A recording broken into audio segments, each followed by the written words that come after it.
What is? I can't read it. I can't read it. Oh, really? It says that, wow, don't move the water, but Here, you're- kind of a. I got one exactly. Exact. I got.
It's 9:01, Jen. It's 9:01. It's 9:01. That clock. I had time to fix. Does it take batteries? It's gonna be busy this week. So I have to apologize. We'll change it during break. Good Regina, on that. are we ready to go? So I can just start into this? So apparently it's 9:01, even though the clock in the office is a little different. So, but anyway, welcome everybody. I'd like to call them to order the meeting of today, September 10. It's going to be a big day for Ottawa County and we're really thrilled to be here. So let's open with prayer, Allison, if you don't mind. Lord, I just want to say thank you for this word today. Thank you for your protection over all of us. We drove here, Lord, and I just ask that anyone who's still making their way here, that you would be with them. And Lord, I just want to say thank you for the individuals that put their names forward to be considered for our next county administrator. Lord, a special thank you for those who are willing to go through the process of a public interview. Lord, I just ask that you would help each individual to be able to portray who they truly are to each one of us and to give us listening ears, listening for understanding and for discernment on who you've called to lead this next chapter. And Lord, I want to say thank you to those behind the scenes that have worked many hours. And I appreciate your assistance of them. And may the work that is done today and the conversations that are had be pleasing in your sight. In your name we pray. Amen. Amen. Please stand for the pledge. Pledge allegiance to the flag of the United States of America and to the republic which stands one nation under God, indivisible, with liberty and justice for all. Rachel. Mr. Barry, Here. Mr. Juritzma, Mr. Zylstra, Here. Mr. Bonema, Here. Mr. Moss, Here. Mrs. Wenzel, Mr. Teeples, Here. Mrs. Rhodey, Here.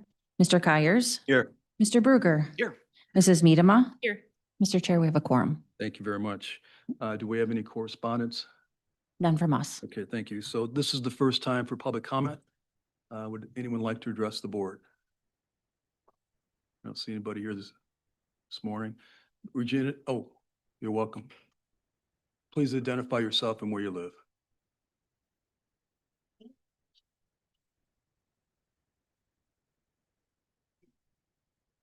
Read something with regards to one of the administrators. Rationale for not hiring former employee. Patrick Waterman voluntarily quit his deputy administrator position at the county in 2023 after less than a year of employment. In his resignation letter, he cited frustrations with his supervisor, specifically feeling undervalued and excluded from meetings. Rather than demonstrating perseverance, resilience, or efforts to resolve the situation through appropriate internal channels, he chose to quit prematurely and was intentional about burning bridges on his way out the door. Since quitting, Mr. Waterman accepted a position at a different organization. After only 2 years, he now appears to be prepared to quit that role as well. This pattern of quitting jobs reflects a lack of commitment and stability in his professional career. Rehiring this individual would pose enormous risks to the county, as his employment history indicates a tendency to quit when circumstances become challenging rather than demonstrating problem-solving, adaptability, or long-term dedication. Such behavior raises concerns about reliability, perseverance, and overall character. This is not a leader, certainly not someone suited for the top leadership position at the county. For those reasons, I'm requesting Patrick Waterman not be considered for rehire. Thank you. Thank you for your comment. Regina, is there anyone online? Sheila's here, so. Sheila Dedloff, Holland Township. I'd also like to mention a concern I have about one of the candidates. As reported on June 16th, 2011, Kurt Dykstra, as then mayor of Holland, voted against adding sexual orientation and gender to Holland's fair housing and equal opportunity anti-discrimination ordinances. Now, I could assume that since Mr. Dykstra is a straight man, it's unlikely that he has changed his view on rights for gay people over the last 14 years. But that would hardly be fair, would it? That would be discriminating against Mr. Dykstra on the basis of sexual orientation and gender. So my one request for his interview is for you to ascertain whether he still abides by that decision or if his point of view has changed and why. If it has not changed, I believe that rules him out as a viable candidate for the administrator position. This hire is going to send a significant message to county employees. The job description includes, and I'll quote, supervising the operation and performance of all county departments and department heads. We cannot have an administrator who believes that it's okay to discriminate against certain county employees based on their sexual orientation or gender. Thank you. Thank you for your comment. Good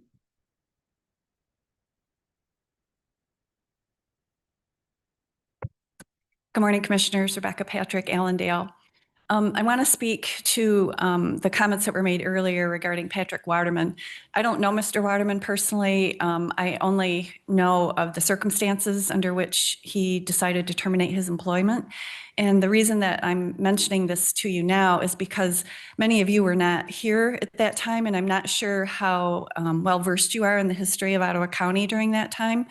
So I guess I would just remind you that there was a long list of accusations against former Administrator Gibbs that caused him to leave that position.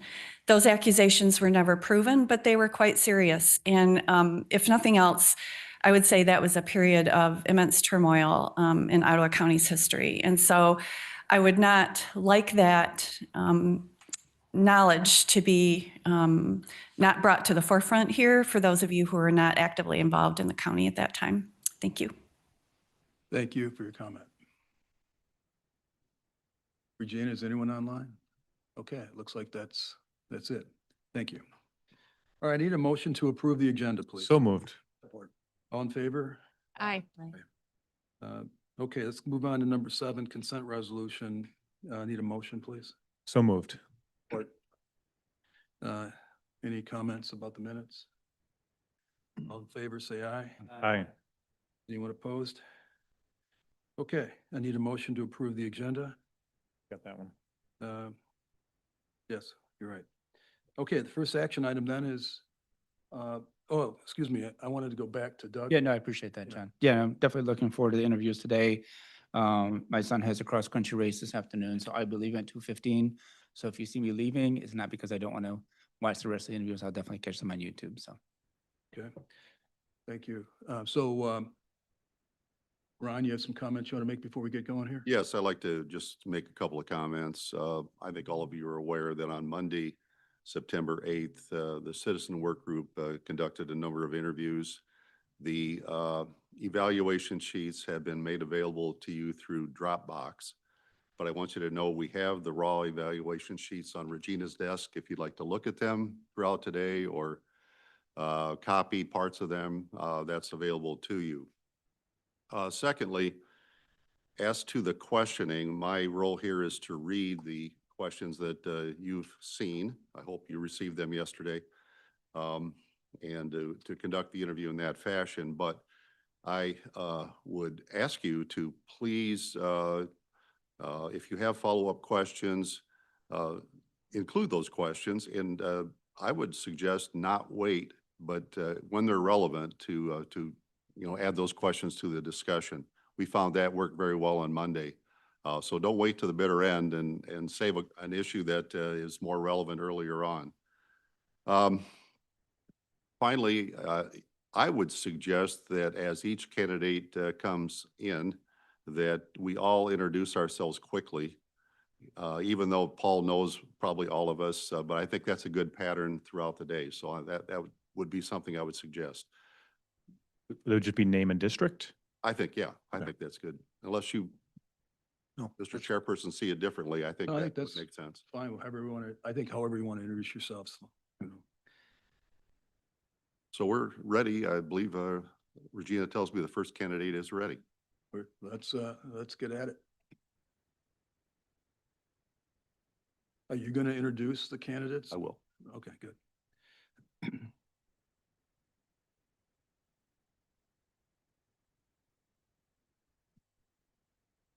These are all under an hour, correct, Ron? Or what? All the interviews are under an hour?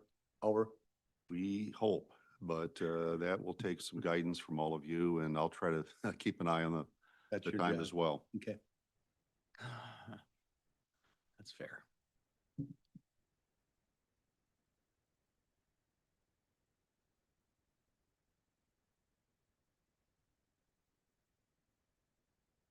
Welcome, Paul. Over there.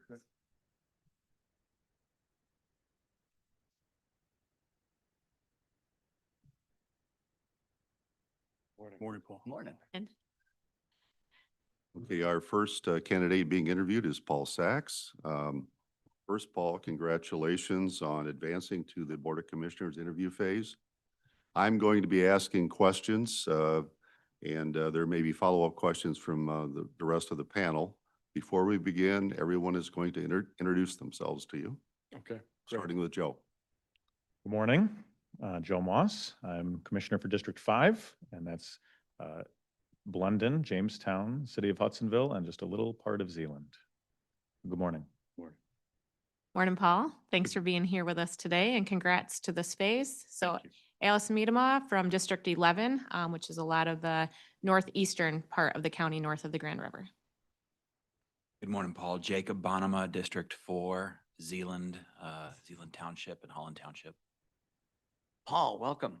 Thank you. Josh Bruger, Grand Haven, Spring Lake, and Ferrisburg. Good. Well, good to have you. Good morning, Paul. Thanks for being here. Congratulations for getting here too. So I'm John Teeples. I'm representing District 7, which is the north part of Georgetown Township. Morning, Paul. Phil Kyers, District 9. I represent Grand Haven Township, Robinson, and Precinct 5 in Spring Lake. So welcome. Paul, good morning. How you doing? Good. Doug Zalstra, District 3, City of Holland. Good morning, Paul. Jim Berry from District 1. That's most of Park, all of Port Sheldon and Olive Township. Good morning, Kendra Wenzel, District 6, Georgetown Township, precincts 9 through 17. Morning. Good morning. Sylvia Rhodey, and I represent Allendale in District 8, which we like to say is the heart of Ottawa. Wonderful. Thank you. Paul, my name is Ron France. I think we've known each other a long time. I am currently the interim deputy administrator. I believe you know Rachel and Regina as well. I do. Hello. So let's begin with the first question. What motivated you to apply for this position, and what specifically interests you about serving as Ottawa County's next administrator? As you're aware, I have been serving Ottawa County for nearly a quarter of a century. And I have been involved in many aspects of our operations and decision-making for many, many years. As Director of Strategic Impact, I'm also responsible for helping our county address many of its complex challenges, from groundwater to broadband, brownfield redevelopment, supporting the agricultural industry. And I've also been directly involved in supporting our departments and elected offices with strategic planning, enhancing the organizational improvement and performance, creating multi-year action plans. Through that work across the county, both internal and external, I have built and have grown relationships across all sectors, from our local governments to our business community, to our nonprofits, and with individual residents. This opportunity to serve as administrator is very important to me. I'm confident that I have the skill set and the experience and the relationships to help create stable leadership for this county and move us forward. And that's my motivation, is that I have been engaged in this community for so long. I've seen how we have operated. I love this county, and I want to use my experience and decision-making to help lift us up and move us forward. Paul, based on your knowledge of the county, what do you see as our significant challenges and opportunities moving forward? And the second part of that, what does success look like to you for Ottawa County? Yeah. Challenges moving forward, operationally, being prudent with the budget, understanding what our priorities are, and having a multi-year perspective of what is coming forward. There are challenges on capital improvement needs across the county, funding challenges with CMH, the integration of technology. Those are challenges, but also opportunities for us. And success for me is having a thriving, motivated workforce that operates at the highest level. It's also having a balanced budget, both now and looking multiple years forward. So it's coming down to understanding our priorities. Success is also embracing technology in the right way. And how do we think about advancing the use of technology and processes to maybe break the mold in some areas of the status quo that could help us operate better? How do we get a new perspective on doing some things in our operation? And having that workforce mentality of continuous improvement is really important. And so that's an operational level of success. Administrator success, if I could add on to that, would be to have the trust and confidence and the respect of staff and this board and our community to continue to do the work that we need to be a thriving, respected county across the state. Any follow-up? Paul, please describe your understanding of the county administrator's role in working with a county board that may have political or ideological differences. As administrator, I serve the board. And you each, as commissioners, you have been elected by your constituents in your district. There are priorities and there are operational needs that you want to see met. As administrator, as you hire me, you have the trust in my abilities, my skill set, my dedication and commitment to advance those priorities and needs that you see. It is also my responsibility and my role to support this board on those priorities, but then also to build a motivated, high-performing workforce that allows us to all achieve what we want, is a high-functioning, fiscally responsible, innovative county that is moving in the right direction.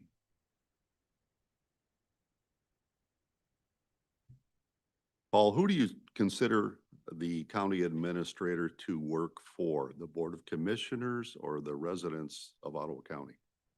Immediately, the Board of Commissioners. But ultimately, we're going to work together and all serve the residents of this county. Paul, what is your leadership style and how would you go about promoting a culture of trust, support, and strong employee morale? My leadership style is I'm a motivator and I like to inspire and I like to challenge staff. I like to be that trusted resource for people to come to help solve and work through critical challenges. I thrive in that challenge space and to set an example. I strive for excellence and want to encourage that and create that culture of excellence and high performance. The leadership style is to set a vision as well on where we all want to go and to advance forward. And that style is to say, how can we continuously do better? And can we work together? I'm incredibly collaborative as we're dealing with very complex issues across this county. It's not one individual that can do this. It's a handful of them. And so that leadership style needs to be able to bring people together and move in the right direction. Got one. I got a question for you, Paul, to follow up on that.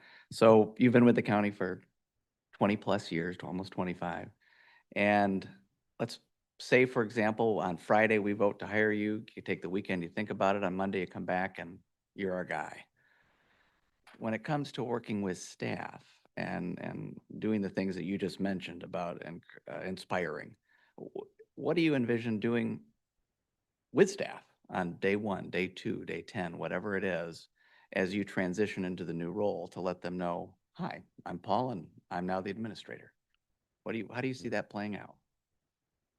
Do just that. Hey, hi, I'm Paul and I'm the administrator. And there'll be multiple approaches to it. You know, I operate in this building. I want to meet everybody. I want to say hi. I want to say thank you for your service. And we have a stable administrator in this county that has worked alongside you for many, many years. Let's strengthen that relationship and that trust, and let's be those passionate public servants that want the greater good. I want to just inspire by having those conversations, and those contact points will just continue, whether or not, you know, it's an email to capture everyone at first, or it's a video that I work with Scott on to say hello and mass distribute that. It's just avenues to connect. And I'm always accessible. I've always has been to staff, and that will be very important to let that be known off the bat as well. Well, thank you. Yeah. I have a quick follow-up if you don't mind. Go ahead. Paul, as you know, Ottawa County has a strong reputation for fiscal responsibility. And so my question goes to technology, which is something that I know you embrace wholeheartedly. The question is, what is your philosophy on innovation and technology investments in county operations? And how do you weigh the cost versus the long-term value? Technology can be very, very valuable if you assess it appropriately. I'm a systems thinker, and we've had over the years some technologies that have been deployed in this county that may not be integrated to their full benefit.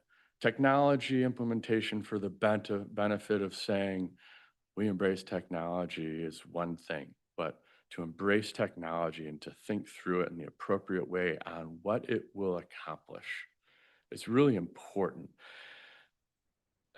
I make my decisions based on information and data and having conversations. I need to understand the full scope of what is available through that technological space, make sure it makes sense. there's strong value in identifying what your outcomes are with technology and understanding the cost benefit up front and making sure that what's being accomplished is achievable. Um, those upfront assessments are incredibly important. And in closing, not all technology is going to make sense, but there will be that tech that we need to evaluate and scrutinize further, and you continue to refine it as we implement.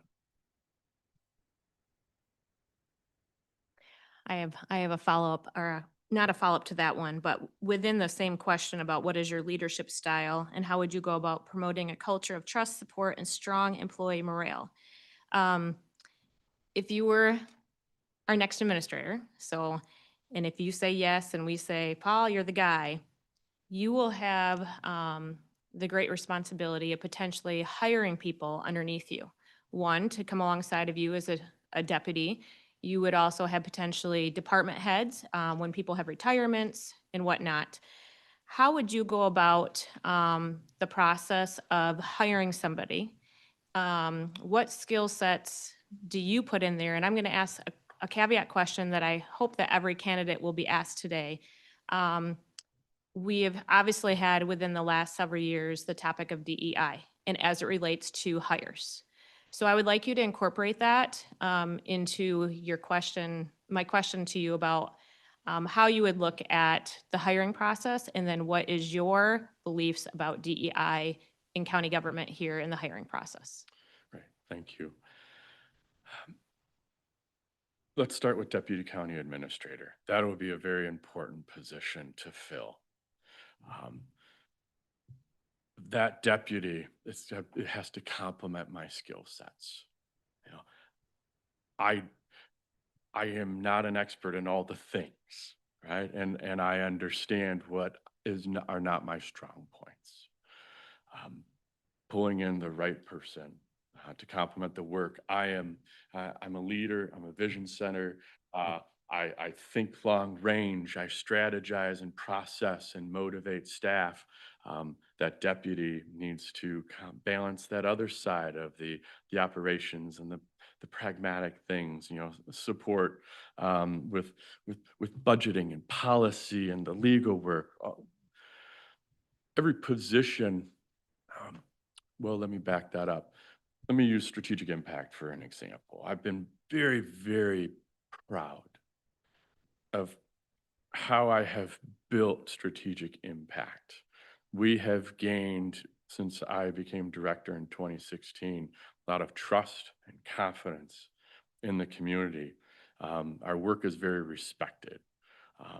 We take action, and we do it in a very, very smart way. I like to get things done. Part of doing that is ensuring that you are finding the right people. I have adjusted my staff and my positions based on need. What am I missing to ensure that we are developing projects in the right way? I've got the technical specialist. I've got those that can paint the picture for the public to understand. I've got the strategist and the evaluators. Finding those staff is really important and done in the right way. Your question on DEI. You know, I've been a public servant for a very, very long time. And more than 80% of my career in public service, I've helped people, everybody who needs support. That's what we do as a public servant. I haven't operated with that lens of DEI. I haven't needed to, because that's just what I do. You help everybody. And I would expect that same application and approach to our work for the people that work for us and who we hire. So just as a follow-up, helping everyone, hiring based on merit and excellence? Of course. Okay. Of course. All right. Merit is so important. Do you have the skill set? That's the thing. Thank you. Well, I would have, Joe, you have a question? Really quick one. Go ahead. Go. I had, and I'm not looking for a long answer, but you're in a unique position because you've seen a lot of Ottawa County. You know what? I'm not going to ask the question. I'm going to wait. Sounded good. It's going to be taken the wrong way, so I'm not going to ask it. Really? Yeah. Yeah. All right, comes back to me then, Paul. So I'm going to go back to the question that was asked just a few minutes ago about the relationship between the city manager and the board. All right, so here's my question. There are 83 counties in Michigan. 79 of those counties, including Ottawa County, operate under an appointed county manager form of government. What does that mean to you? And as a follow-up, what is the role of the County Board of Commissioners under that model of government? And what is the role of the county manager under that form of government? What that means to me is that that position is respected across the board on how they operate as an apolitical position. How do you, it's how we get things done. You know, it is being fiscally responsible is incredibly important, and that board has to have that trust in that individual to hire them based on how they operate and lead an organizational structure. There are a couple other parts to your question, if you don't mind. Yeah, so what's the role of the County Board of Commissioners under that model of government? And what's the role of the city manager or the administrator under that model of government? The role of the Board of Commissioners under that model is, again, ensure that they have the right individual in that spot that ensures the effectiveness of the organization and can implement those policies that the board establishes. The board, as commissioners, you represent your districts. And there are things and opportunities and priorities that you hear about and learn.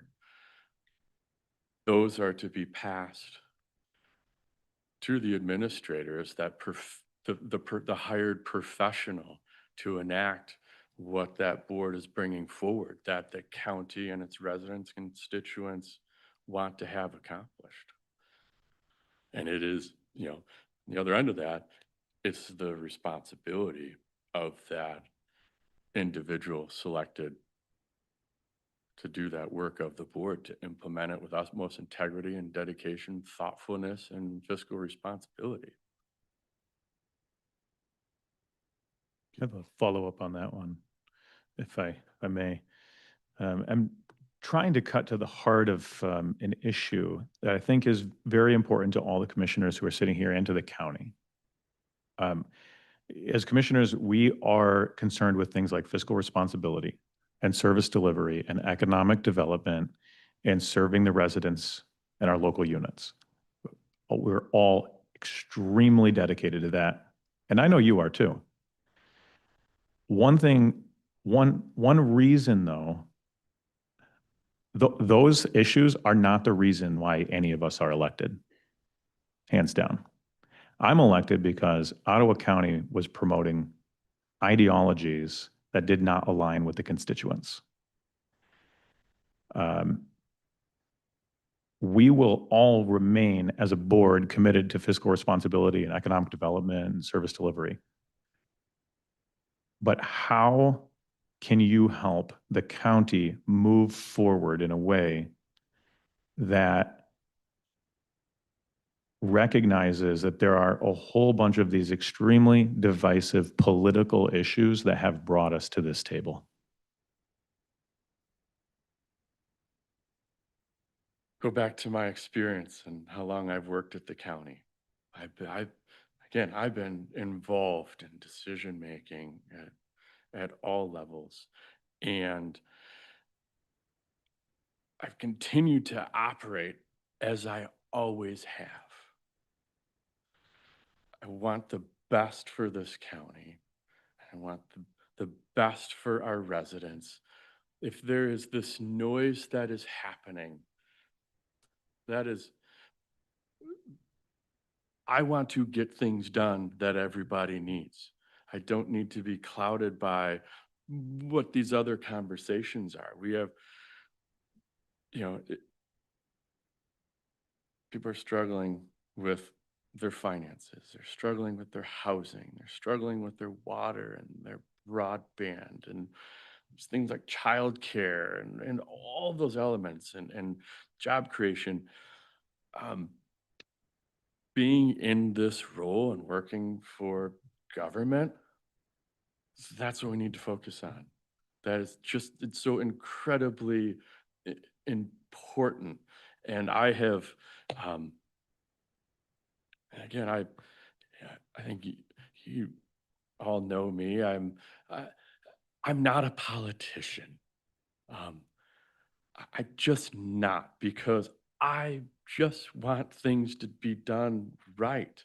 And I want excellence and I strive for it. I want good decisions. Sometimes good decision making can get sidetracked by ideology.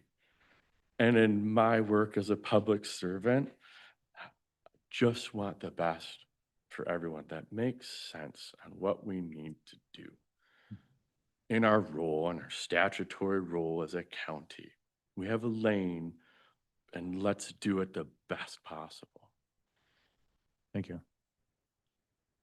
Paul, under the category again of leadership and organizational culture, how would you foster a welcoming organizational culture that reflects the character of Ottawa County and supports all employees and residents?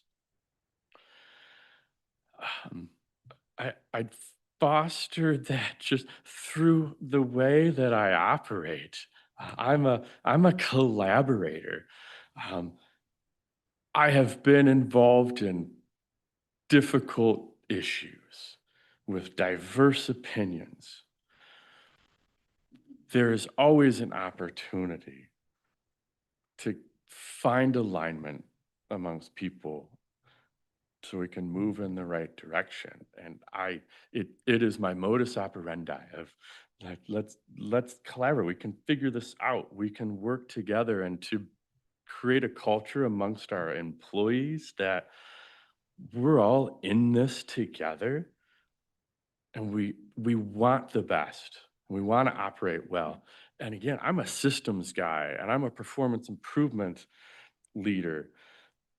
I want to create that mentality and support all of our staff in operating that way. And I mentioned on Monday, during the community work group, as an evaluator, part of my work, right? You assess things and how do you make it better? Evaluation is a good thing. There is sometimes people say, ooh, our program ministers, I don't want to be evaluated. I'm being judged or they're going to say I'm doing something wrong. No, I want to create this culture that we are all in this together.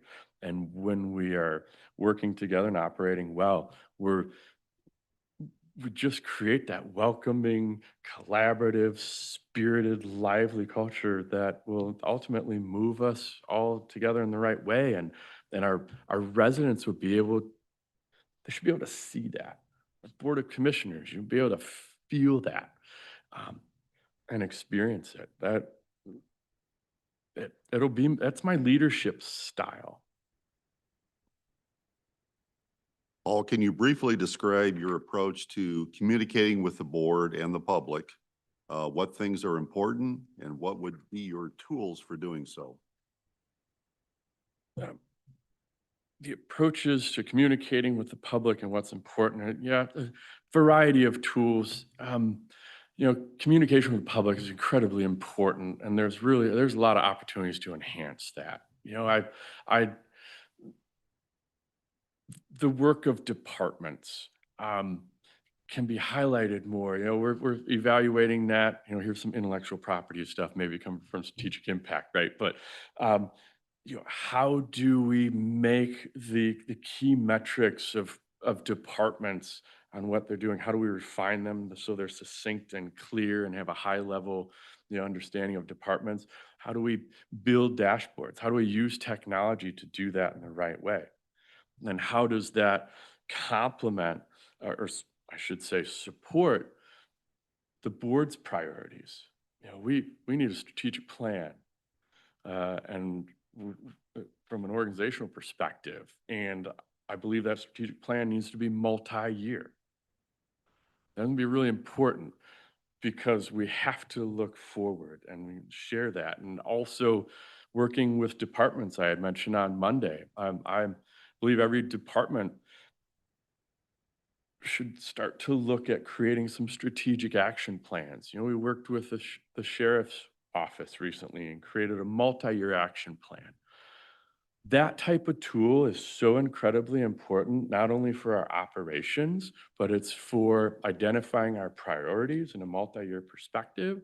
And there's the opportunity to showcase that and make it more transparent to the public on how we operate. And then in terms of overall general communication, the fact that we have a communications director with supporting staff, there's more of that we can do.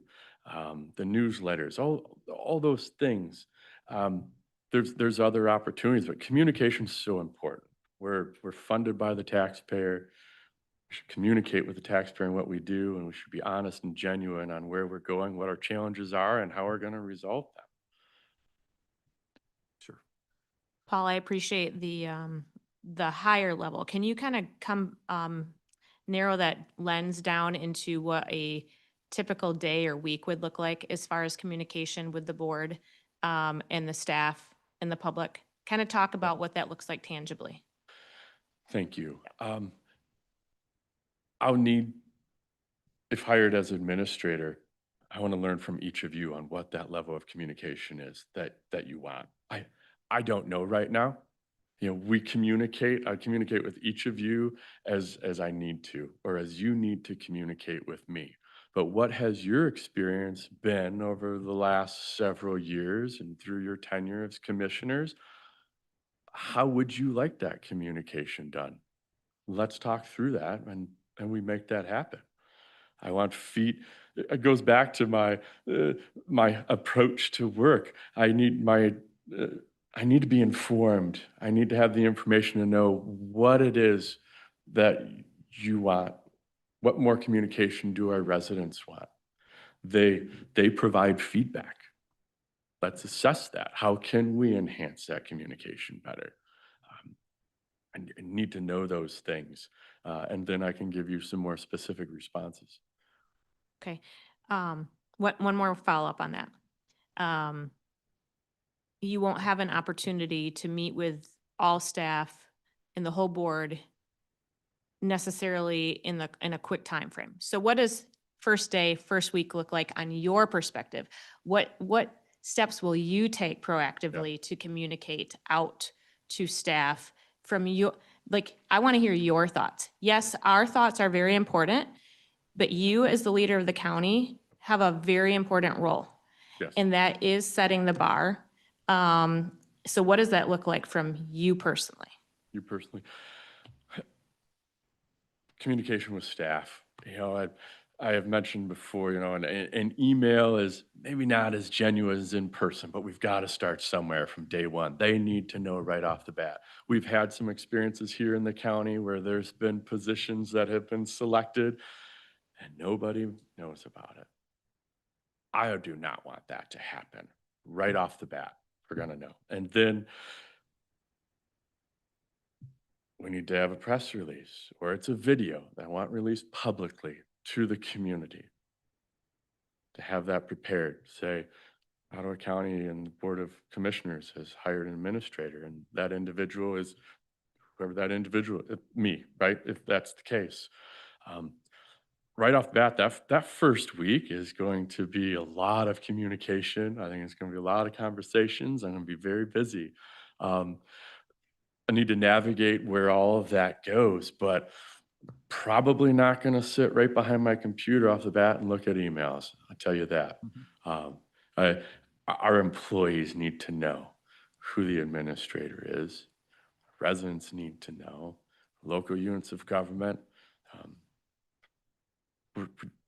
It's going to be a communication tornado, if you will, right? We're just going to get after it and use a support team of DSI. I think it's a great extension of administration. I'll use a support team of communications department and Scott. It's all those things. Yep. Thank you for the back and forth. Yeah.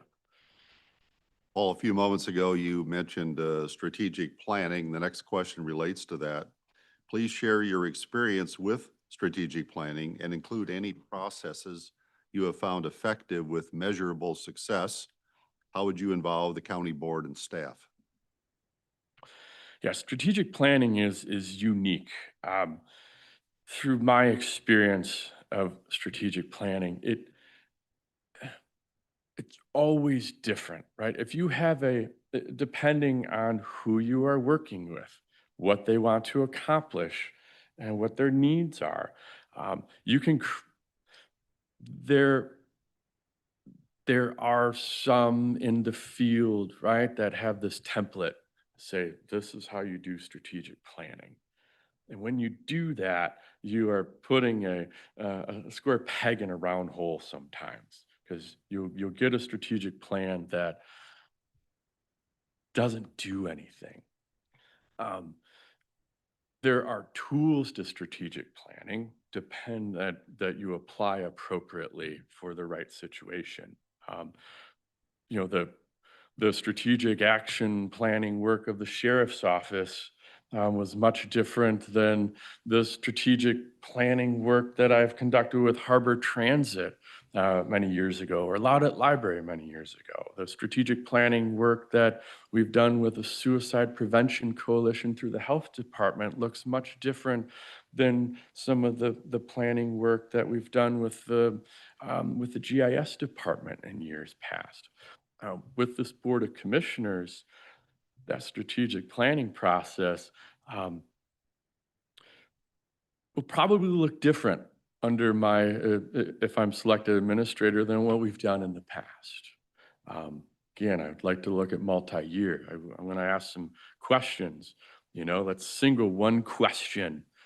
I'm going to get your responses on that. We're going to filter that. We're going to ask another question. We're going to filter, and we're going to come up with these priorities. You have a highly collaborative, open process that dials it in on the things that we need. I very much enjoy strategic planning because there's always different individuals in the room with each process. There's always different needs, and there's always adjustments that need to be made and find the right way to tailor it. I'm not going to find a strategic planning box and open it up for you all. We're going to talk through this and meet the needs together. If I could follow up on that. So I know strategic planning is very much a collaborative process, but what are some of the priorities that you have for the county based on your knowledge of Ottawa? More intellectual property, and yes. Multi-year planning, it's very important. Again, I know I've talked about that a few times. There's department heads. There are many departments, several of them, right? And some elected offices as well. They're looking multi-year. We need to look multi-year. It only helps how we set our priorities and plan for the future. Having some thoughtfulness on a multi-year perspective makes our capital improvement planning process much more effective. That's a big area for me on capital improvement planning that can be worked. The other areas for improvement, I touched on previously, is how we tie together board priorities with a strategic organization plan with how departments communicate metrics. Right now, there is not a tie. It's checking a box on some performance metrics that go into the budget book. Those things I want to start to align and make it easier for you all. It makes it better for the public, and it makes it it's a lot more sense for departments and staff, that we're just not spinning our wheels and doing things. Like, we are all synced together, coming from the board level on how we move through. And so those are some immediate ideas that come to mind. Okay, thank you. Welcome. Can I follow up with that? Mm-hmm. So Paul, under the Michigan Constitution and under statutory law, there is a difference in the powers, authority given to county administrators versus those given to cities and townships and villages. Do you understand the difference? No. Thank you. Okay. There are also two kinds of county administrators. There are county administrators who are elected by the people, and there are county administrators who are elected or chosen by the board. So there can be differences even in that question. Well, that was the first question I asked. Yeah, okay. So, yeah. Thank you. Paul, talk about your experience developing and managing budgets, and how would you involve the elected officials in developing the county's annual budget? As Director of Strategic Impact, I develop and manage a budget of about $9 million for our office. And that fluctuates year to year depending on grants. And when grants come in, you need to assess those budgets. My approach to budgeting, you look at a fiscal year, you gotta be diligent, thoughtful, you need to be firm. To look again multi-year and understand what those priorities are. So working with the board as administrator, it's my responsibility in collaboration with you all to understand what those priorities are from you, to understand what those priorities are from staff and departments. That's where we need to start thinking more long range, having that to come to all of our attention. And then we work through a prioritization process and a thoughtfulness, and be firm. Budgeting is a very critical, important part of how we operate as a county. And I've always valued the tax dollar. I think we at Strategic Impact operate very lean because my work is collaborative out in the community and things that we need to do. If it's important, we can find partners and funders to come in and do those things. And those will be really important conversations as well with this commission on how do we leverage external resources, assessing those grant opportunities, and how does that fit into our long range budget so that we are not only balanced today, but we have to be balanced into the future. And that should always be top of mind for all of us. Jim? We're in an environment where we're probably likely to see fewer federal dollars coming through. We're also in a situation where I think it's likely the state's not going to hit the end of the month deadline on their budget. So funding for a lot of things that the county counts on could be in flux. Any thoughts on how to navigate that? And I think it probably would mostly impact like community mental health and a community action agency as well. But just any thoughts you might have on that? Yes. It goes back to that principle of evaluation and that method to understand how we are operating. And over the years, we talk about mandated services and non-mandated services. Those are very important discussions to have. And when those discussions happen, I see a list saying, okay, now we have an understanding. Here's a list of mandated and non-mandated services. Okay. In times of budget cuts, it's really nice to know that. But there's a deeper level of understanding with each of those elements. Just take non-mandated services. Let's assess it. What are they? What are they doing? How are they functioning? Are they with community action agency, for example, with outside, with grant funding disappearing, but who else is in that space? You know, what other partners are available to support that work? How do we leverage funding? It's important for us and for me, for us as a county, to be in a position where we know how our services are operating and what's functioning. Are they functioning very well?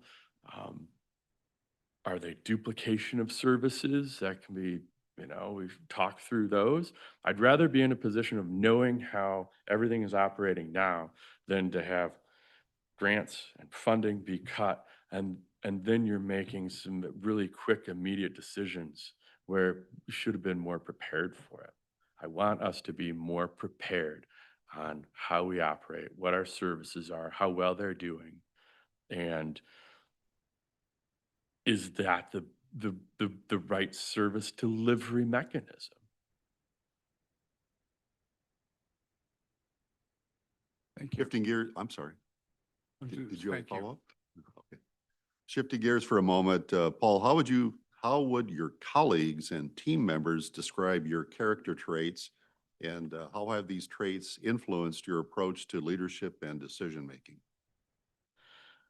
I would think that they would say that I'm approachable, I'm thoughtful, I think I'm funny, I'm driven and I'm passionate. I strive for excellence and I encourage excellence around me. I'm also a strategist. I'm relied upon for that. I'm a planner. You have to be. In addition to that, I think where my value comes in on who I am is that I'm also innovative. I'm artistic. I'm creative. I would also say that I'm uniquely suited for this role because I can understand the nuts and bolts of things pretty well. But I also look at the big picture. I said previously, I'm a systems thinker.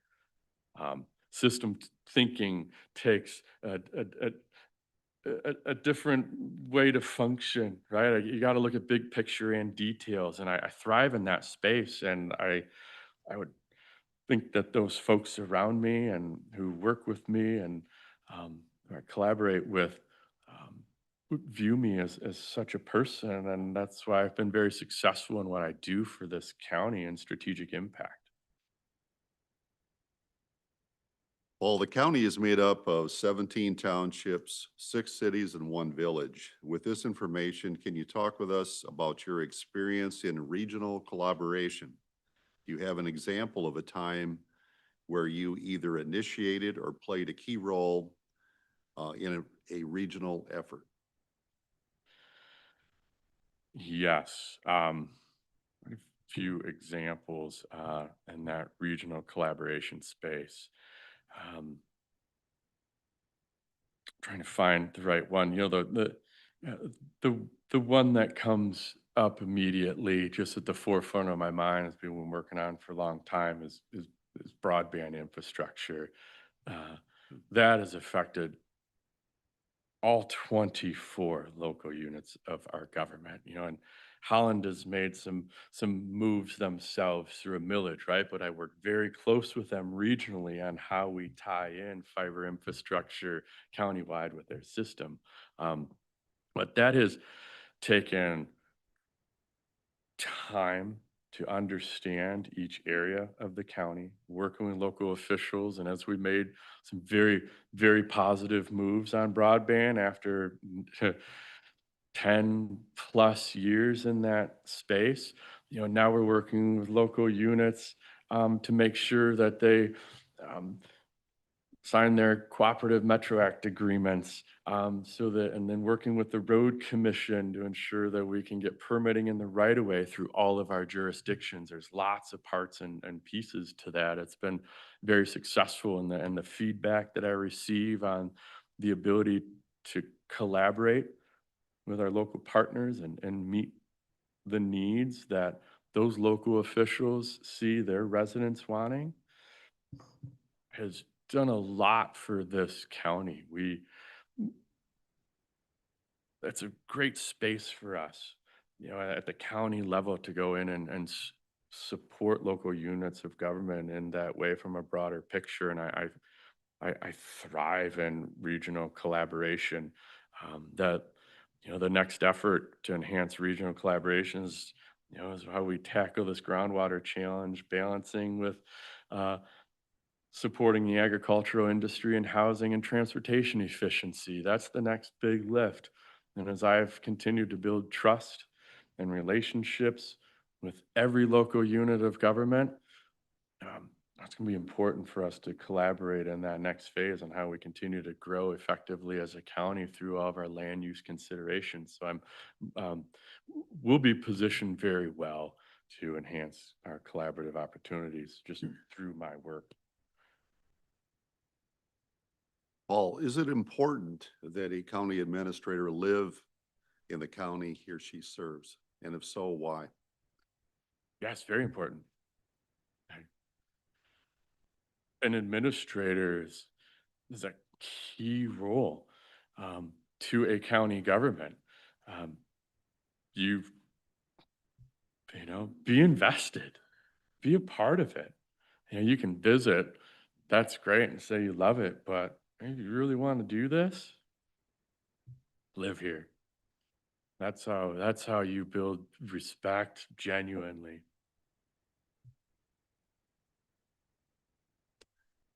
Talk to us about your perspectives on fiscal policy, including discretionary versus non-discretionary, versus mandatory spending. How would you work to analyze and control the county's non-mandated expenditures? Yeah, thank you, Ron. So we did touch on that. I think it's very important to thoughtfully evaluate non-mandated services. Again, over time, I've seen lists, and there were some efforts historically to, strategic impact was at one point performance improvement.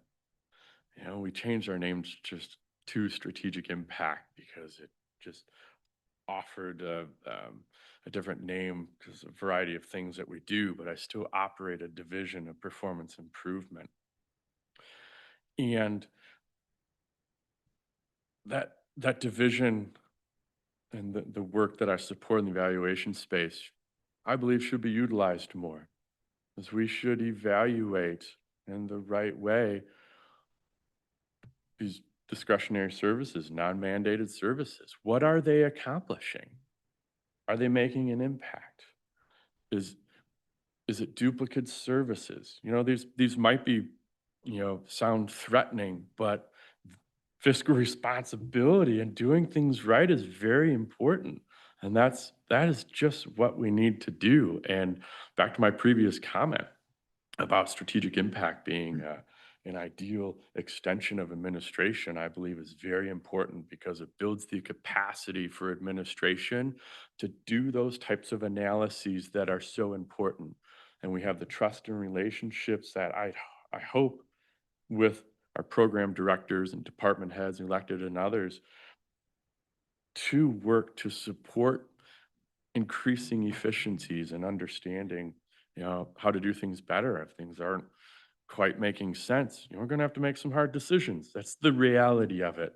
But we need to be responsible with our resources. And the only way you can do that is to really, in my opinion, is to understand what that service delivery is and how it's being done and what's it accomplishing. We can do more of that type of data analysis. Can you share an example of a time you leveraged technology to improve government services or internal operations? Yes, in many ways. One project. So when we do some program evaluations,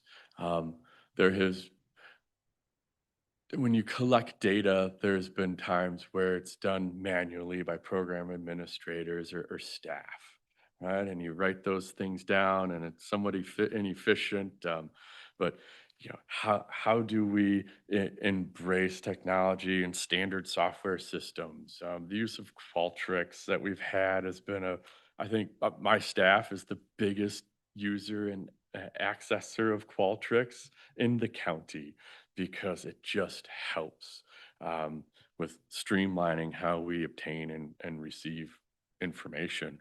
Um, we've also become in our office the go-to staff on understanding use of Power BI. That is a tool that can display dynamic data visually for the general public. So if you look at strategic impacts, data and statistic page, we've been building systems using Power BI that give you the ability to do add layers of data to look at trends and to slide the needle, if you will, over longitudinal periods of time to see what's happening with population growth and demographics and building permits, and just using those tools to be more transparent and better understanding of information is valuable. Technology is, when it works in those right spots, yes, let's leverage it. The next question I know is in your wheelhouse. Affordable housing is a challenge for many counties. What innovative approaches do you believe could work in Ottawa County? Well, yeah, this is a big one for Housing Commission. You know, there, again, you hear me say this, there's a myriad of approaches to address our housing challenge. It's fairly complex. And there's a lot of money coming in from the state and elsewhere to support housing for workforce. That, in my opinion, is not necessarily sustainable. That grant money is not going to always be there. Tax increment financing opportunities might not be the right model as well. So the big push for my department with the support of our county housing commission is what's the easiest way to add for sale housing stock in this county? Build smaller. And we're not talking, and people misconstrue that. And I've been working to try and overcome that narrative. We are not talking tiny houses. A tiny house is defined in building code as anything under 400 square feet might be on wheels. I'm talking about the communities that we see today. Coopersville, Grand Haven, Holland, Ferrysburg, right? When you look at these communities in Conklin, right? We used to build smaller. That starter home, you know, that doesn't exist. If you look at the data trends, family size has gotten smaller. But at the same time, the size of a home, of a single family home, has increased dramatically. The average size of a home being built right now is 2,400 square feet. No wonder we're priced out of the market for our residents. How about we build a 900 square foot house on a 3,500 square foot lot that someone can afford? I've lived in one of those. It's great. Me too. I did. Same. Absolutely. Mine was made out of metal. The story behind that for later. Yeah. Well, Yeah. Well, Paul, we're nearing the end here. Is there anything that we haven't asked you that would be important for us to hear your comments on? Or do you have questions for us or any final thoughts? I don't have any immediate questions. You have all asked great questions of me. I thank you for the opportunity. Just final thoughts are, it's an honor to sit here. It's an honor to work for this county. And I look very forward to the opportunity to step into the role of administrator and use my skill set and my relationships and my aptitude for this work to do it thoughtfully to lead us to where we all want to go. So thank you. We appreciate you too, Paul. Thanks, Paul. Paul. Thank you. All the Board of Commissioners will publicly announce its decision or next steps very soon. But we thank you for your time this morning. Very much. Good Thank luck you. with the rest of the day. Thank you.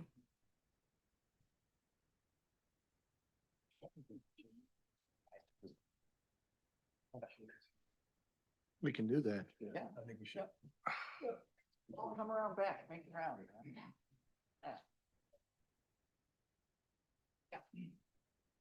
Love depth with you. Thank you.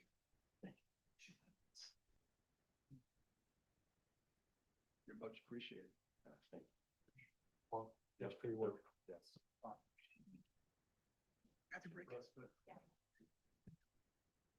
Good. I love living in that. Thank you. Okay for a bathroom break? Yeah, you're fair. Bathroom break, 5 minutes. All right. Let's take a 5-minute recess. Thanks.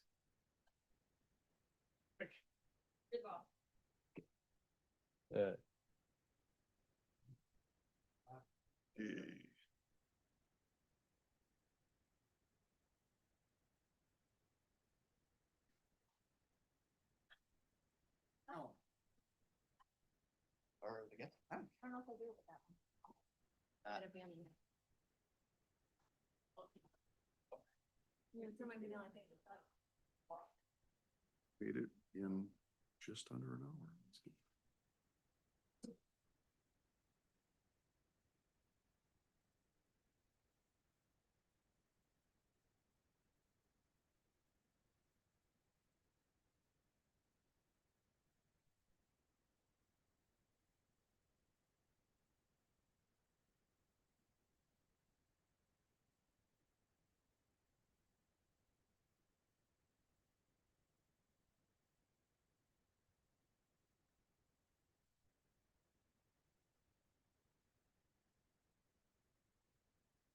Good question, Ron. Are the candidates, are they all here this morning or are they waiting somewhere? Or are they just gonna show up at intervals? I want, my sole purpose really is, I mean, yeah, I want to listen a little bit, but I want to get photos of each one. Maybe. Well, they're But all. are they just showing up at different times? Showing up. Okay, that's fine. I don't know. Well, you can take a picture of them off the. I can. Yeah, I could. Yeah, that's fine. Yeah, yeah.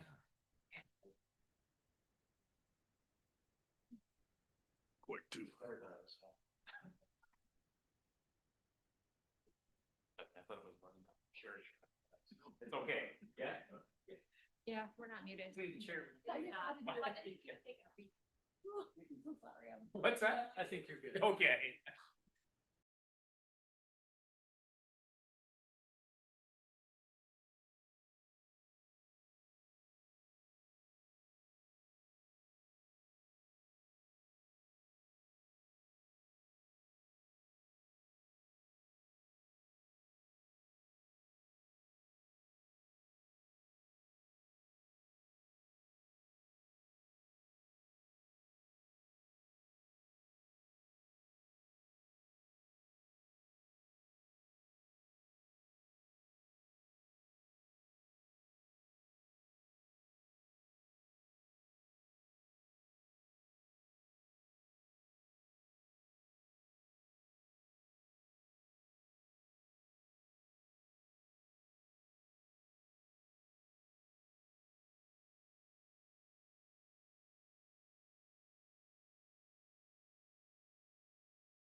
Then, there we go. Now I think we're Yeah. unmuted Yeah. for the community. So Yeah. welcome. Hey, welcome, Matthew. We are here, obviously, to interview you again. Congratulations on making it through to be a finalist and to appear before the Board of Commissioners for interview this morning. They are all going to introduce themselves at this point, beginning with Joe Moss. Hey, good morning. I'm Joe Moss and Commissioner for District 5, which is Blendon, Jamestown, City of Hudsonville, and just a small part of Zealand. Good morning, Commissioner. Good morning. Do you go by Matthew or Matt? Either one is fine. Okay, great. Allison Miedema. I represent District 11, which is much of the northeastern part of the county, north of the Grand River, and to the east of the Spring Lake area. Pleasure to meet you, Nice to Commissioner. meet you too. Good morning, Matt. I'm Jacob Bonema. I'm the Commissioner for District 4. That's City of Zealand, Zealand Township, and parts of Holland Township. Pleasure. Matt, good morning. Josh, if it's Joshua, I'm in trouble and it's my mother calling. Commissioner for District 10, which is Grand Haven, Spring Lake, and Ferrisburg. Good to meet you. Pleasure. Good morning, welcome. So I'm John Teeples. I represent District 7, which is the north part of Georgetown Township. Pleasure to meet you, Chair. Good morning, Matt. Phil Kyers, District 9. I represent Grand Haven Township, Robinson Township, and Precinct 5 of Spring Lake. It was a pleasure to meet you. Matthew, good morning. How you doing? Doug Zylstra. I represent City of Holland. My district is District 3. Pleasure. Good morning, Matt. My name is Jim Barry, and I'm from District 1, which is Park, Port Sheldon, and Olive Townships. Good morning, Kendra Wenzel. I am District 6, which is also Georgetown Township, but I am precincts 8 through 17. Pleasure. 9, sorry. Good morning, Matt. Nice to meet you. I'm Sylvia Rhodey, and I represent District 8, Allendale, which is in the center or the heart of the county. Pleasure to meet all of you. Thank you. Matthew, you and I met on Monday. Yes. I'm still Ron France, Interim Deputy Administrator for a couple more weeks, I suppose. And again, welcome, and we're glad to see you this morning. First question, Matthew, what motivated you to apply for this position, and what specifically interests you about serving as Ottawa County Administrator? Yeah, so one thing I find intriguing about Ottawa County that I like is you have a lot of control over economic development, and it shows. Your developments are smart. And when you have a community with a strong economic development base, it really floats all boats. It leads to so many benefits. I mean, I see the head count, the midnight count of the jail. It's very minimal compared to other communities. It provides people with jobs, and that's really the key to have a successful community. Ottawa County is very unique. You have Holland, you have your growth areas, and then you have $800 million a year in GDP just in your agricultural sector, which is amazing. I like that blended mix of the economics. Other than that, there's a lot of good people here in Ottawa County. And of course, I live close by. And I think this would just be a great place to spend the next 14 years of my career. Thank you. Based on your knowledge of the county, what do you see as our significant challenges and opportunities moving forward? And what does success look like to you for Ottawa County? So I think back in 2019, we'll all recall, we felt that we were getting into financial hard times. And then unfortunately, COVID came along and the federal spigots just opened up. So we've kind of had a reprieve for a few years.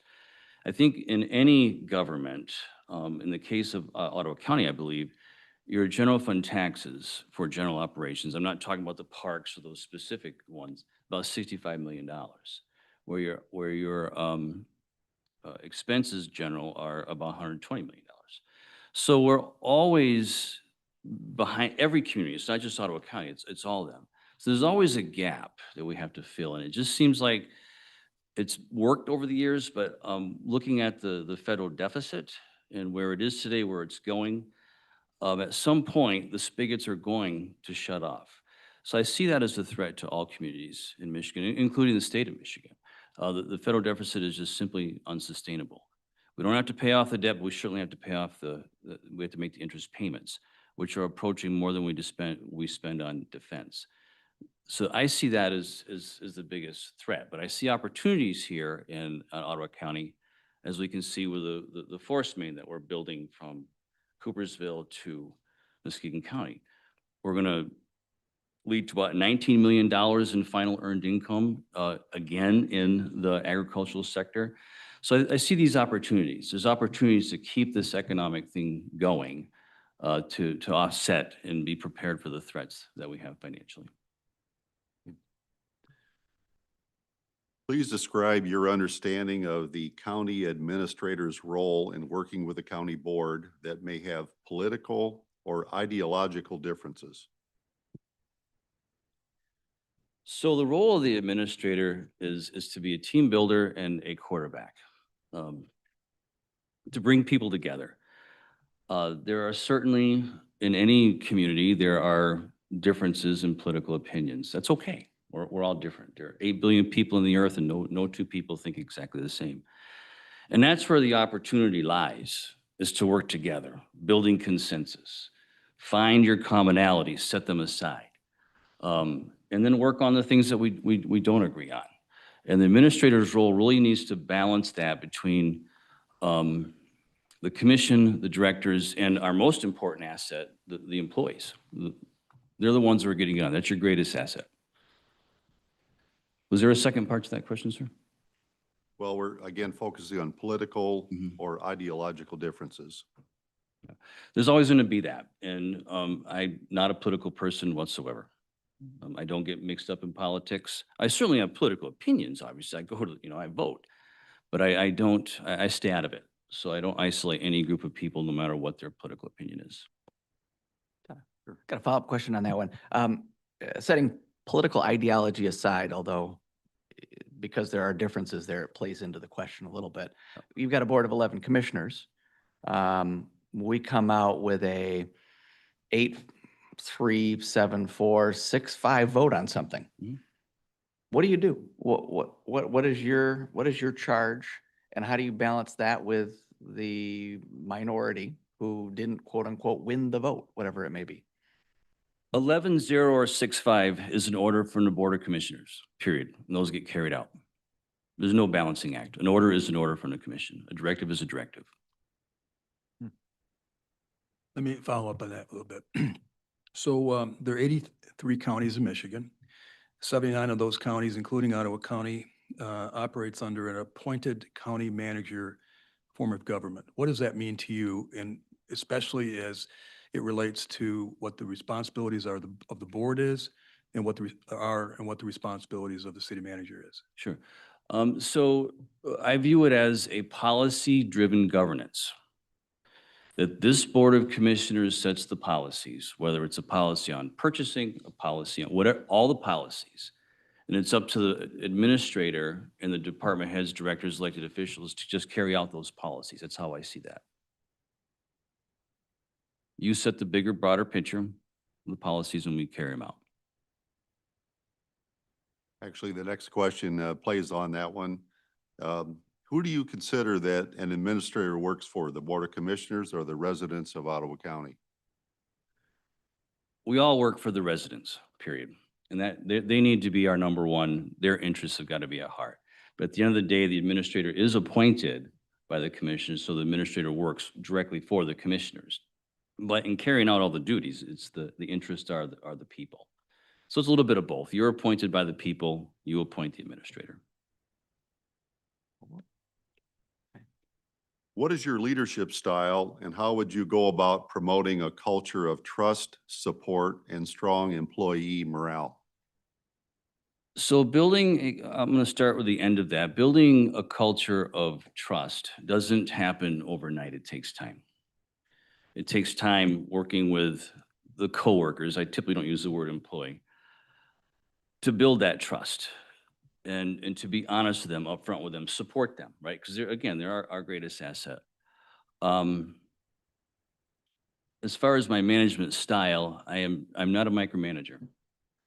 I like to, I provide people with the resources they need to do their job, and I don't micromanage. Now I can, and I've had to before, but my leadership style is a generalist, You do your job. How can I support you?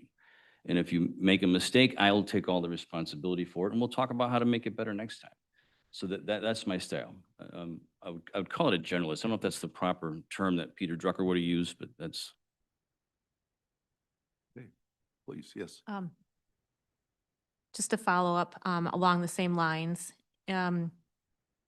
if you were hired and we offered you the job and you accept, you will be given a special privilege of walking into a situation where you will get to pick your next deputy. Because both of our current are interim, and we're very appreciative of both of them. I would love to know what you would be looking for as you would want to seek to hire somebody to come alongside of you. And with that in mind, a second part can be answered together or separate. I would like to know, obviously, we've been through some different things as a nation, but also here as a county as it relates to DEI. I would like to know what your stance is on hiring, because not only would you be able to hire your deputy, but potentially down the road, you would be in charge of hiring different department heads. Potentially there'll be retirements or whatnot. And so I would like to know what you use in looking for in your hiring process. So where I currently am, we don't have DEI. And if you look at the statistics, they're amazing. When you compare males to females, minority groups to, the population in our community to what we have, and we've nailed it. And we've nailed it, I believe, because we don't use any other factor other than you, who you are, your character, your qualifications. And I strongly believe that when we do that, your employee makeup will certainly resemble your community. And then going back, you asked about what would I be looking for in a deputy? I would need to see, because I know my strengths, the areas I have experience in. I worked a lot with public defenders, equalization. There's a lot of areas. I'd probably want someone that would fill in my gaps and could complement us, what we do. Can you elaborate a little bit on that? What are some of those gaps that you would want to potentially look at? So even though the county administrator is not over the courts, I'm certainly not an expert on the courts. Sure. My strengths would probably be more so in facilities, public defender. I don't think you have a Board of Public Works planning, zoning, economic development. That would be my strengths. And it would take some time, to learn what's needed here. It's not going to happen overnight. Yeah, that makes sense. I really appreciate your answer. Yeah, Thank you. Thank you. Yeah, please. Was there any particular person or experience that has influenced your leadership style? Yes, and I'm sorry to repeat from the other day, but I'll do this.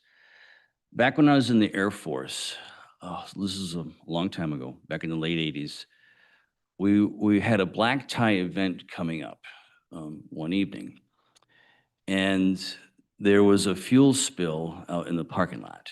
And it went into a storm drain and straight into Lake Champlain, which is on the Plattsburgh Air Force Base. It's right across from Burlington, Vermont. It's a huge lake there. And of course, we're all getting worked up, right? We're nervous. We don't know what to do. Well, our commander, Colonel Rapala, came out, put on a suit, and it was very, very calm. And he set the tone and led the way. And the example I used the other day is, remember when we're teenagers and we're in our car, we have all our friends with us, and someone pulls out in front of us.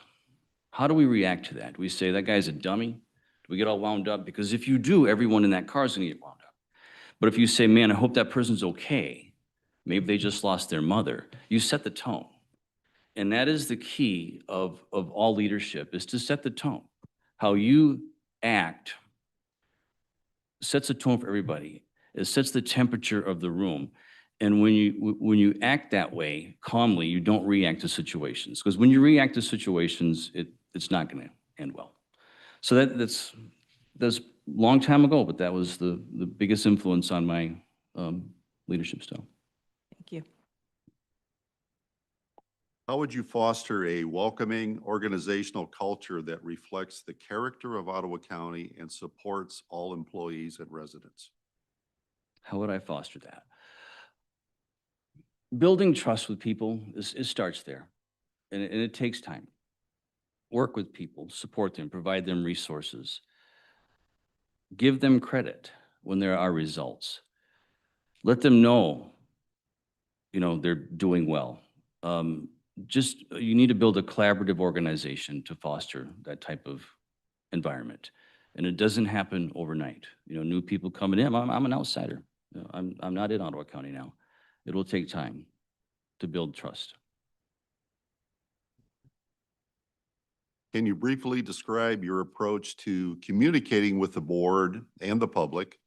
What things are important and what would be your tools for doing so? Approach to communicating with the board. I think the key in communicating with the board is to communicate with the board. I've been at places where the board was unequally communicated with, and it doesn't end well.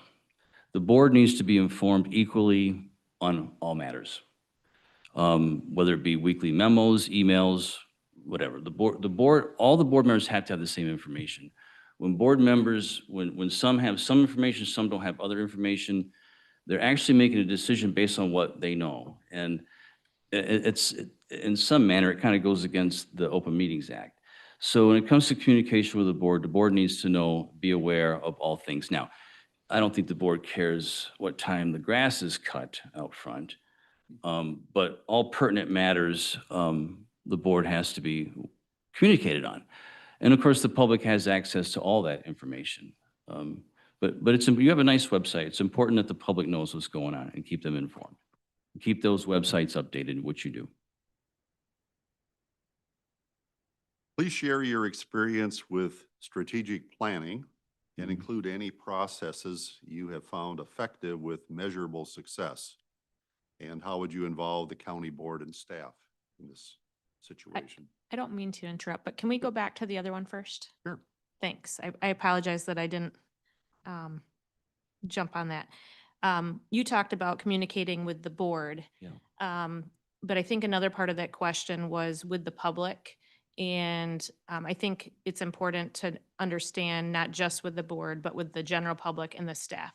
So would you be willing to kind of elaborate a little bit more on that? I think you nailed the one with us, but if you could add on the other two. So we currently do and what I'd like to do, is have monthly meetings with directors, elected officials, both individually and as a whole, and just communicate everything that's going on. Now, sometimes that gets in the weeds a little bit because, this department might not care what this department's doing, but if it's out there, right? And that really sets the tone when it comes to budget time, right?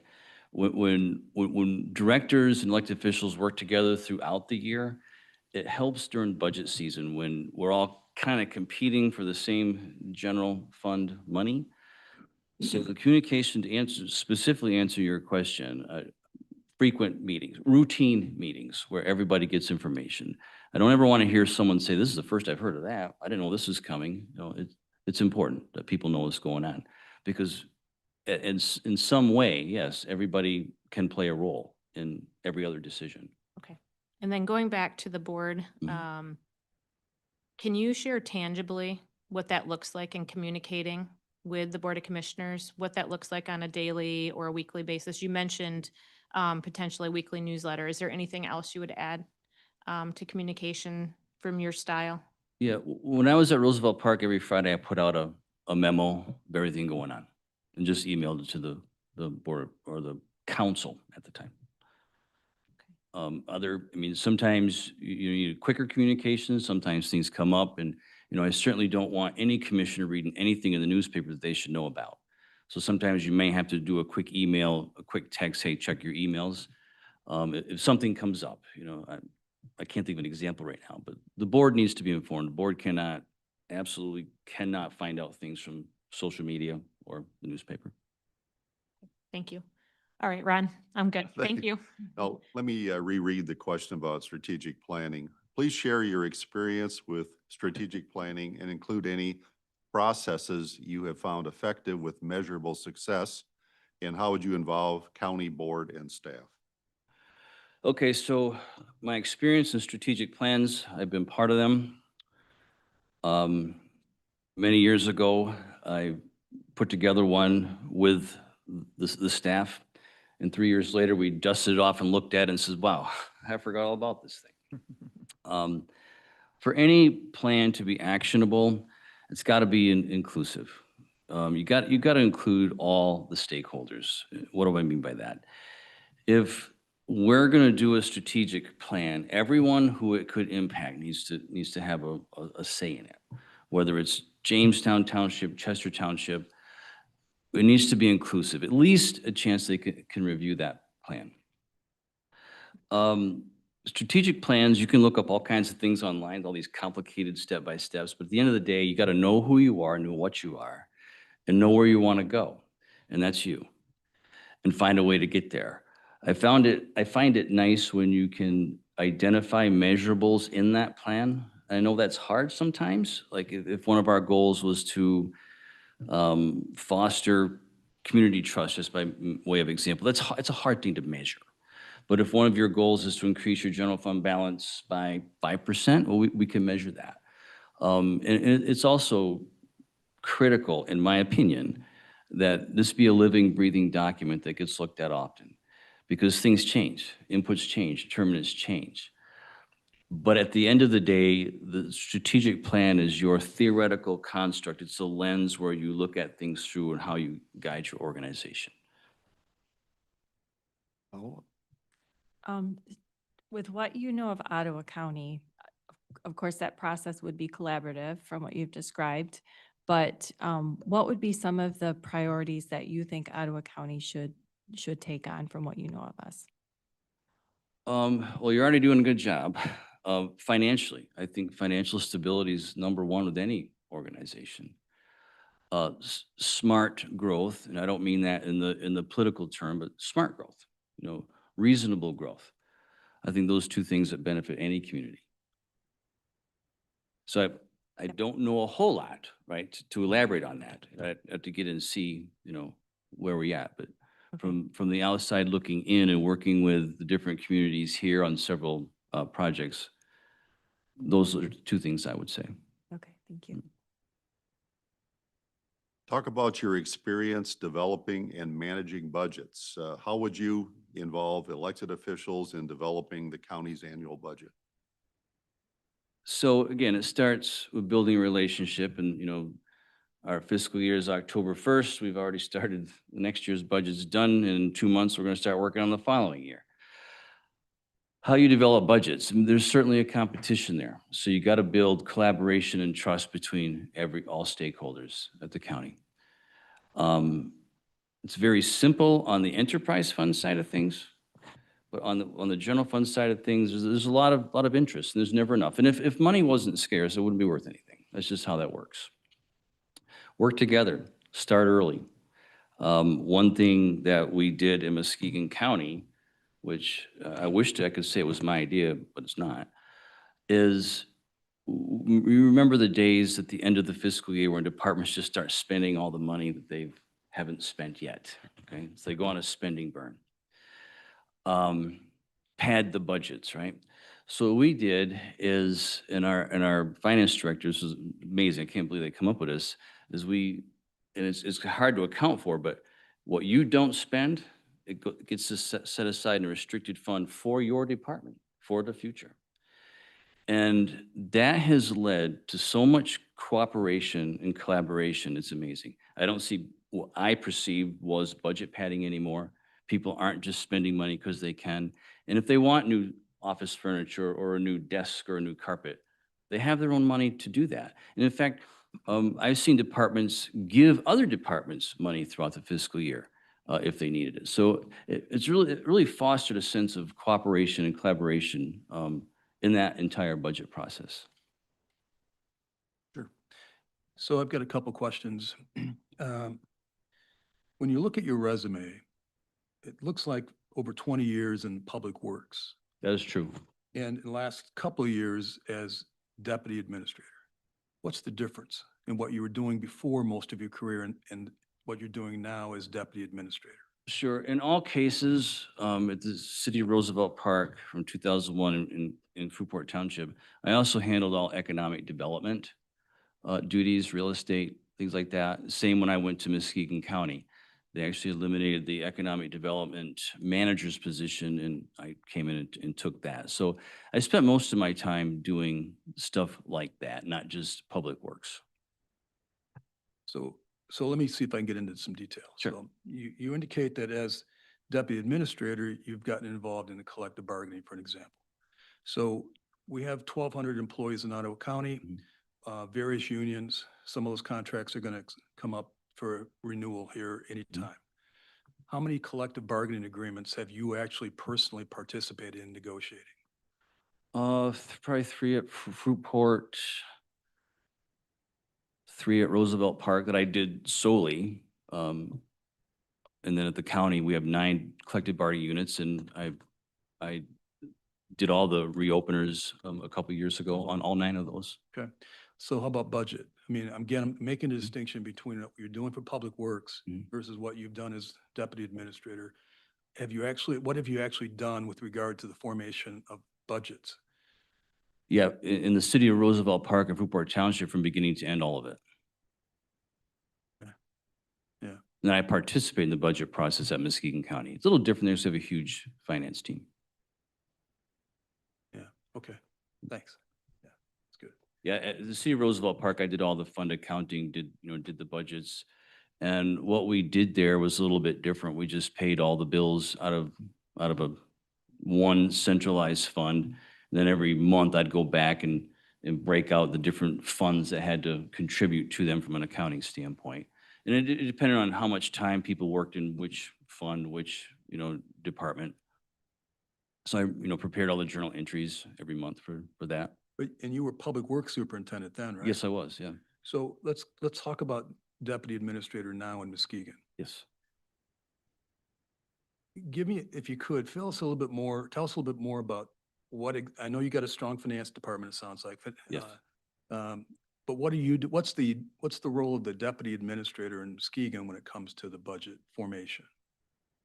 Work with the departments. You just want to know budget, right? Yeah, I think I'm focused on budget. We work on our own. There's a few budgets I handle myself. Emergency manager. And I work with, wastewater, the water, the different funds. So it's not solely a budget position. It's a lot of other duties as assigned. That's for certain. Do you get involved as deputy in human resource matters? Yeah. No. Yes. Can you explain what you do there? Absolutely. So my major role right now at Muskegon is anytime an employee is disciplined, whether it's a write-up or termination, they have a right to appeal. And so the appeal hearing is held before me, and per the board policy, we go through everything, and I get to choose to either uphold or discharge or reduce or remand back to the departments the action that was taken.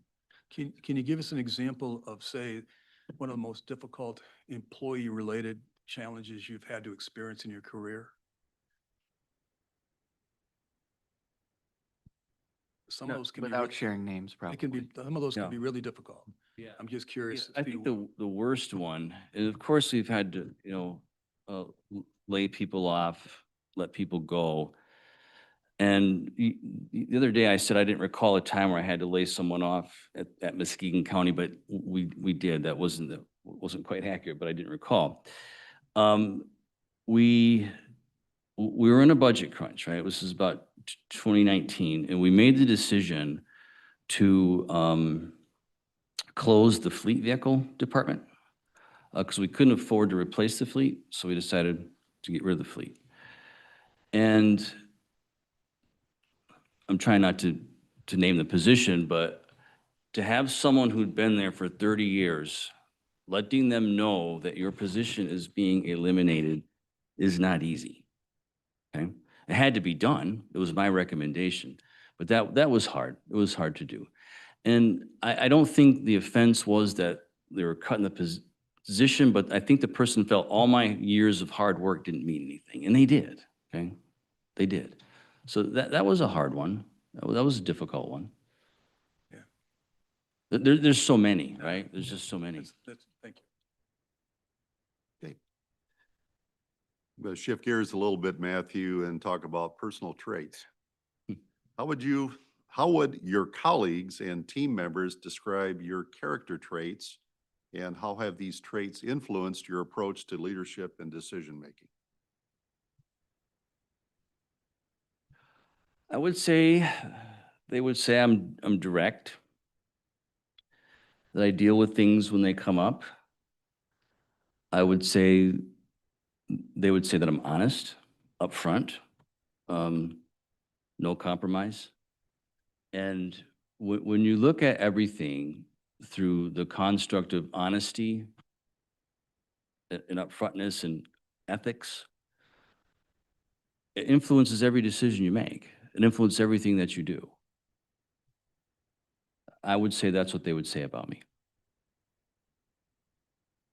I have a follow-up. I notice in here you have a PhD in public administration and business administration. Can you describe, or can you explain like what motivates you to learn, and like maybe talk about learning and also about teaching others? What is your passion for learning the things that need to be learned? Well, I love to research, right? I love to research facts. And that's what the PhD gave me. Anyone who has a PhD, it doesn't matter what it's in. It's really just an exercise in learning how to assemble facts from qualitative and quantitative data. What drove me to do that, I would say what possessed me to do that, had to have been the devil, because that was some serious pain, let me tell you. That was a lot of work, but it was worth it. I love to teach, right? I used to teach part-time at Baker College. I enjoy teaching, especially in the sciences, economics, finance, and statistics. I'm not answering your entire question. I think I guess maybe a little bit where I'm getting at is how do you see that desire to learn and the desire to share information with others? Has that impacted your roles as you work with other people? Oh, absolutely.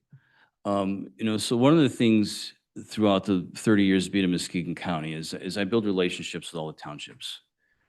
And I got a phone call the other day from 2 townships. They wanted to talk to me all of a sudden. They wouldn't tell me what it was. And unlike, Allendale Township, where the river is the dividing line, there was a couple townships on one of the rivers where a little bit of their township was north of the river, a little bit of their township was south.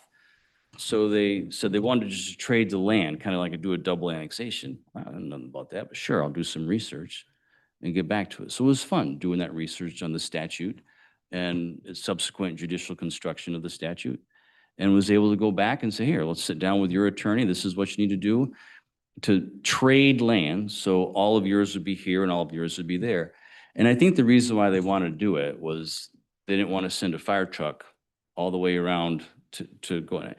We talked about other solutions like change your mutual aid agreements and stuff like that. But yeah, so I enjoy research. I mean, no expert in annexations, that's for certain. But it was good to help out a couple of townships that are small. Okay, a follow-up on that is a lot of the work of the administrator, as I'm guessing your experience in Muskegon, is very legal. So how do you see your interaction with corporate counsel? Are you currently very involved in interacting, with Muskegon's counsel? Just what are your thoughts on that? Every day. Our corporate counsel, we do many different things. Okay, we have one that's an expert on municipal law. We have one that's an expert on contracts. We have one that's an expert on environmental issues. If I'm dealing with EPA or Eagle, we go to that person. So there's several of them, and we use an expert. But to answer your question, I deal pretty much every day. I'm on the phone with one of them. Okay, sorry, I have one more. They're fine. And then in follow-up to that, if you were looking to hire somebody for a corporate counsel role, what would you be looking for in that person? Sure. For corporate counsel with an organization this size, and please, nobody, I mean, no disrespect for any of this answer, but counties deal with a lot of things, okay? Here's an example. Anything from lake levels to litigation, jail lawsuits, you name it, we deal with it. We deal with a lot of stuff. And I've had councils that were a one-person show, where I spent more money on research, okay, than work that was really produced. For an example, a lake level. When you have lake levels, they got to be set by the circuit court judge, and there's a process you have to go through. Having a firm that's large and has an expert at everything saves you money. So I'd want to look, I mean, I would recommend, it's your decision, to get a firm that has expertise in everything that's large. I mean, it is so nice because our good friends at Eagle and EPA, we. You said that without laughing, I'm sorry. That was good. We have an attorney who's dealt with them for 40 years. He knows more about the statute than they do, okay? And that's important when you're going up against, or when you're working with Eagle or EPA, right? Similarly, on contracts, we have an attorney who's done it for 30 years. It's all the person does. So having a firm that has that expertise, really in the end of the day, it saves you money. You're not spending 10 hours for research, you're spending 1 hour to get the job done. So being careful what I say here. So, Okay, thank you. The county, Ottawa County, is made up of 17 townships, 6 cities, and 1 village. With this information, can you talk with us about your experience in regional collaboration?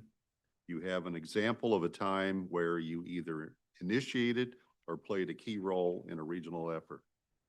You kind of gave us part of that already, but sure. Elaborate on that. Let's go to another one. Muskegon County has one wastewater treatment plant that serves the entire county. Back in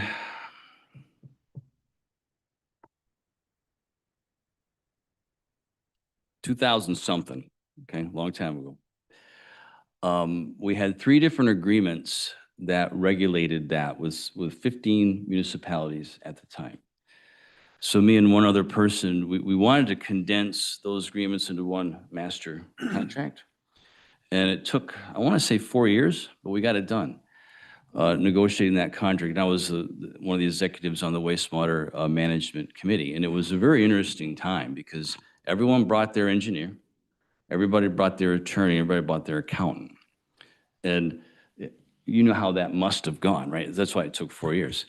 So that was quite an effort to get that master contract done and signed. That was one of many. Because you're not just dealing with cities, you're dealing with townships.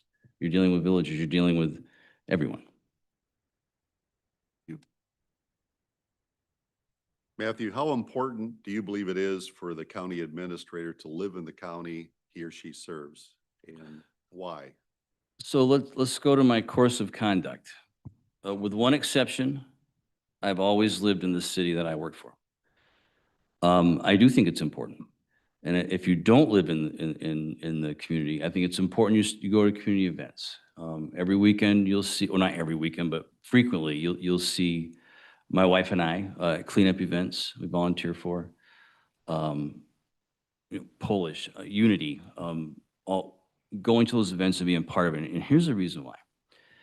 There's nothing more rewarding than sitting at a restaurant and the person beside you has no idea who you are. And they're talking about something good or something bad that's going on in the community. Now, it doesn't always happen, but you need to get a feel for what's going on in the community and how people are perceiving stuff. Not just in the comment section on Facebook, right? So I do think it's important. And my wife and I are looking to downsize the house. Our kids are off the payroll, and I don't want to cut a 5-acre lawn. She doesn't want to, and we put that on hold to see how this comes out. We put it on hold a couple months ago, or about a month ago. Matthew. So I do, to answer your question, I know statutorily it's you can't do it, But I think it is important. And I've worked with a lot of directors in my day, and I'll just leave it there. I think it's important to live in the community that's paying you. I think I have a pretty important question. How do you get your kids off the payroll? Let me rephrase. Yeah. They're not living with me anymore. And it gets worse because the grandkids, right? That's the wonderful way to get rid of money right there, but we enjoy it. To us about your perspectives on fiscal policy, including discretionary versus mandatory spending. How will you work to analyze and control the county's non-mandated expenditures? Okay, when you say fiscal policy, you're not talking fiscal policy like monetary policy, you're just talking. Oh, we're not talking Okay. the big F, no. All right. Well, thank you. How do we evaluate it? And I think I mentioned earlier the gap. I'm just talking about the general fund. There's certainly a gap between the taxes that come in that you have control over and the money that goes out. And it gets backfilled with revenue sharing, charges for service, fees, fines, and all that stuff. Clearly, we have mandated functions we have to pay for, period. You have the courts, the jail. That's not going away. How do you manage it from there? Really, it's a policy decision. Whatever's left is really a policy decision. One thing unique here in Ottawa County, which I find intriguing, you have more than just a general fund millage. You have a millage for the parks. You have different millages that cover certain things. Can you go back to the second part of that question? Yes, how will you work to analyze and control the county's non-mandated Control. expenditures? Sure. Okay, when it comes to any expenditure, local governments are always in a state of evolution. We're always changing. I mean, look at back 30 years, right? So we always want to look at things, combine things, change things, make them more efficient. And on the other side of that equation, you have GASB, the Governmental Accountant Standards Boards, that are coming up with more stuff for you to do, okay? So things are always changing. MIDC, Michigan Indigenous Defense Committee. So we're always in a state of not, I wouldn't say flux, but evolution. So you always have to evaluate things, where you're at, what you're doing, complete functions, right? Several years ago, we had a department and we evaluated the function of what it was doing. And it wasn't worth the money that it was costing. So the Board of Commissioners, under our recommendation, eliminated that function. So we're always in a state of looking at how can we best, reduce costs, keep things simple. Our job, our number one job fiscally is to provide the services you decide we provide at the least possible cost. And we always got to strive for that and keep our eye on that ball, always. Can you share an example of a time you leveraged technology to improve government service or services or internal operations? Yeah, wow. Yes. Okay. I mean, technology Please is. explain. Yeah, oh, sure. I'm just trying to think of a reasonable example. I mean, when I was at, I believe it was Sea Roseville Park. It was Sea Roseville Park. We had a water department, and we had a billing secretary and a treasurer, and they would print postcard bills, rip them off, take all day to do it. And so I found a company in Grand Rapids. I believe their name was KCI. And just by using the computers, we had to upgrade our computers. Now, mind you, this is the time where computers weren't the all in, right? I did my college papers by hand in the 80s. And we just used technology to upload the bills to this company, print them, pack them, and send them out. And we saved a ton of money, was able to not fill positions, and it worked. I mean, technology is fascinating. Water models, GIS. I mean, technology is real. I mean, can you remember 40 years ago? There'd be 10 people in a billing department writing out bills. Now you need one. Right? So we always need to look to leverage technology to make things more efficient and reduce cost. Affordable housing is a challenge for many counties. What innovative approaches do you believe could work in Ottawa County? So I don't know specifically for Ottawa County. The one thing I appreciate about Ottawa County is, so we're always hearing the word attainable housing, attainable, affordable, in these words. And I've always said, because we recently did a housing study, is yes, we need to focus on that. But why is my former neighborhood in Muskegon by the old Shaw Walker plant, why is a house that was 25,000, why is it 300,000? Why is that? Well, here's what I believe and many others believe, is the people who want a $500,000 or $1 million house, they don't have any stock. So they're bleeding into these neighborhoods, driving up the price. So what we're focused on is not just working with MISTA to get more affordable housing or attainable housing. I'm not sure what the politically correct word is, but to also work with the developers who want to build $1 million house, because there's a need there as well. When I say work with them, the market's going to pick it up, but if we have to do a tax increment financing to help with utilities, to make them bigger for the next one, we need to focus on that as well, not just attainable.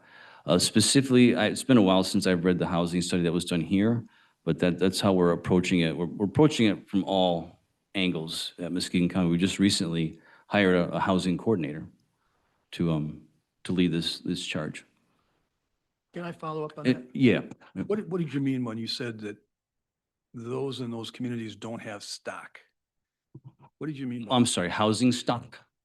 They don't have inventories. Inventory. Inventory. Inventory. Okay, gotcha. Yeah. Okay, all right, thanks. Anything else? Yeah, so you used a term I want to make sure I understand. Did you say tax incremental financing? What was Yeah, that term? yes. Can you explain what that is? Yeah, so it's a wonderful tool. I know Ottawa has it all over. I think it's the greatest tool ever for economic development. So what it is, if you own 5 acres of property and you pay $10 a year in taxes on it today, but you want to build something on it, you can do it for housing, you can do it for anything now. They just redid the statute, I think in 2024. So if you invest and you build something there, and say your taxes now would go up to $20 a year, the government still gets the 10, but that increment, okay, that additional increase gets captured. And we can help with development costs and how typically it's done, or one way it can be done. If anybody's familiar with Harvey Street by the Lakes Mall, there's a Costco going in, there's new apartments going in, or they're in. We established a downtown development authority there, and we're just, all the new taxes come, we capture it. And at the beginning of the project, the township issued paper or sold bonds and paid to put the utilities in. And with the money they're capturing, the additional taxes they're capturing, they're paying those bonds off. And what that did is allowed the township to make the developer build bigger pipes at its expense, so the next development could have access to those utilities as well. So that's what tax increment financing is. It comes in all shapes and sizes. I would defer to corporate counsel. He's probably got a book on all the different ones. Okay. So it's called different things, but that's really what it is. It doesn't have to be a DDA either. So. Joe, you had a question? Yeah, I had 2 questions. One's a little more complicated, and then one's maybe easier. So my intention is to ask each person we interview this question. We've talked about things today like fiscal responsibility and service delivery, economic development. And I know that every single board member here is extremely committed to serving our residents. But I would posit that we are not here on the board just because of things like fiscal responsibility or service delivery. We're here because of other ideas. I know I'm here because of what has transpired in the past in Ottawa County that got me involved. So I'm wondering if you were selected as administrator, how would you approach some of the highly political issues that have come up in the past and could come up again? Such as? Things like DEI, critical race theory, promoting abortion, things like that. I don't believe it's the county's role to promote abortion. It is the board's role whether you have DEI or not. And if the board says we don't have it, we don't have it, period. Or if the board says we're going to have it, we have it. It's really a board decision. When it comes to political issues, for me, I stay non-political. It's a board decision. It's important that all board members have the equal and complete accurate information to make a decision. But I'm not going to roll in that boat as far as taking a side on any of these issues. Now, I do have an opinion on them, but I'm going to keep that to myself because no matter what the board's decision is, I'm going to support what the board says. So you're not going to see me taking a different opinion on social media. I guess my question is more geared towards, can you help the board navigate these issues, ideally, to avoid them? I mean, I can give an example if it helps, but this is the reason why I'm involved and why a lot of other people are involved on the board is because they care very deeply about ideas. We all care about the mundane things too, but I wouldn't be here if Ottawa County had not been promoting critical race theory in the past. So I could get more specific, but I'm just trying to kind of gauge if you have any additional perspective on these heightened political issues which keep cropping up. Yeah, no, I get it. We've been through that at Muskegon County with Planned Parenthood. We used to lease space to them, and that was a very hot button issue. But yeah, of course you would navigate these things with the board. It's nice to avoid these things, especially when it's unnecessary, because it's a distraction. It takes too much away from what's really going on. Just like this list we're reading about on the news. So yeah, navigate, keep the focus, keep the board members equally informed, whether it's DEI, whether it's all these issues that are hot button issues. Turning your back on them as an administrator, they're not going to go away, okay? If you don't pay attention to it, it's going to get worse. And we don't need distractions like that. There's too much to do. There's too many good things to do in the community to have distractions like this. So yes. Thank you. One other question I have, which I think is highly relevant because of where you're currently working. So the administrator Muskegon is currently Mark. Yes. Yeah, Eisenbarth. Eisenbarth, yes. Okay. So if chosen for this position in Ottawa, how will your relationships in our neighboring county and in West Michigan impact your role here? So I talked to Mark about this, and we think the relationship will get stronger between the two communities. Now, clearly, the two communities work together through GMED, through the Lakeshore Advantage, and there's also relationships between some staff members. And I'm not going to drop any names. That has been very, very beneficial for, I believe, both parties. So if I was in this role, I would see an even stronger, and I say stronger, it's good now. Look what we did with the force main. I mean, look, that was you, right? That wasn't me, that was you. That was the Board of Commissioners, your district. I mean, that took a lot of work, and we showed we can work together. But I think I think that would strengthen some.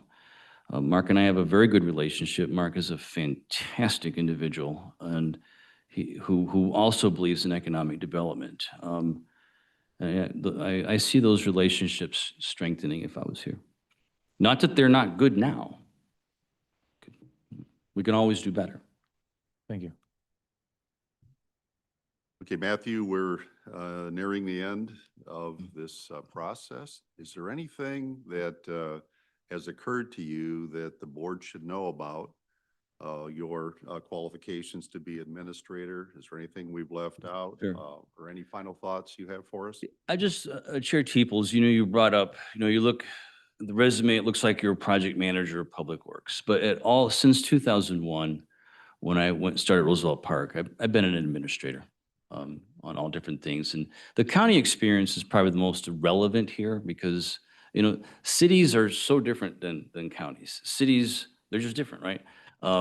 Counties have prosecutors, judges, clerks, registers of deeds, different things. It's just different there. So the most relevant experience would be my, I think, 8 years at the county. Thank you, Matthew, for your time this morning. You should know that the Board of Commissioners will publicly announce its decision or next steps very soon. I appreciate all your time. And I looked at the roster of people you've chosen, and you're going to make a good decision.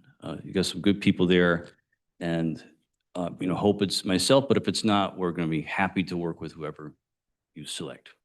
I appreciate your time. Thank you. Come on around. All right. So great having you here.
You're back on?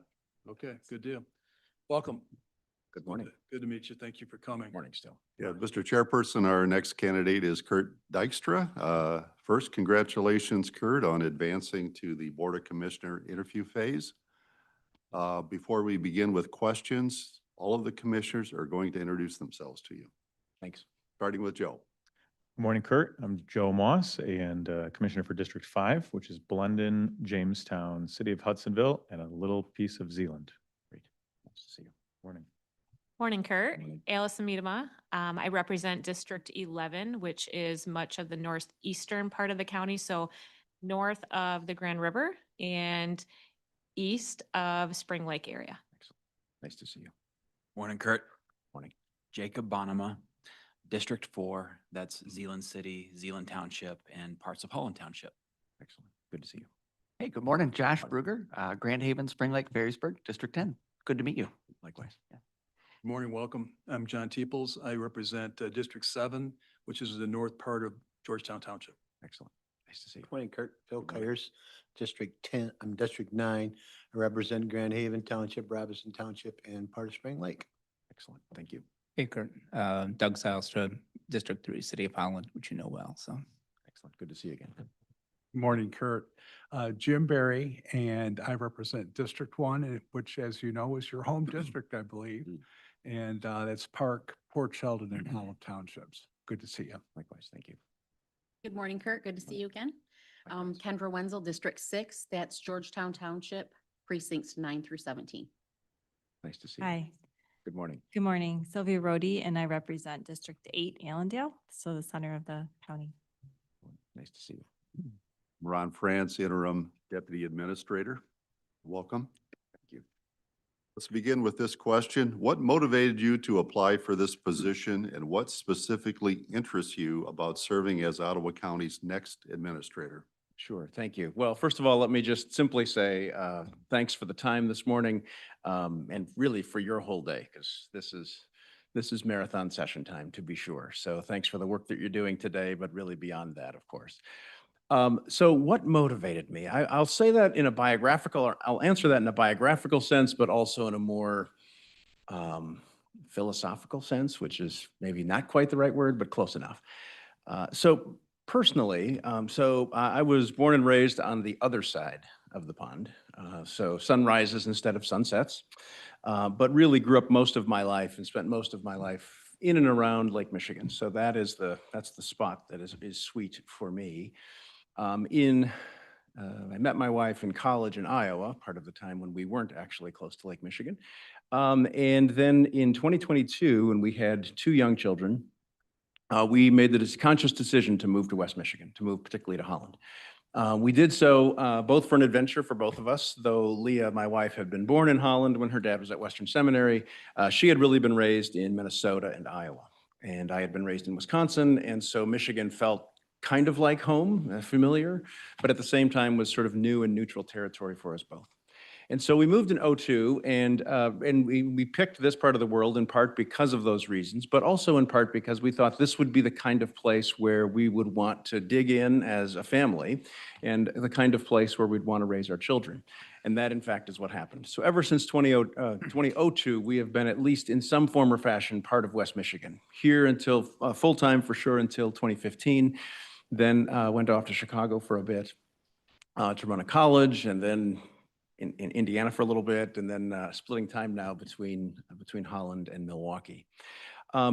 So that's kind of the biographical explanation of why we care about this place. This place is our home. This is the place where we raised our girls. This is the place where we've been spent most of our married life together. This is the spot where we consider this is home.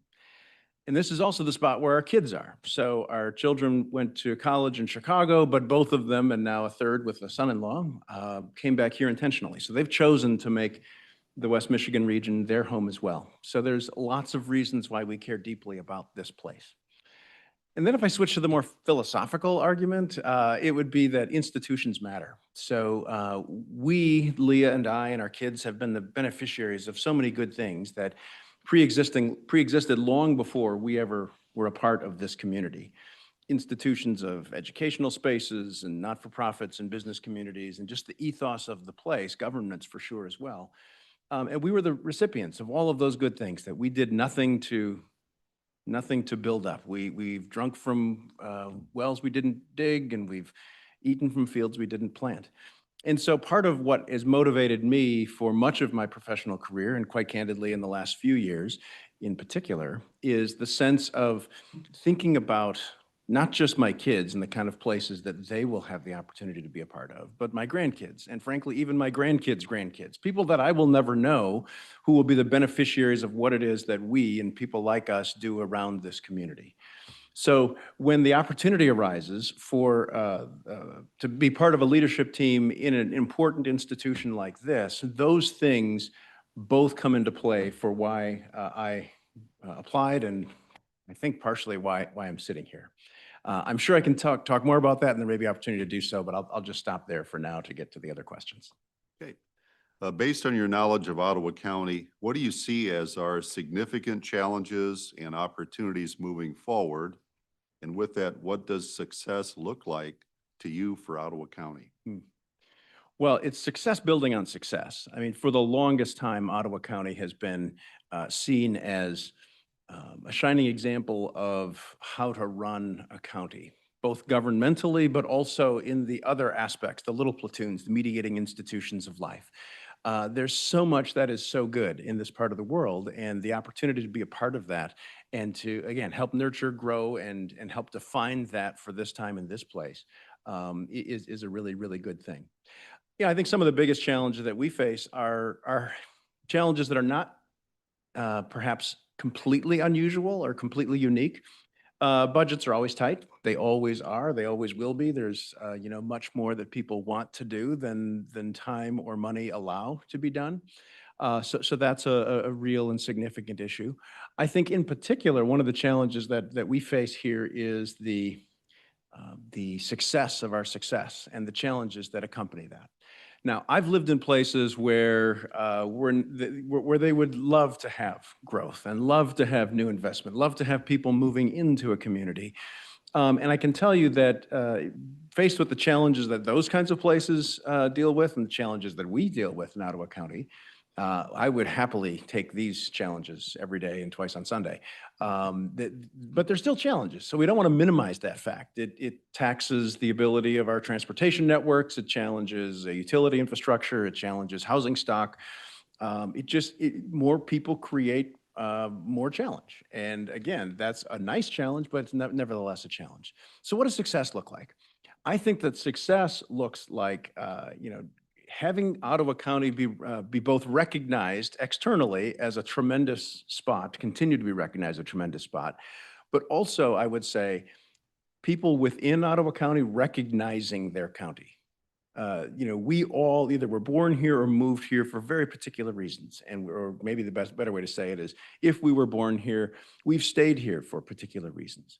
And part of what I think, excuse me, part of what success has to look like is not merely digging our heels in and never adapting to new things, because let's be honest, time marches on. Today's Ottawa County is very different from what it was 5 years ago and surely 50 years ago. But at the same time, they're enduring values. So our job really as leaders across the community is to translate those timeless values into the contemporary context. And so success looks like somebody many years from now being a part of this community and saying, this is my home, this is my place, this is where I want to be. Thank you. Please describe your understanding of the county administrator's role in working with the county board that may have political or ideological differences. Sure. So you all are the administrator's bosses. That's collectively you are the administrator's boss, but obviously there's 11 of you, and part of the beauty of representative democracy is that there are 11 of you, and the idea behind that is that you represent different portions and interests of the county. What might be of interest in Crockery Township might have less residents in the city of Holland, and vice versa, and those are just two examples. So part of the way we have set up governments throughout America is the idea of having participatory representative governments that come together collectively to act as a whole. And many times, maybe most times, that happens collegially, or if not unanimously. But there are times when things are divisive, and there are times when the fact that there are 11 of you, or however many are in a representative body, you don't all agree. And again, that's by design. Understanding that you are a political body, and I would say the best sense of the word, the truest sense of the word, not necessarily, yes, you're elected on a partisan basis, but I truly believe that each one of you have what you believe to be the best interests of the county at heart. And again, that might not look the same and feel the same for each one of you, but nevertheless, I have to believe that you don't do what you do and put in all the hours you put in merely for the performance or because the perks are so great. You do it because you care about this place and you care about representing the people and making this a better community. Now, you have a particular role collectively. The administration has a related but a different role. And the administration also is a political body, but again, very specifically the small p political, meaning it serves the public. So you set policy, you determine the direction of the county, and then you seek, primarily through the administrator, but then funneling through the staff of the county, to have that policy implemented and to run the day-to-day operations of what happens in a county. And so much of what a county does, local government does, really has almost no relationship whatsoever to partisan politics. And I think that's frankly how the staffing works best, is if the staff understands that you have a different function than it, you have a different function than the administrator, and at the same time, the staff also and also you understand that you have a different function than what the staff does. So there's a healthy respect, a healthy understanding, a healthy respecting of some degree of boundaries. But in particular, as it relates to the administrator and the board, I am one of, the administrator, I'll just assume it's me for a second, I would be one of your few employees. You have direct responsibility, and one of the most important things you have, in addition to setting budgets and tax rates, is the selection and retention or non-retention of a county administrator. So my role, or the administrator's role more generally, is to follow your direction. You are the boss. And I would hope that over time, whoever ends up sitting in this chair, or is it this chair or is it that chair? Wherever they sit, during a normal, I've seen the videos, but I've never spent a lot of time in this room. Whoever sits in whatever these chairs are in this role, my hope would be that you would also find that you have great trust in, confidence in, and you seek the advice and wisdom of that particular person as well as the other staff members of the county. I mean, when I was both on the council and mayor in Holland, sure, we had our own ideas of how things ought to run, and most times we were right. Especially, if you ask any individual council member or mayor, they believe that most times they were right. But we also benefited greatly from the professional staff and the people who were in the trenches day to day, implementing the things that we wanted to get done. And there were times when, frankly, we would hear from our city manager or from other members of the staff that, you're thinking about these things, and that's terrific. But let me also just inform you a little bit how that plays in different spaces and places. Let me just give you a sense how that will impact other operations that we do. And that didn't necessarily fully or entirely change our mind, but that's the kind of feedback, that's the kind of give and take relationship that we wanted from our professional staff, and I trust that's the kind of relationship you would want to have from your county administrator, understanding that at the end of the day, the rule of six is the rule of six, and that's the policy and the direction that the county staff operates then. So let me follow up on that, if you don't mind. So appreciate that response. So that takes one of my major questions away. But there's a difference under the Michigan Constitution and statutory laws regarding the powers that a county can perform certain duties and authorities, as compared to the duties that are set out under the Constitution or statutorily to cities or villages or townships. Do you understand the differences of authority, lawful authority for counties versus cities, for an example? Yeah, I mean, to an extent. I mean, this, and I'm sure we'll get to the question of experience and, what is it that makes me a unique kind of person in this role versus some of the other qualified people you're talking to today. So I would say yes, to an extent, and at the same time, there's much to learn. And I think that that's the importance of having a really, really good staff as well. From what I understand, there's some tremendous people that are in this building and elsewhere around the county facilities, and also some vacancies that it would be important to fill and to complement the strengths, whether it's me, again, me or somebody else, complement the strengths of the administrator with some of the things that maybe the administrator doesn't have in terms of experience or particular skill sets. Can So, you fundamentally give me a difference in legal authority versus a county versus a city? Do you have a sense to that specifically? well, I mean, so, there's a couple different kinds of cities or home rule cities, for example. So Holland was a home rule city, and there are specific things that come directly from Lansing and the Constitution and statutory authority that are different from other cities. There's different kinds of responsibilities that a county has from a city.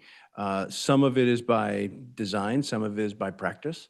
I'm not exactly sure what you're asking me for, but I guess I would say that. The fact that you understand there's a distinction, I guess that's the bigger. Oh, sure. And I think the other thing, I mean, both counties and cities or townships or villages, they're all broadly swept into the local unit of government category. And so in many ways, not that they're even close to being identical things, but vis-a-vis state government, vis-a-vis federal government, counties and cities, I remember practically speaking, when I was, in Holland in office, we interacted quite a bit with Ottawa and Allegan County, of course, because the city is split between the two. And part of it was there were overlapping areas of responsibility. And in those instances, we had the opportunity to work collectively and collegially with the county officials to sort of make sure that if we were both in an area, we were doing so, we were pulling the cart in the same direction. And sometimes we said, look, we both could do this, but why don't you do this aspect of it, and we'll work out the details later. But it makes no sense for us both to be active in this area, though we both could be. Rather, let's find a way to work together. And that's sort of a general mindset that I tend to have is how do we build relationships in a way that allow collaboration to occur and allow the edges that will undoubtedly occur and the conflict that undoubtedly will occur, how do we let those edges not be too rough to leave slivers and leave cuts along the way, but rather find ways to work together better? Josh, you have? Yeah, Kurt, this is about the time when we start asking our own. We go freestyle here, so you're doing great. I just want to follow up a little bit. You mentioned the rule of six, and ideally, ideally, you have an 11-0 vote on issues here at the board. Kind of a two-part question. What happens, how do you as the administrator handle a situation where it's an 8-3 vote, a 7-4, a 6, whatever it may be? And recognizing that's part one. Part two is recognizing that your job is much easier when it's an 11-0 vote. How do you work toward us getting to an 11-0 vote when some issues are pretty tough? Sure. I mean, I think I'll go back to something I sort of hinted at before, which is, part of the goal that the administrator ought to have, and part of the goal the board ought to have, is to have this really tightly working, respective relationship, understanding the differentiation of roles. But at the same time, you want in the many voices that you listen to, the many inputs that you have in terms of how you decide to enact policy, I would hope that the people within this building, writ large, are part of the people you listen to, because they are the ones who both implement those decisions on a day-to-day basis, and they're the ones who frankly understand the boots on the ground better probably than anyone else. So on the one hand, yes, it ought to be a degree of give and take, and there ought to be opportunity for, and this is as much on the administrator as it is on the board, because there's a way for an administrator or if it's a more private sector, a board of trustees or a board of directors versus a president or CEO, there's a way for the chief appointed official to interact with the commissioners that is also incredibly respectful of the commissioners, understanding not just that they're the people who are that person's boss, but understanding that your role is an important one. It's a very important one. It's one that is determined by law and constitutional principle, both directly in Michigan, but also as a general principle of how we do government in the United States. So all of that said, I would never presume that there is going to be a unanimity in my ability to get you all to 11, for example. I mean, there are just going to be times where fundamentally you disagree on things. And that's, again, as I said earlier, that's okay. That's fine. That's actually the way the system's supposed to work. I would say that it's important for the administrator to help foster the disagree but not disagreeable aspect of the culture of the place. And again, the administrator doesn't have the entire ability to do that. That rests in large measure on the people, everyone who sits around these tables and sits in that front row to help and advise you and speak with you. But the fact of the matter is, no administrator is going to find a way to get you to agree on everything. Sometimes one person, 3 of you might say A and 8 of you would say not A, and that's just the reality of what happens. Once those kinds of 11-0 decisions, I suspect, are actually by far the majority on this board. They surely were when we were on the city council. They don't tend to get the headlines. Dog bites man is not a huge story anywhere. But yes, their 11-0s are easier. But if it's a 6-5, let's go in that direction. Again, the job of the administrator and the staff is to say the board has spoken on this. Okay, and part of that is also the recognition among the 5 on whatever issue it may be that the board has spoken on this. So it's an understanding of process, but it's also an understanding of result. And the staff, most directly working through the administrator, works for the board, not for the chair. No disrespect, not for any particular commissioner. The administrator works for the board, and the board's action are what governs policy and therefore what gets implemented. Now, again, I'll just say this: if it's 6-5, the staff's going to have to be able to walk a little more gingerly, right? Because clarity is vital at that particular moment. Because because clearly there's disagreement, and secondly, if there is some unclearness in what the 6 were actually hoping for, that's a great way to invite further discord by not fully implementing or not fully understanding what it is that the board's decision actually is. So the hope would be to help you get to decision-making that is more uniform, and if not more uniform, at least agreeable. And then at the end of the day, 6+ is the decision of this body. Thank you. Well, Kurt, the next question, I think you've answered 4 times already, but I'm going to read it anyway because I think there's a nuance at the end. Yep. Who do you consider that an administrator works for, the Board of Commissioners or the residents of Ottawa County? The answer would be yes. We all work. Everybody in this building works for the residents of Ottawa County at some form or at some level. You all work for the residents of Ottawa County vis-a-vis your district in particular. And most directly, the administrator works for the board, but the board works for the residents, and therefore the administrator also works for the residents. You don't get into this business, this line of work, public service of any sort, unless you fully understand and appreciate that the top of the food chain, the head of the org chart is the elected populace or the electing populace. And then it goes to the Board of Commissioners in our particular context. We'll set aside, the treasurer and register of deeds and prosecutor and all those things for a second. And then it goes into the staff. But at the end of the day, the people get the chance to sort of have their say in how things are going every 4 years. And that is not to be taken lightly. And the people tend to hold pretty tightly to that ability and responsibility and power. Hey, Kurt, what is your leadership style and how would you go about promoting a culture of trust, support, and strong employee morale? Yeah, thank you. I said this on Monday, so you might have, a couple of you were in the room and others may have killed a Tuesday or beyond by watching all the videos. I had the good pleasure, as I'm sure many in this room have, of knowing a bit. Not, we weren't close, but Max Dupree during the later years of his life. And, Max's definition of leadership, I think is the best one that I've seen. And I say that for two reasons. One is it's memorable. You can remember it. And two, it is because it feels like it resonates. And Max's definition was, the first definition of a leader is to define reality. The last is to say thank you. And in the middle, the leader is to be a servant. And that's what I've tried to do during much of my professional life. I didn't come across that quote till maybe 5 to 10 years into my professional life, but again, that's part of what resonated with me. So I think that would be my mantra, if you will. Now, I think I've done that, not perfectly by any stretch of the imagination. I think I'm better at it than what I would have been maybe 10 years ago. Again, but that's not necessarily for me to be I don't get to fill out the report card on that one. You'd have to sort of talk to people who had the chance to work with me and for me.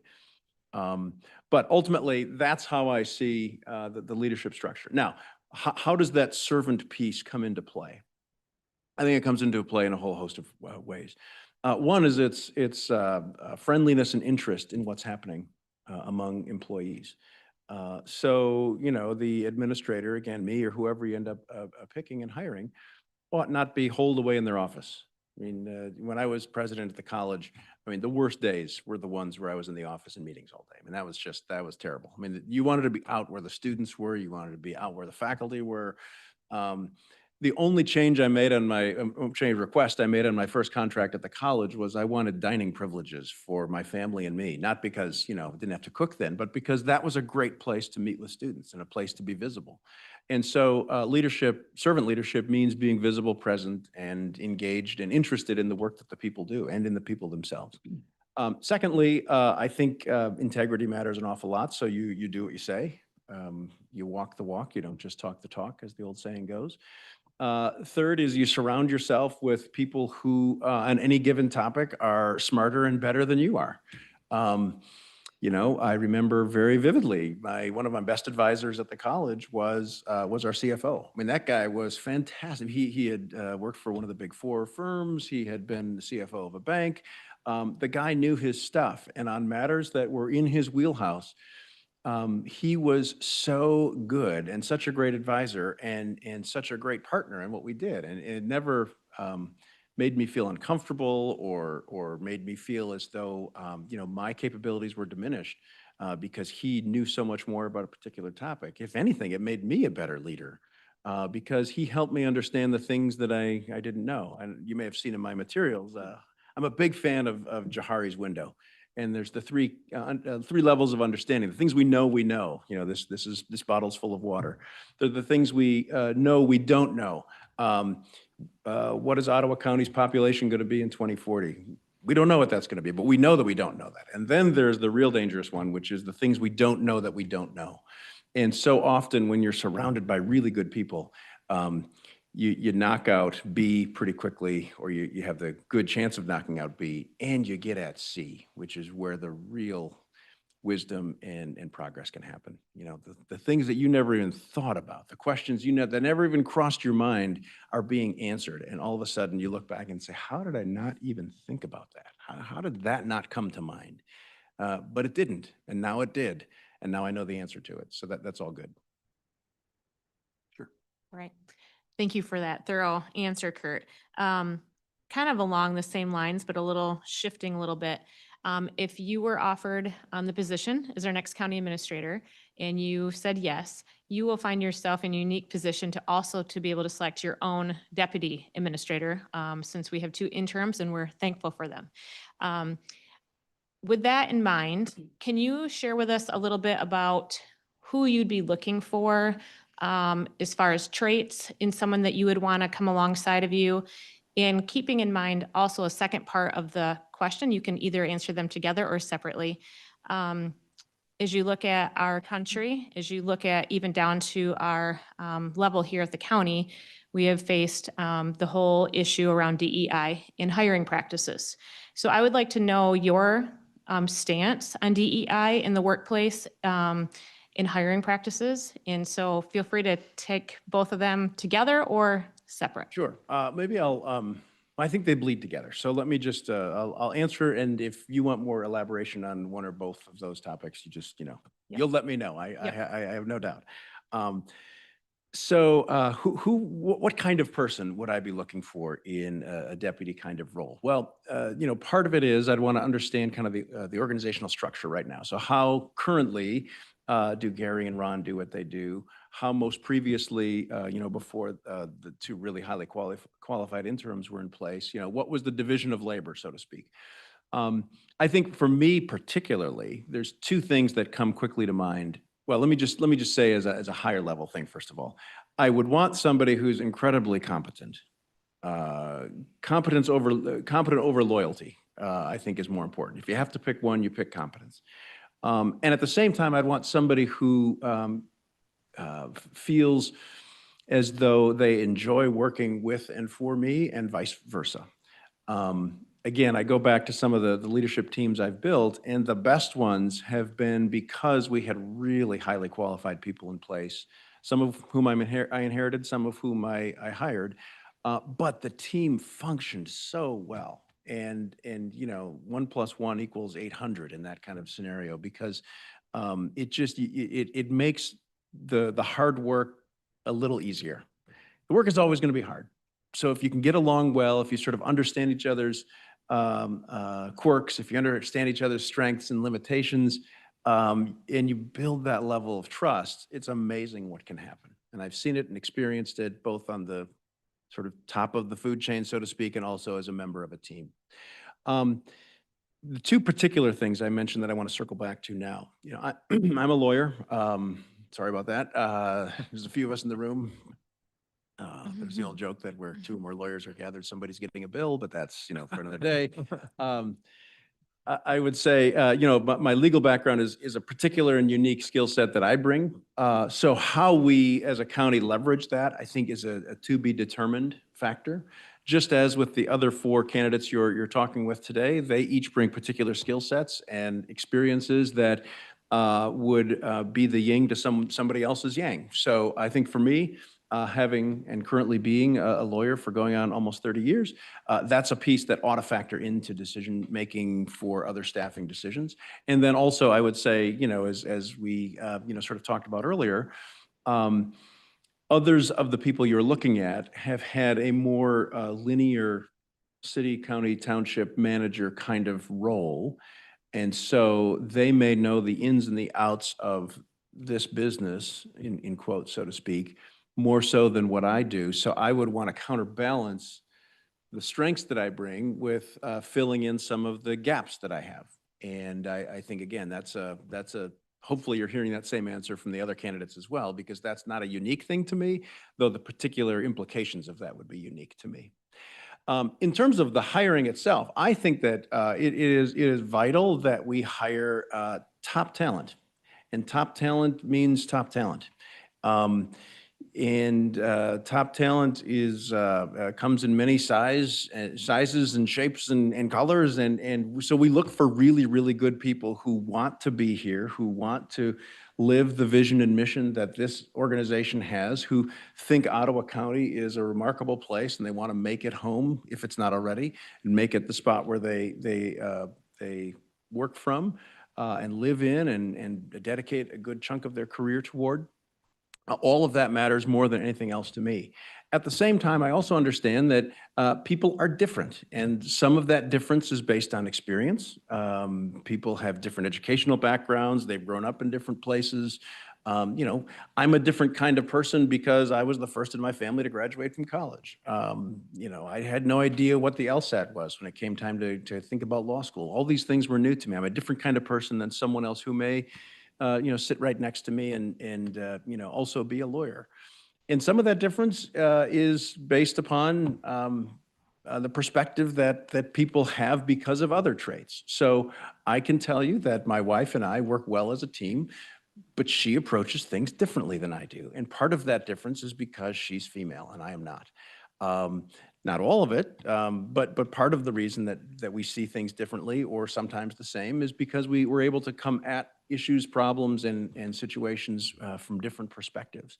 So I love the difference that can come from different perspectives, but at the end of the day, we have got to have competent people in every form, shape, and characteristic that can then add to the team and help us work better and help us be better. So that again, as we look back to what success looks like, this is the kind of place where people from wherever they come from say, you know what, Ottawa County is home for me.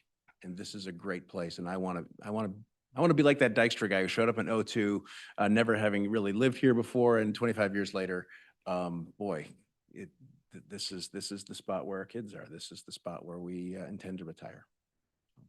So Kurt, Alice, you done? I just want to say thank you. Yeah. So I'm having trouble with a question, and I'm going to be really blunt. And because I look at your resume and your experience, and it's incredible, right? Really deep. I look at your educational background and I say, wow, I wish I had some of those experiences, right? I just marvel at it. In all your associations and everything you've done, I just marvel at what you've done. But I'm still struggling because when I look at your career path, I see you starting as private practice in law, and then you move on to become a professor at the college, then you go back into banking, and then you go back into high administration at a college level. And I'm not seeing a continuity that gets me to municipal government. I don't see municipal government. I see a lot of jumping around, high level work that's most of us couldn't do, frankly. But we're here to hire for the administrator position. Help me, Kurt, understand that given your background, how do we get it to the grassroots? Because the administrator position is not as high function as you've had in your career. It is day-to-day grunt work, long hours. How does that fit into your career path? Yeah, so I'll answer that in a variety of ways, and this might be more of a shotgun to answer than a pearl with or a series of pearls with a thread running through it. So it may not look like a necklace at the end of the answer, but I'll try and get at that because, you know, candidly, that's a question with someone with my background ought to expect, and it's not that you want me to tell you it's a fair question, but it's obviously a fair question because it would be the question I would have if I were sitting on the other side of this table. So a few things. One is, I think that if you look at sort of some of the things that I've done and the experiences I've had, on the one hand, you could say, well, that's a head scratcher. You know, that page turned and that wasn't the next page I was expecting. Maybe, but maybe more, it's a question of what are the underlying values, underlying principles of many, if not all of those roles? And some of them did overlap. So for example, college professor at Hope, that was a part-time gig on a Tuesday night, adjunct, you know. Similarly with you know, city government in Holland, that's a part-time role, much like this is for all of you. But some of the overlying or underlying continuity pieces are a sense of service and a sense of caring about whether it's the public writ large or whether it is things that matter in the long haul. So I think that, for example, just I'll pick a few of the things in my background. You know, college administration is something I'd always cared deeply about, in part because I was a first-generation college kid, and my college president, who ended up being later on Hope College's president for 13 years, was so important in my life. And I learned a lot about leadership and things that matter from his example and his pouring into my life and Leah's life as well. And so he had spoken words to me back when I was, you know, 22 years old or so, and said, you know, you and Leah ought to really think about college administration someday. And so that was always kind of hanging back there. And, you know, we cared about those kinds of places. We care about the lives of students.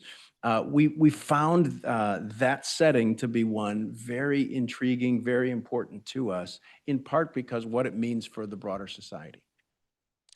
Another part of the story is my time in, the 11 years or so at the City of Holland. On the one hand, when I was at the firm, one of our other partners was also the mayor of Grand Rapids. So there was a bit of a track record at that particular firm for having members of the firm serve in local public office. But I think there was a legitimate concern of, what does this do for your career?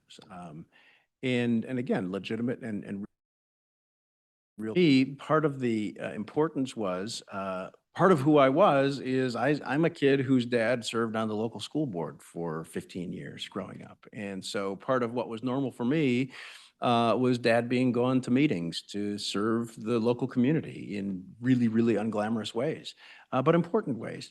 And so that was part of what kind of motivated me and what I wanted to be about during the course of my professional life. And I would also say that, yes, there is a particular set of things that a county administrator does, or a city administrator does, or really any kind of role does. And there are peculiarities and particularities that only experience can teach. And at the same time, someone with my background, I mean, while I may lack some of that, someone with my background actually brings to the table a whole set of varied experiences. So experience in the financial services sector of the economy, understanding of, things like bonds and other kinds of, debt structures that maybe another candidate might not have that kind of experience. Everything you do has a legal component to it. So having a lawyer in a role like this is maybe not as far off as what it might at first appear to look like. Having not-for-profit experience with significant not-for-profit entities, multiple hundred employee institutions that function like small cities, i.e. a college. Maybe that on first blush seems maybe a little unusual, but then you think about the importance of the not-for-profit sector and the kinds of things that college and university administrators have to deal with. And it's maybe not the exact same song, but it's a pretty familiar tune for what happens at a governmental level. And then, of course, you say, well, he has been around the block for roughly 11 years in the local government space in this particular part of the world, knowing a lot of the players, understanding the peculiarities and the uniqueness of this particular part of the world. So those are things that, again, I bring that maybe some others don't bring as strongly, in the same way that other candidates bring different sorts of strengths that aren't necessarily my strengths as well. Thank you. How would you foster a welcoming organizational culture that reflects the character of Ottawa County and supports all employees and residents? I think a good part of it's by example. So again, as I said earlier, the administrator, again, whether me or somebody else, ought not just be sitting in the office on a daily basis as much as possible, and be out and about, be visible, be present. There's the old adage of, leadership by walking around kind of thing. And it gets a bit of a bad name, but there's something to it as well. I would also say that, that is a cultural value that has to get reinforced at every of the highest levels of the county organization. So it can't just be the administrator. It has to be the administrator, but it can't just be the administrator. It has to be department heads. It has to be something that is in the water in this place. And I think that it is. And I, as I think about what we ought to strive for is we ought to, exceed expectations on every reasonable request, and then hopefully exceed some expectations on some unreasonable requests too. That's the kind of experience. I mean, nobody says, boy, I get to go interact with, the clerk's office. I mean, nobody's excited to go to the DMV. Nobody's excited to go to City Hall, generally speaking. So if you can make that experience one in which people walk away almost shaking their head like, what in the world was that? I had no expectation of that, but that was incredible. It does amazing things for the people who live and work in this county, but I think it also does amazing things for employees. It helps them see in a really tangible, feedbacky kind of way the importance of the work that they do day in and day out, even though much of it is, any work, much of it is routine and mundane.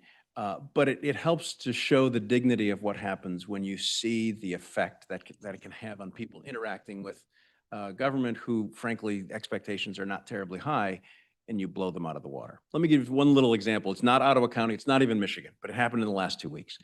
So I have a family member who was victim of a scam, a financial scam. And so I was helping this family member out with other members of our family, and we filed a police report. So the jurisdiction in which they live is served by the county sheriff of that particular area.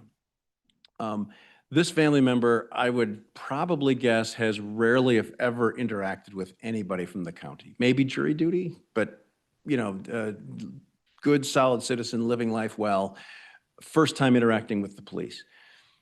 The deputy who came, we called it at 8 o'clock at night, he showed up like 25 minutes later. He was incredible. And to a person, my parents, this other family member, me, walked away saying, wow, I have such a great feeling of that sheriff's department and by extension, the county, because of that interaction. Now, my hunch is that, I mean, the deputy was just doing his job, and he understood that he was doing a good thing. But hopefully the feedback that we've given also helps to reinforce the importance of what for him was one of many calls that night, I am sure, and the importance of the impact that he can have in the lives of ordinary residents, and hopefully helps him be encouraged in continuing to build that same kind of cultural experience as he's interacting with other members of the public or other members of his department. So that's kind of a means by which I think we can get to continuing the growth, continuing the great culture of service and collegiality that happens already in these buildings. Kurt, I just want to ask you, it's not intended to be a tough question, but I want to give you an opportunity to address a criticism that I've heard about you. This popped up in social media, and we even had a comment on this morning. But going back in history, some years ago in Holland City Council, you dealt with a resolution that involved equal access for folks, which included characteristics of sexual identity and gender. That was a while ago. We've got Elliot Larson now and all that, but would you care to share your thoughts on that and where you might be on that issue today?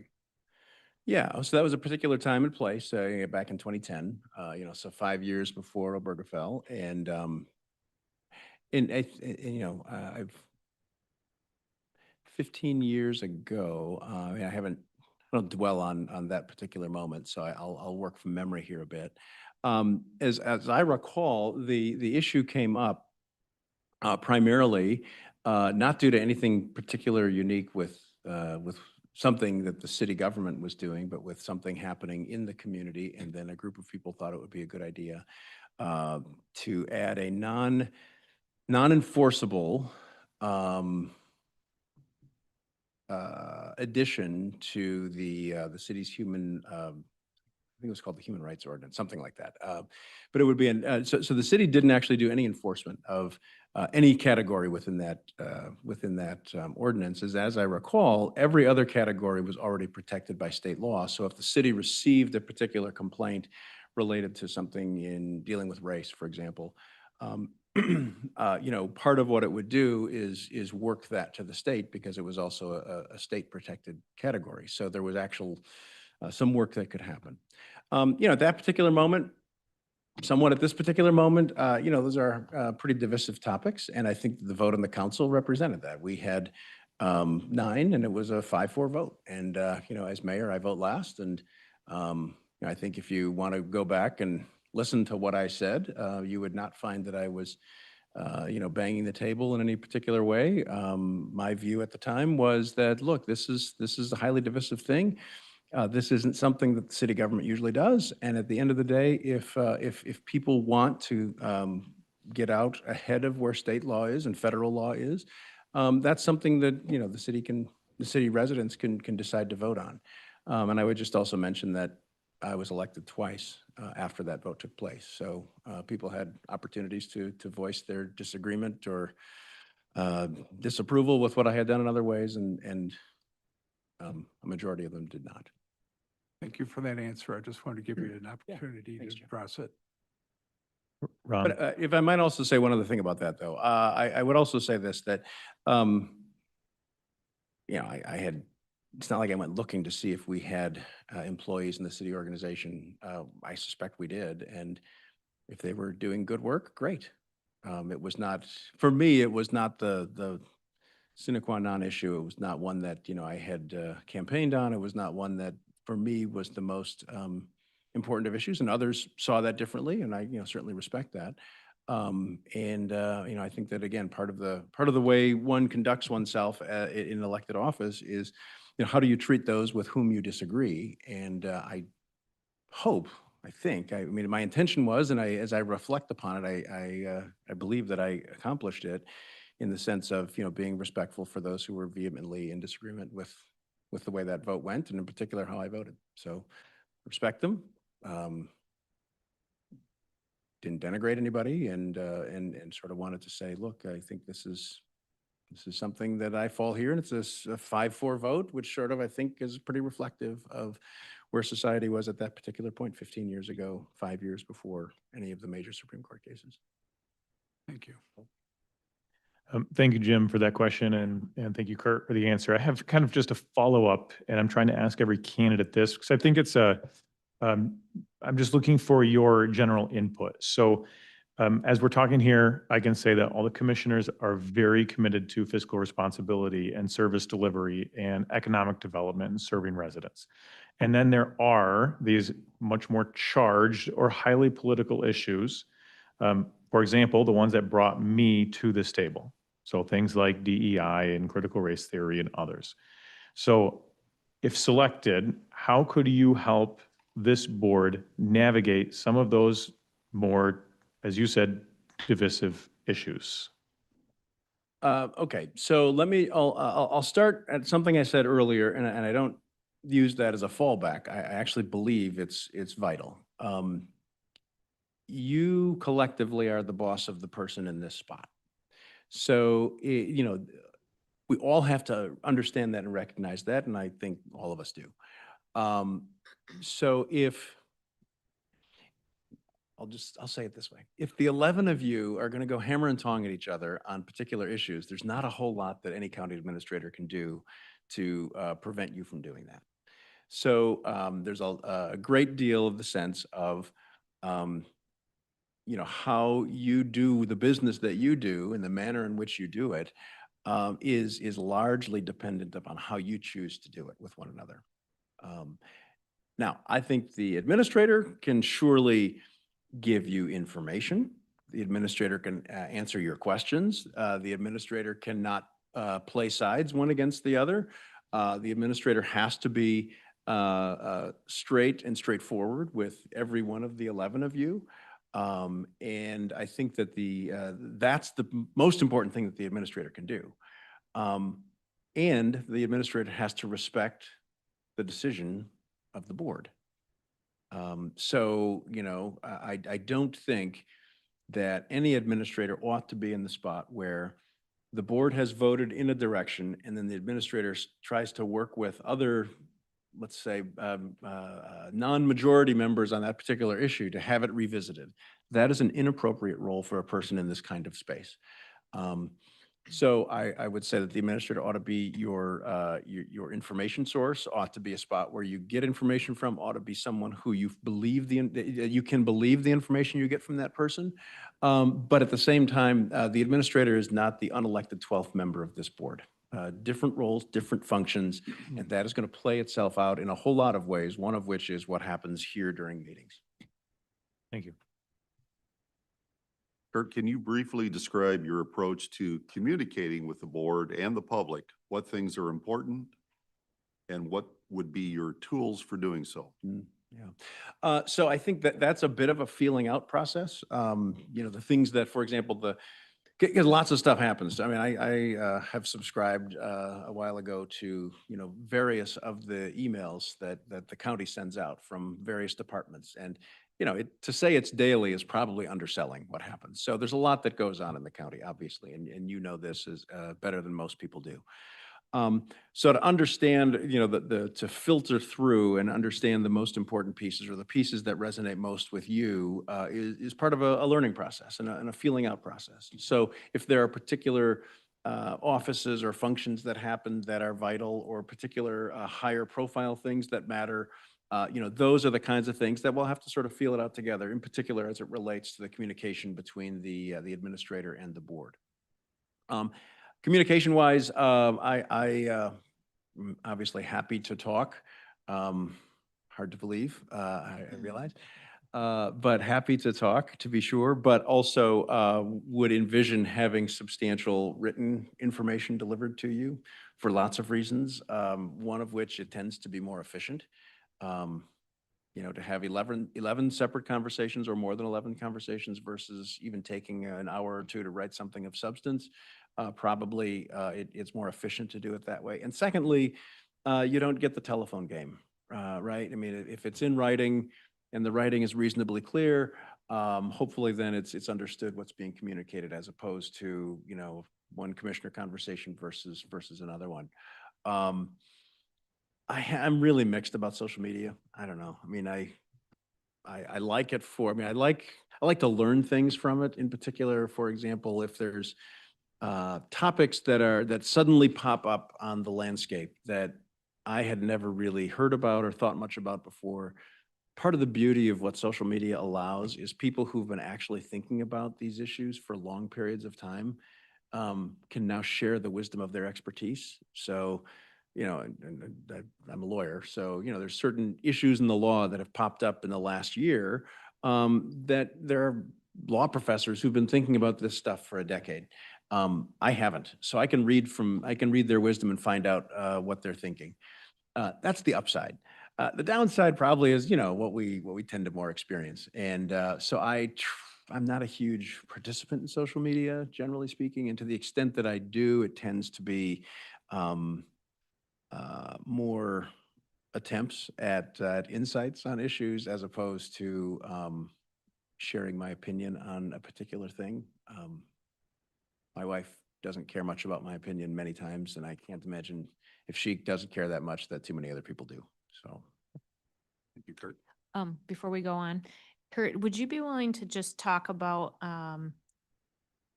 potentially some more tangibles as it relates to your communication with the board? Maybe, I know that you want to get our thoughts in what we want, and that's commendable. But what are some of your thoughts on what that might look like, either the first week or even going forward? Okay, yeah. So I would say the launch would be probably a different thing than the 6 months in and beyond. One way to do it is sort of a round robin of the key departments and areas, around the county that report to the administrator. A top 10 list, those, so obviously hitting highlights and important things that, regardless of what your particular interest might be, you'd say, yeah, absolutely, we want to know about that. Things about budget status on various, if there's questions about a particular thing, or the status of a project that has been talked about and maybe has had a few hiccups. Anything that has some degree of controversy around it. Obviously, those are the kinds of things that I'd want to communicate with you, and you should expect to have communicated to you. Back when I was, on the council and mayor, we had kind of a Soren Wolf, the city manager at the time, had a phrase that he used. He said, we don't want to have anybody choke. We don't have any member of council choking on their Cheerios in the morning. And that was back when, the paper was delivered first thing in the morning, and they open up the paper, eating your breakfast, and like, whoa, this is happening, and I didn't know anything about this on the council. So that would be kind of a principle that would guide partially as well how I would communicate with all of you. I would not want you to, be surprised if a media outlet or, something that has controversial, has legs to it, is going to take off. I remember we had an instance at the city where there was a particular thing, and a staff member reported, just happening casual conversation, said, hey, we did this. And immediately in my head, I thought, oh yeah, that's going to Drudge. And it did 3 times. So, I mean, I got a bit of a sniffer on the things that could have sort of public interest that, I would want you to, if at all possible, hear from us first, rather than getting the call from the reporter or the reach out from a constituent. Thank you. Kurt, we've gone about an hour. We have a number of other topics, and I would like to try to set a goal of another 15 minutes if we can pull it off. Please share your experience with strategic planning and include any processes you have found effective with measurable success. How would you involve the county board and staff in that? Yeah, I think, so there's this great quote that's kind of attributed to a variety of people, variations. So Churchill and Eisenhower and Moltke, planning is everything. Plans are, they lose touch once they hit reality, something like that. It's a variation of that theme. And I think that's a little dismissive, but surely the first part is true. Planning is everything, a culture of planning, trying to be a place that is proactive as opposed to simply waiting to hear what happens or waiting to react to what happens, what comes at you. So particularly at the college, we did a new strategic plan, and if you,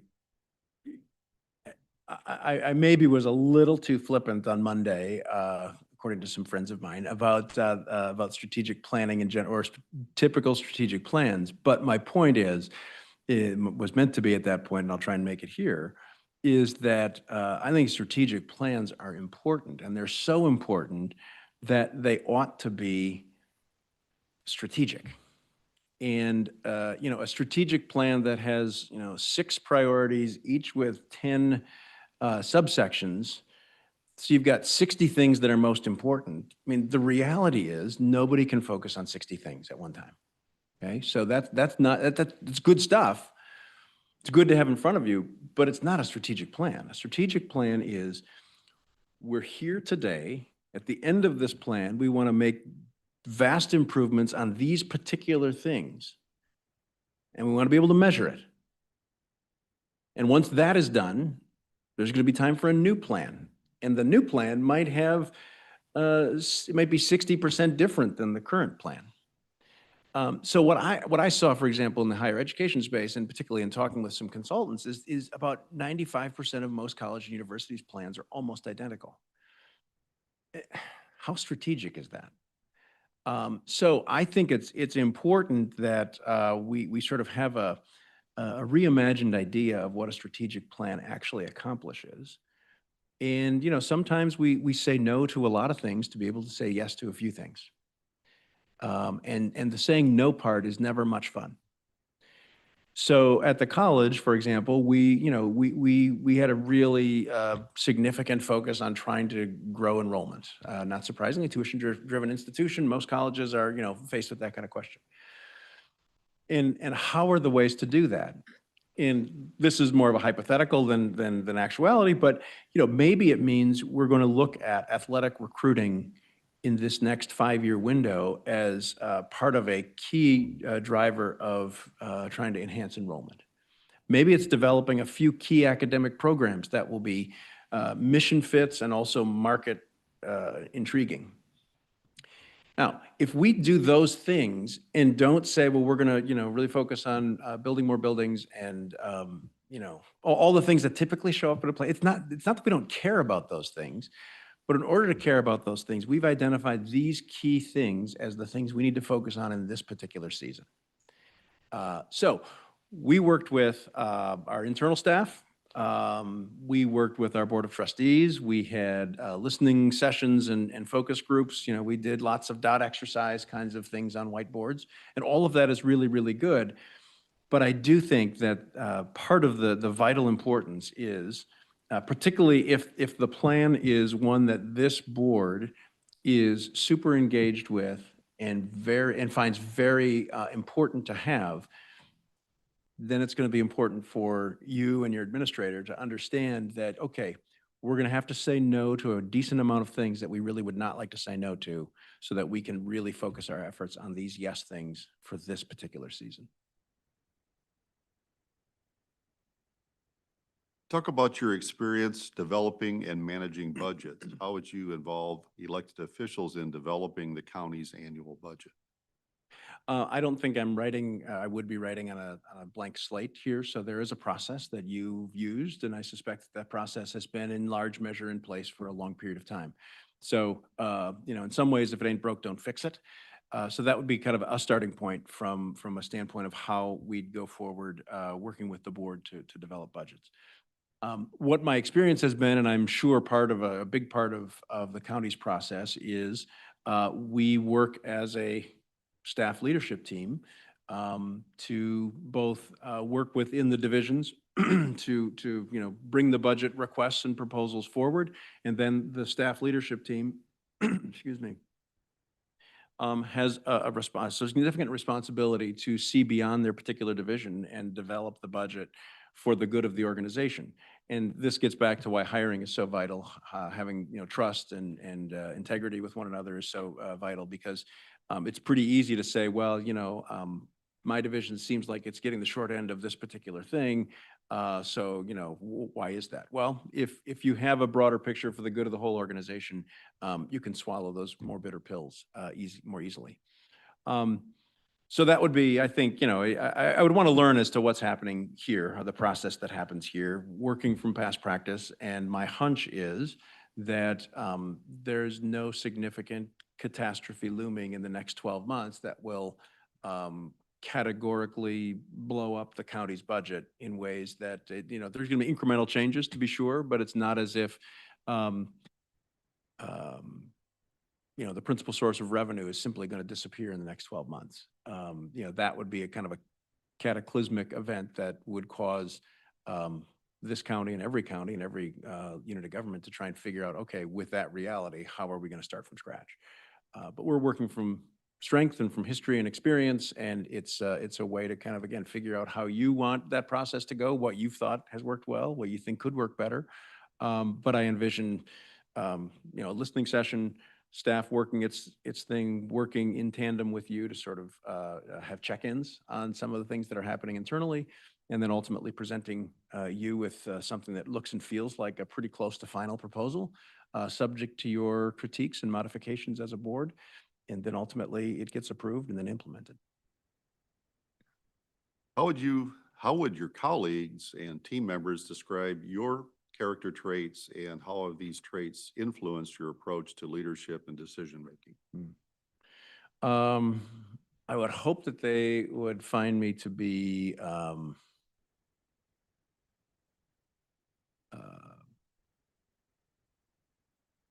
engaging. I'm trying to think of words that are, not weird. It's,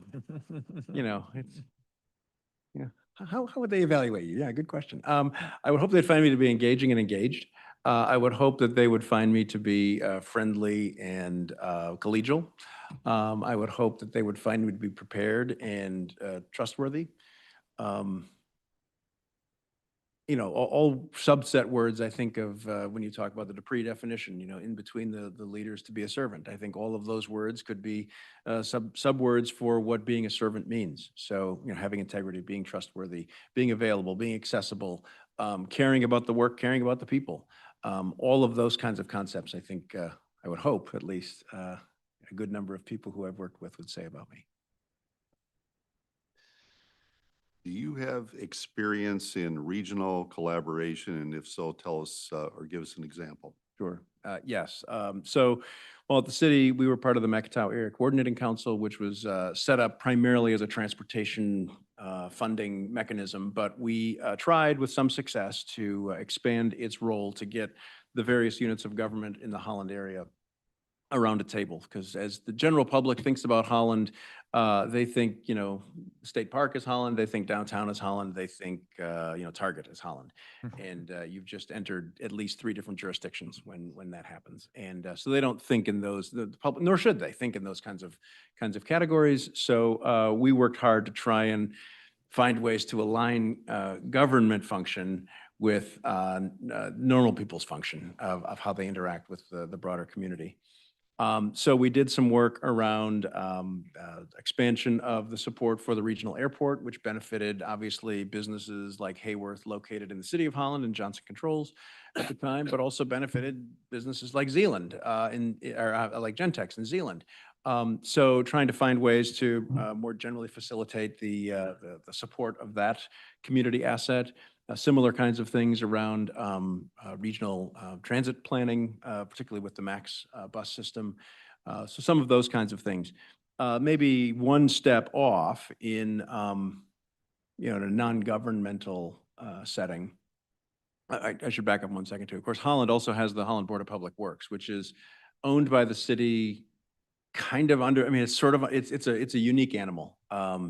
But it has a service territory in its four functions that are not coextensive with the city's borders. So wastewater, serves a portion of the broader Holland community. And so therefore there's ways you have to work together on those kinds of things as well. Electricity planning, all that kind of stuff was not merely a City of Holland function, but more of a regional approach to how we think about investments in the community and what's the best path forward for the greater community. One step off, I would say that, I've been involved with athletic conference planning. So it's not quite the same, but, conference governs how athletic programs are run under the auspices of the National Association.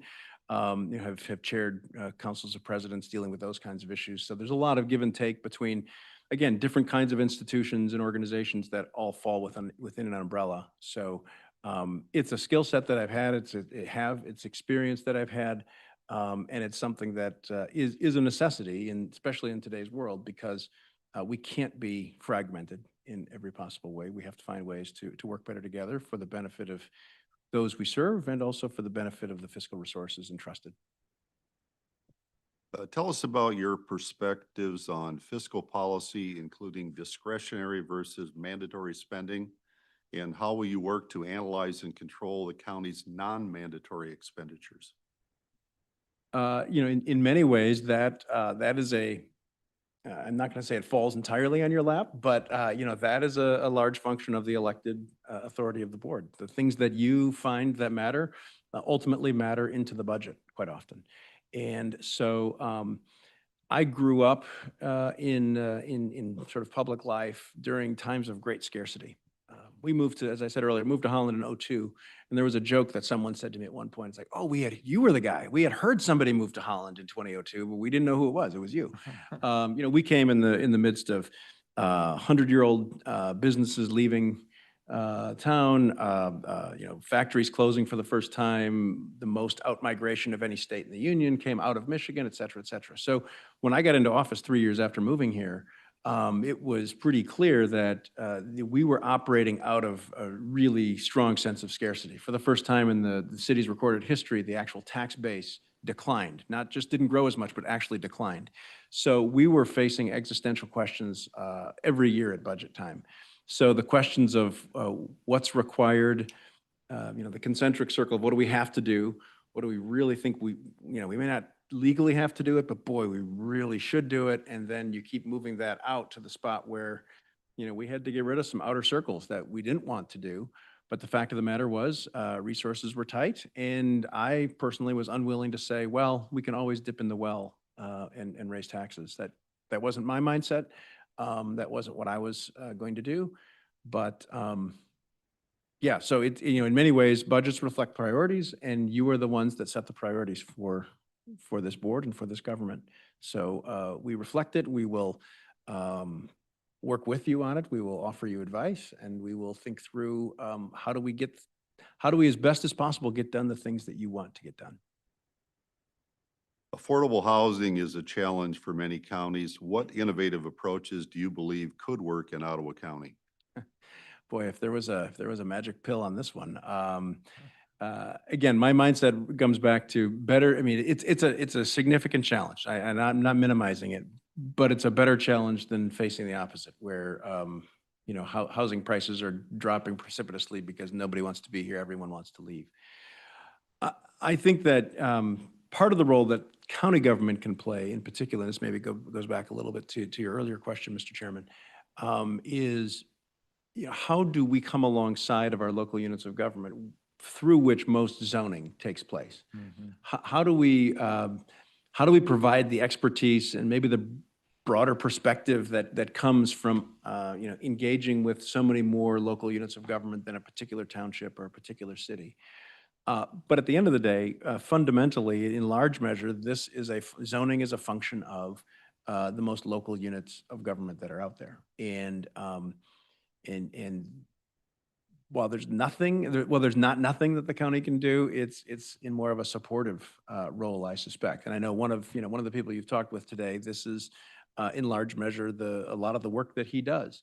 So as I said earlier, there are strengths and gaps that each candidate would have, and surely I suspect that would be one of his substantial strengths as to how to think about those kinds of issues. But at the same time, I fully recognize that there is no magic wand generally, and this level of government is not the principal level of government through which housing and land use planning are fully developed. Kurt, we've enjoyed spending an hour and 15 minutes with you, it looks like, or pretty close. Is there anything that we haven't asked you that would be important and would bear on our decision as to who the next county administrator should be, or do you have any final thoughts for us? I will just, first of all, I'll follow Max's advice and say thank you. But understanding that, you've got a good decision to make with a fine crew of finalists, and that's not a surprise, given the nature of this county and the work that's been happening here. So thanks for the opportunity to be included among that crew. I'd be happy to follow up with any of you if you've got particular questions you might have. But otherwise, I just want to end by saying thank you. Thank you. Thank you. The Board of Commissioners will publicly announce its decision or next steps very soon. Okay, thank you very much for your time this weekend, Thank this you. afternoon. Okay. I'll get to go ahead.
Are we back on? Yep. Okay. Welcome, Patrick. Thank you. Ron's going to do the introduction. Sure. Patrick, first of all, congratulations on advancing to the Board of Commissioner interview phase. Before we begin with questions, each commissioner will introduce themselves and perhaps what district they represent, and then we'll lead right into questions. Beginning with Joe, who's eating. All right, just took a bite. Listen, eat fast on my behalf. I tried to swallow quickly and it got stuck. Afternoon, Patrick. Joe Moss, Commissioner District 5, Jamestown, Blendon, City of Hudsonville, and a little piece of Zealand. Joe. Hi, Patrick. Awesome. Allison Miedema, District 11, which covers a lot of the northeast part of the county, north of the Grand River and east of Spring Lake area. So welcome. Patrick, Jacob Bonema, City of Zealand, Zealand Township, and Holland Township. So we asked earlier, is it of another candidate, is it Pat or Patrick? Patrick, please. Patrick, okay, good. Because for me, when it's Joshua, my mother is calling. and I'm It's you're in trouble. Trouble. Yeah. Yeah. No, Josh Bruger, District 10 Commissioner, Grand Haven, Spring Lake, and Ferrisburg. So good to meet you. Hi, Patrick. Nice to see you. John Teeples, represent District 7, which is the north part of Georgetown Township. Afternoon, Patrick. Phil Kyers, District 9, Grand Haven Township, Robinson Township, and part of Spring Lake Township. Patrick, how you doing? Doug Zylstra, District 3, City of Holland. I'll be leaving at 2:15, but I want to watch the rest of the interview. Okay. I'm sure we won't get it done within. You want me to that time speed frame. talk? No, I want you to take all what I'm saying is take all the time that you need. Okay. We gave the prior applicant sufficient time as well, so. Hi, Patrick. Jim Barry from District 1, which is Park, Port Sheldon, and Olive Townships. Nice to meet you. Nice to meet you. Patrick Kendra Wenzel. I am District 6, which is Georgetown precincts 9 through 17. Hi, Kendra. Hi, Patrick. Sylvia Rhodey, Allendale Township, District 8. Hi, Sylvia. And Patrick, I'm Ron France, the interim deputy administrator for a couple more weeks. Welcome. Let me begin by asking you what motivated you to apply for this position and what specifically interests you about serving as Ottawa County's next administrator? Sure. Well, let me begin first by expressing my sincere gratitude to all of you for inviting me here as part of this process. I understand the magnitude of this decision that you are all making and feel honored to be here among what I consider to be a very qualified pool. So you guys have a tough decision, but I wanted to say thank you for letting me be part of it. So I live in Ottawa County. It's my home. I've lived here 23 years now. My wife and I, we were married on the beach at Camp Blodgett. We have raised 3 amazing children here. We worship here, we recreate here, we volunteer here. I have friends and family here. This is home. We have roots here. And as a public servant, I have a vested interest in the future of this community. Over the past 23 years, I've had the honor of serving thousands of residents and businesses right here in the county. Having worked for one of our townships, 2 of our cities, and the county. And in that time, I've been able to foster some very good professional relationships with our community stakeholders and leaders. And those relationships, I think, would serve me very well in this position were I to be appointed. So I was motivated to apply really because I have a deep passion for public service and servant leadership. And I hope to talk to you a little bit about what that means to me today. I have a background in public administration and strategic planning that I think has really prepared me very well to lead a complex organization like Ottawa and to collaborate with the many stakeholders across the table, the Board of Commissioners, the incredible staff and elected officials we have here, and the many, many residents that we serve in our community. And what really excites me, I think most, is just the ability to step in and help shape and carry out a new vision for this community and be responsive on the day-to-day operations of the county efficiently, effectively, and in a transparent manner. So ultimately, my hope is to be able to bring steady leadership to the county with a focus on results to you, the board, and a strong commitment to collaboration in public service. And that's why I'm here. Patrick, based on your knowledge of Ottawa County, what do you see as our significant challenges and opportunities moving forward? And what does success look like to you for Ottawa County? I think on the challenge side, we have the kind of the high magnitude external challenges that are largely related to growth. You know, the growth rate here in the county is putting a lot of demands on our limited resources. We've got a housing crisis issue, but that's not universal, or that's not limited to just Ottawa, that's everywhere. We have a groundwater issue, which is somewhat unique to Ottawa. We have encroachment on farmland, which is a result of that. So those growth challenges, I think that the county has done a really good job of laying the groundwork on how do we address those. Sure will. And I think it's just a continuation of continuing those efforts in our role as a convener and an educator around those topics. On the external side as well, I think there's some room for some rebuilding of relationships with our external stakeholders, our local units of government. And I look forward to being able to do that. And then just on the internal side, it's developing that new strategic vision of where we're going and aligning around that as an organization. For the board, that gives you a clear set of expectations for staff, what you want to see accomplished, when you want to see it accomplished by, and what those key metrics are that you want to see accomplished, and holding us accountable to those. And then for staff, that gives us a clear sense of direction and purpose. We know what is expected of us, and that gives us value, and it helps it really does stabilize the culture of the organization when we are aligned. And I think that that's what success would be, and that's going to take some work. Patrick, would you pull the microphone a little bit closer? We don't want to miss any of your words.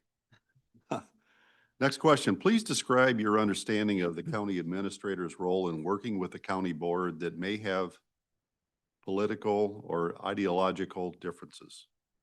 Yeah, it requires, I think, a strong commitment to neutrality.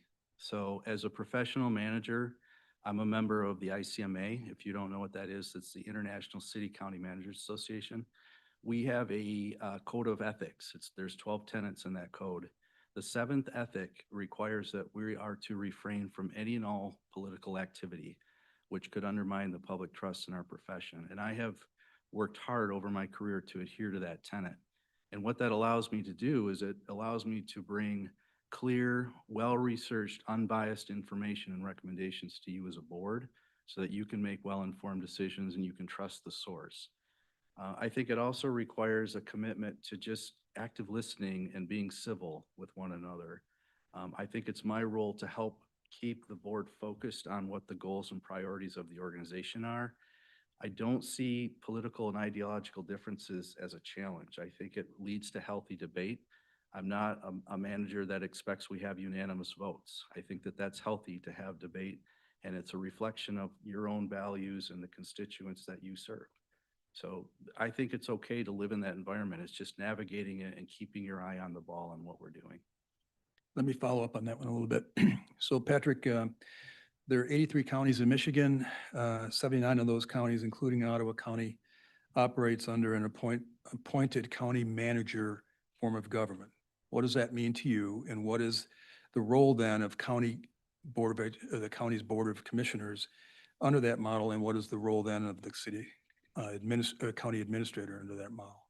Well, the council manager form of government is the most prevalent form of government across the country. It's by far and away. And what it essentially does is it sets clear boundaries on what lanes we are to stay in. The legislative body sets the direction, sets the policy, and as the administrator, it's our job to carry out that direction and policy and oversee staff, and in the case of the county, oversee non-elected staff and operate the day-to-day things that go on here. So it's a very effective form of government because it allows me, again, to stay apolitical and keep things neutral so that you can make well-informed decisions. And counties also have you can become a charter county, or I believe it's a charter county where the administrator is elected, and we don't have that here in Ottawa. I'll give you a follow-up on that one as well. In a perfect world, we're an 11-0 vote on every decision. We don't live in a perfect world. And even taking political ideology out of it, although that does impact our decisions to a degree, you know, there's going to be times when we are a 6-5 vote, a 7-4, 8-3, whatever it may be. Maybe it's 10-1. How do you, as the administrator, execute the direction from the board? And how does a split decision impact what you do on a regular basis? Again, I don't think a split decision is anything to be feared. It's a reflection of different opinions on what we're doing. 11-0 votes, great. I like to see 11-0 votes on things that we have common agreement on as a board. Things like in the strategic plan, if we can all agree that fiscal responsibility is a priority, things that move the needle on fiscal responsibility, I'd like to see an 11-0 vote. But I don't fear that difference. You are one body, one voice, and the majority of you dictate the direction that I take. They keep kicking this, I'm sorry. Exclamation point on the end, whatever you say. Yeah. Well, Patrick, who do you consider that an administrator works for? The Board of Commissioners or the residents of Ottawa County? Both, but I think technically I work for three groups. Clearly by statute, I serve at the pleasure of the board. I am an extension of the board's power.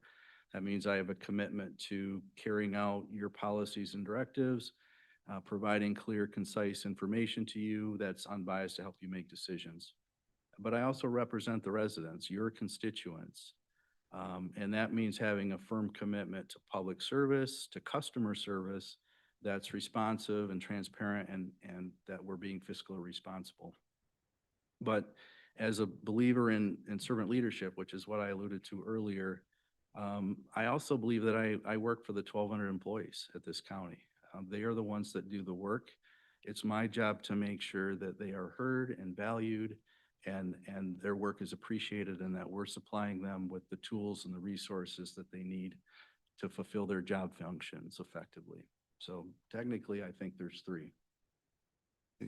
Patrick, what is your leadership style, and how would you go about promoting a culture of trust, support, and strong employee morale? If you're like me, you probably can think back across your careers and think about the people that you've worked with and for that really had an impact on you. And I've tried to think about those people and the characteristics that they embodied that stood out to me, and then try to emulate that. That's just something I've always focused on. So I think if you were to ask the people that have worked with me, they would tell you that I'm very approachable, that I have strong interpersonal skills. I listen to what their concerns are. I care about them as employees and people, asking them not only how you're doing professionally, but how's it going at home, and just making sure that they feel heard and cared for. I think that they would tell you that I'm a person of character and integrity, that I do the right thing when it comes to the public trust, and even in those small decisions, those things matter. I think that they would tell you that I'm a strategic thinker. That is the way my brain works. I like to look at things through a creative lens and find different ways and innovative ways to do things.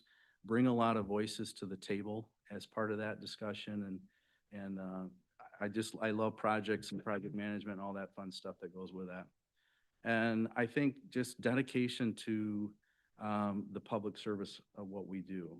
We are not in the widget making business in our roles. We are in the quality of life business, and the services we deliver are services that they can't buy off the shelf. And so we're held to a very high standard, and that's important that I embody that. So I hope that answered the leadership question. What was the second part?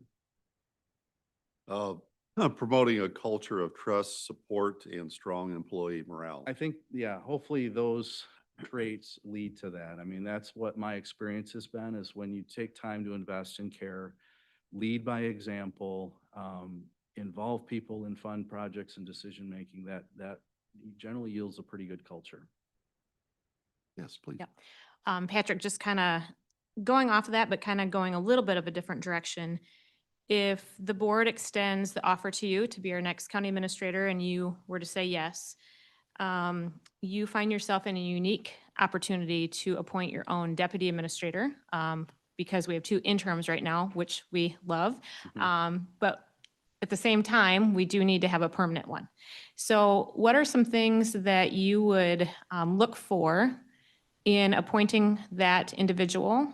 Also, what potentially, along the same lines, you can incorporate this as one whole question, or you can break it up into parts.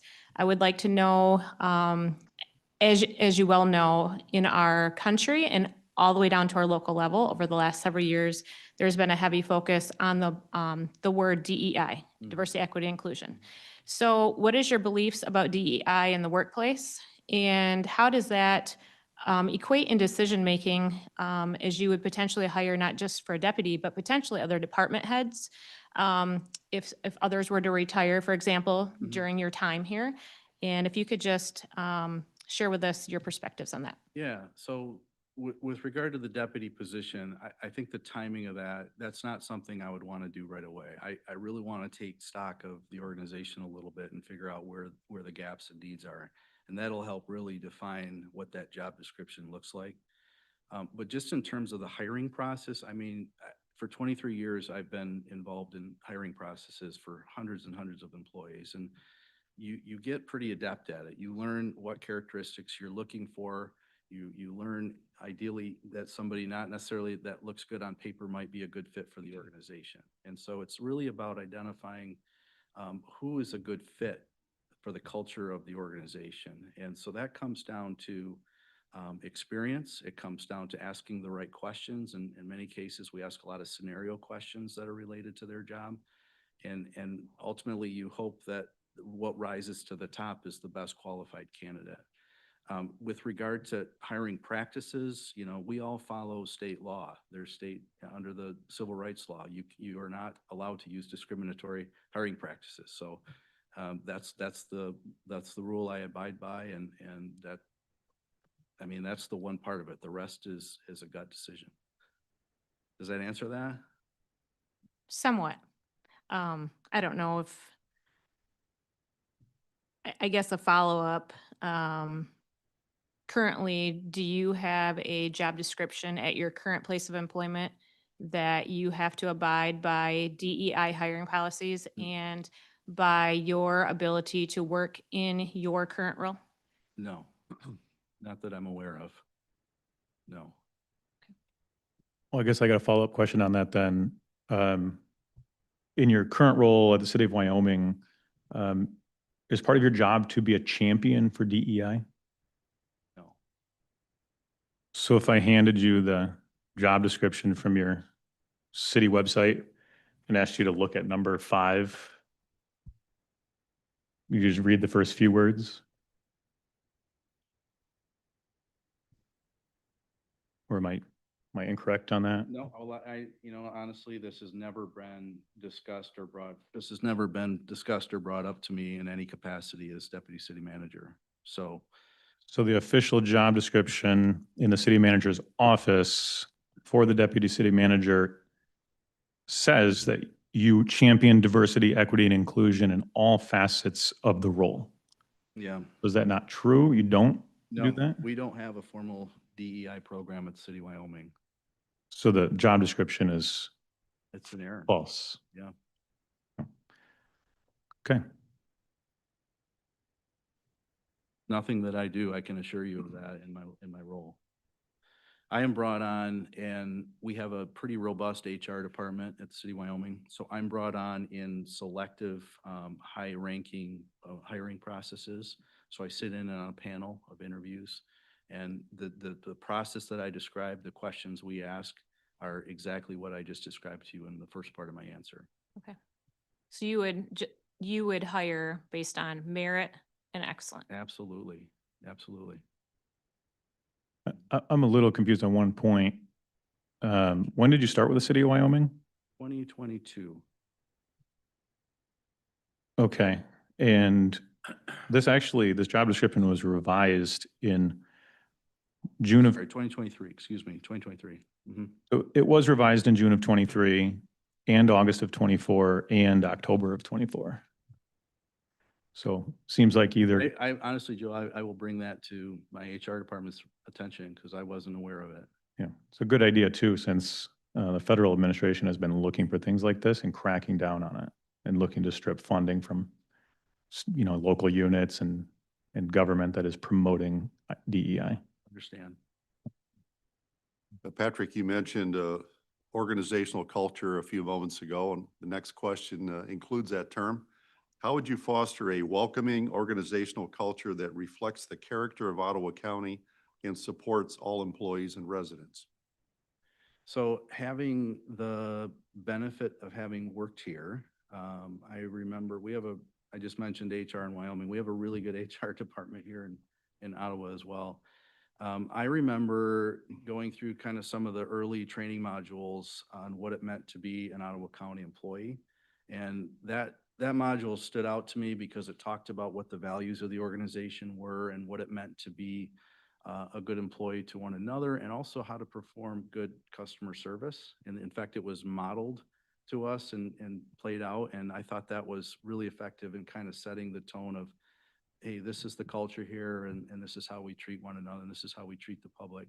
So I would look for opportunities to build on programs like that, where we can make sure that the values of this organization are ingrained in the employees as part of the culture, and that we are celebrating successes. We're recognizing the work that we do, and I think that goes a long way to promote a good culture.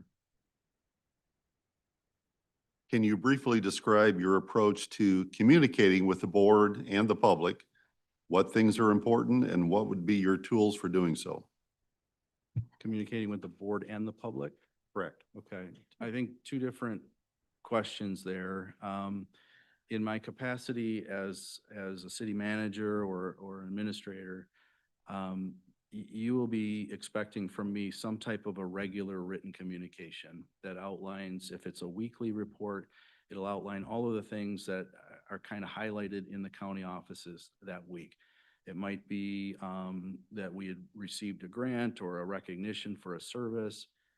It might be an announcement about a potential bill that could affect the county. It might be an upcoming event or ribbon cutting that you would want to know about and be at. So that's kind of a routine, just to kind of keep your finger on the pulse of what's happening. And that's something that the employees can be distributed to as well, because that's information that's of interest to them.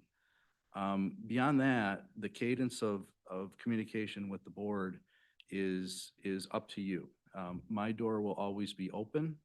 If anyone wants to come in and talk with me about any particular issue or an agenda item, you can call me, you can email me.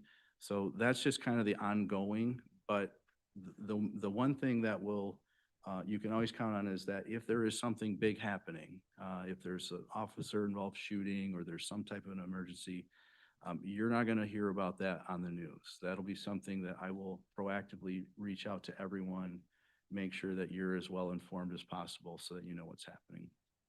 On the public side, we have a great communication team here. I think that we would be looking at continuing those strategies to make sure that we're getting our messaging out. We're talking about the work we're doing. And that's really in the interest of being transparent and building trust. We want to make sure that we're representing that we're doing good work and can be entrusted in the dollars that we're receiving. Please share your experience with strategic planning and include any processes you have found effective with measurable success. How would you involve the county board and staff in that? So I have extensive experience in strategic planning. That's probably the one thing that I could talk about a long time and you don't want to listen to, but I do think it's critically important, and hopefully that came through in a lot of my written materials to you. I think it's the backbone of the organization because it gives that alignment that we need. So I have, over the course of my career, moderated, written, implemented dozens of strategic plans. So I'm very familiar. There's a lot of different processes we can go through. What's most important is that it is a unified effort, that there's involvement from what the board would like to see. There's feedback from what the staff can do, so that there's realistic expectations on the goals that we set. And then I have been fortunate enough in Wyoming, that was the first thing that they asked me to do was update the strategic plan. So I worked on that year one. And we are using a pretty cool tool that allows, when I first did it, it was, I think it's got over 300 goals, objectives, action steps, and tasks in it. So it was literally a spreadsheet that I built with all of that information, and and shared it in the cloud. I can't think of the format or the program right now, but it's shared in the cloud so that they can get into it and they can edit it on the fly. And then I would need to hand count all of those things and put it into a report because we're reporting on it to the city commission on a quarterly basis. I said, there's got to be an easier way to do this. And so we are now using a program that lives in the cloud in real time. The staff can input their progress on any particular goal or task.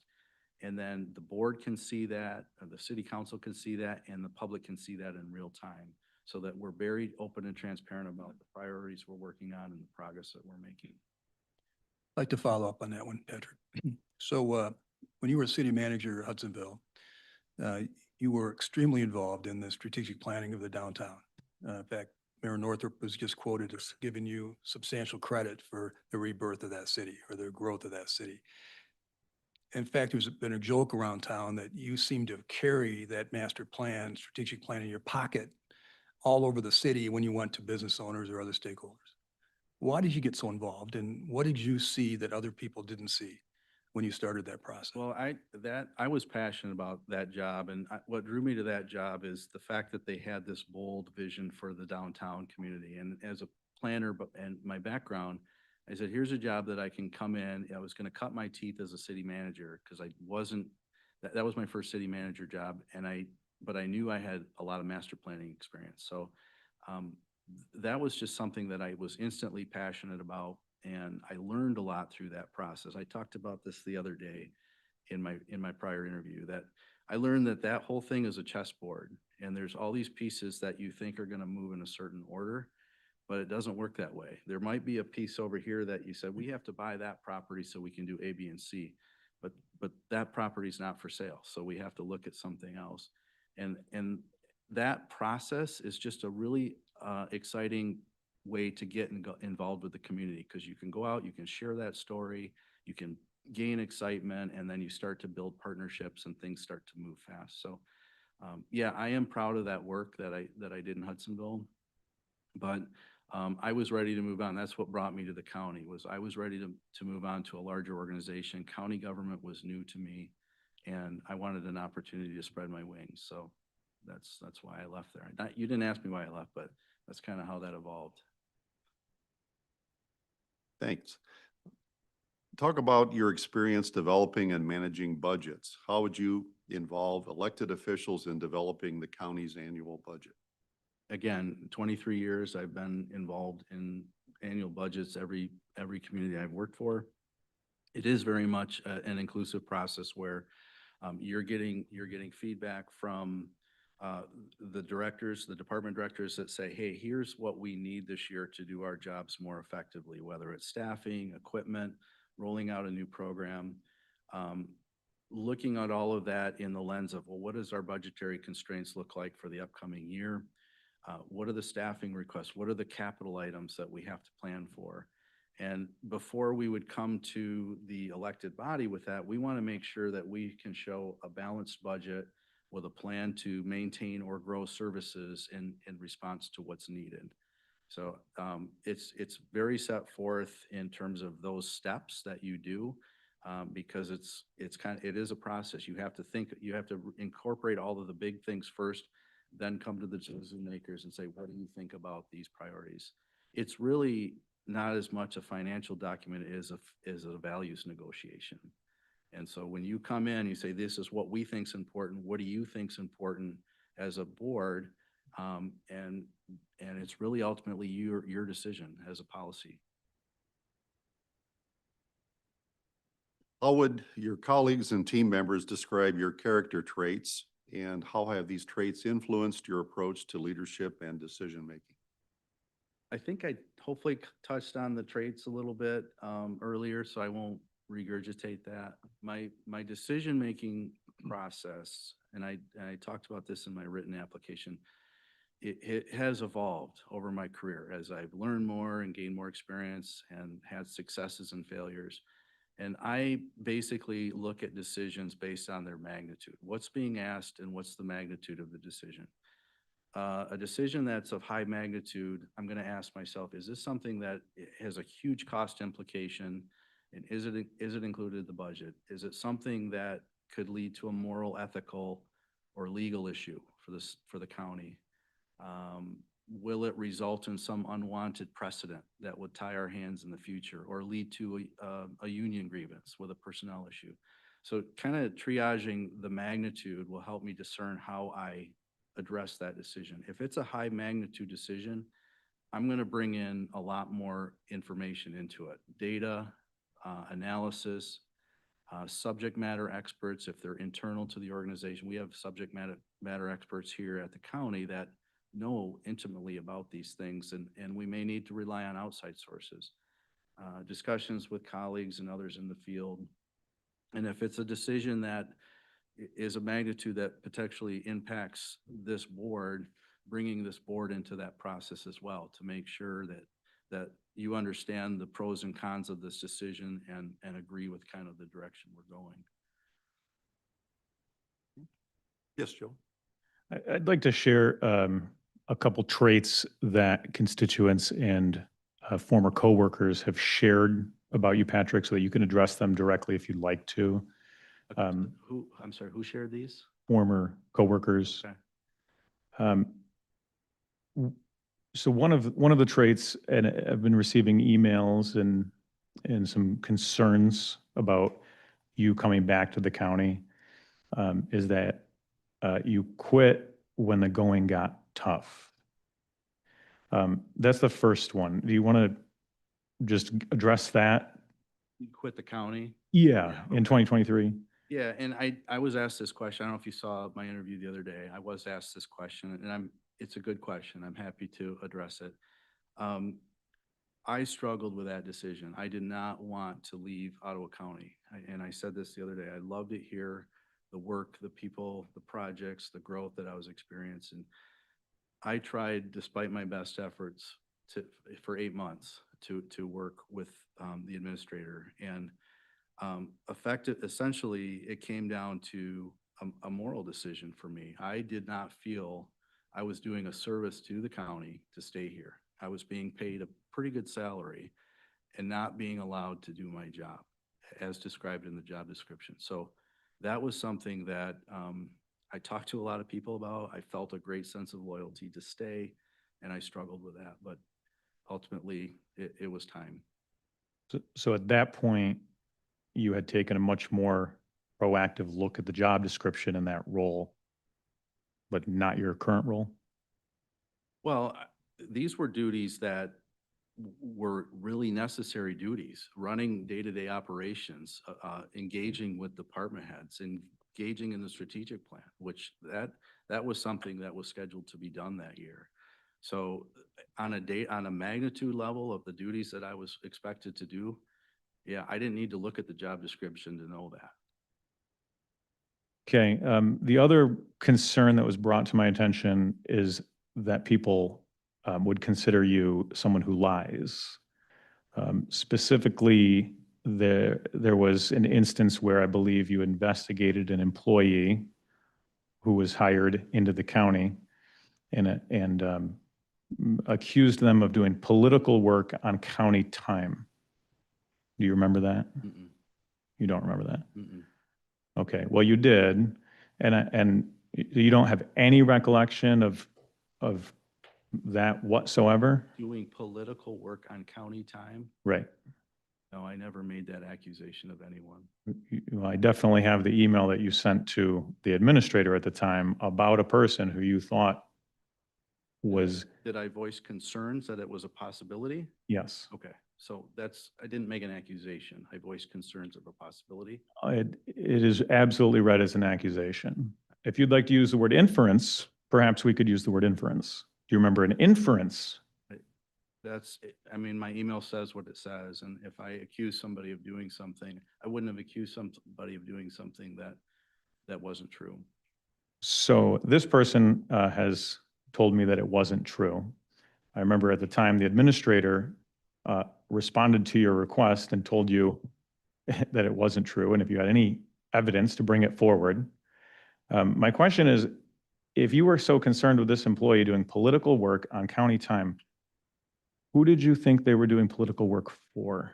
Honestly, Mr. Moss, I don't really remember I mean, it was 2 years ago, and I don't remember the circumstances around that. I remember the situation that you're talking about, but I honestly don't have an answer for you on that. I did not expect that you would.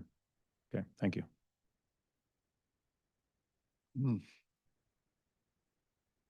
The next question, Patrick, involves community engagement. The county is made up of 17 townships, 6 cities, and 1 village. With this information, can you talk with us about your experience in regional collaboration? Do you have an example of a time when you either initiated or played a key role in a regional effort?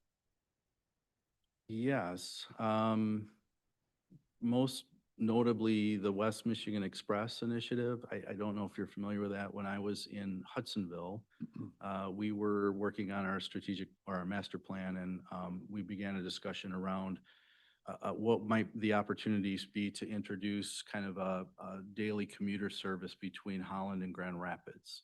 And that's what started as an idea, turned into a pretty large coalition of local leaders in economic development agencies. We were working with the Grand Valley Metro Council, and we really got a lot of steam, not to use that term, but it had a lot of momentum, and there was a lot of support. We had resolutions of support from nearly every local government agency along the line, including Ottawa County.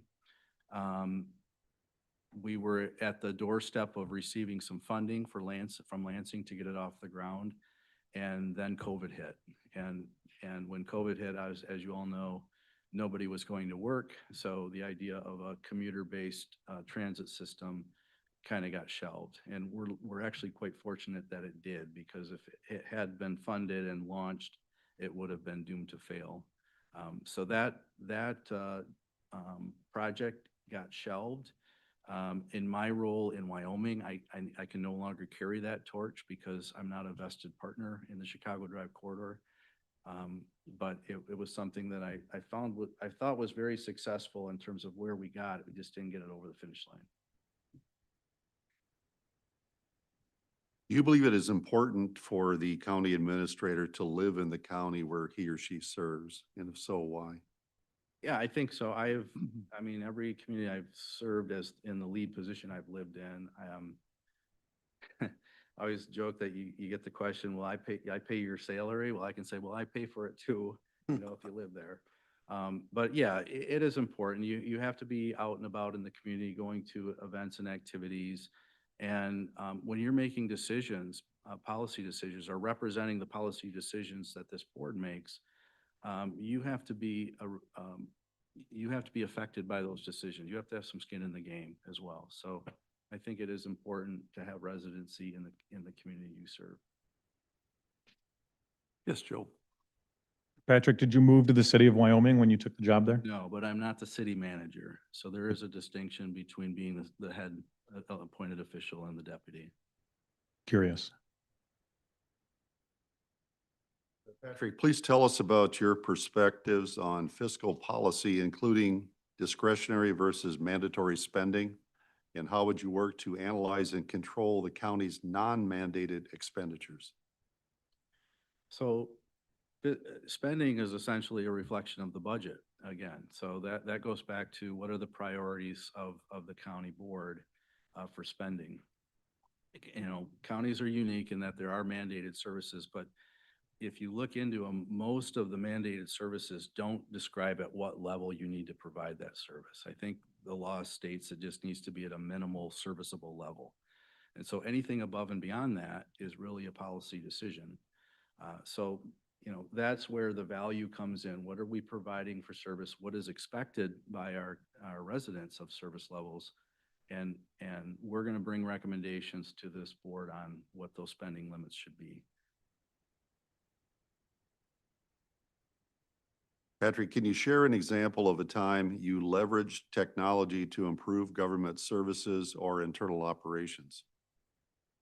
Well, I think that strategic plan example I gave earlier is the most recent example. That's been a huge success for us, and we actually carried that same program forward into the budgeting process. So the budgeting process is all now streamlined into this. It's done in real time, visible to the public, as well as the capital improvement plan. I'm not going to give a plug for the name of the program, but it's something that I would definitely recommend if the county doesn't have something like that already. So technology, I mean, if you look at government services over the last 10, 20 years, it has become incredibly complex in terms of what services are provided, the manner in which they're provided, and the expectation of the recipients on how they have access to those services. You know, think about how you pay your water bill. Most people probably pay them online. And prior to that, you know, we'd have to walk the bill down to City Hall and pay it. So as those services and complexities and demands have increased, I think there's a huge opportunity to use technology to the benefit of the organizational efficiency and also to improve access to those services and amenities to the residents. So before you move on, maybe I can jump in. I know your next Yes. next question. So I got a couple questions for you, Patrick. So how many years did you work as city manager for Hudsonville?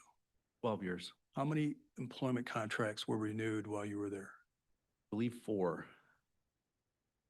Four times the city commission supported you for a renewal of your contract. Correct. So you've worked for different municipalities over your career path, right? Can you recall ever receiving a negative employment evaluation? No. So let's do a little self-analysis here, right? Self-critique. What would you say about yourself that if you were doing your own evaluation about yourself, that you'd like to see your improvement in yourself about as a supervisor, right? As an administrator? So I mentioned early just about my passion for projects and getting really involved in them and really down to the micro level, you know, whether it's a building project or a new an initiative that we're rolling out.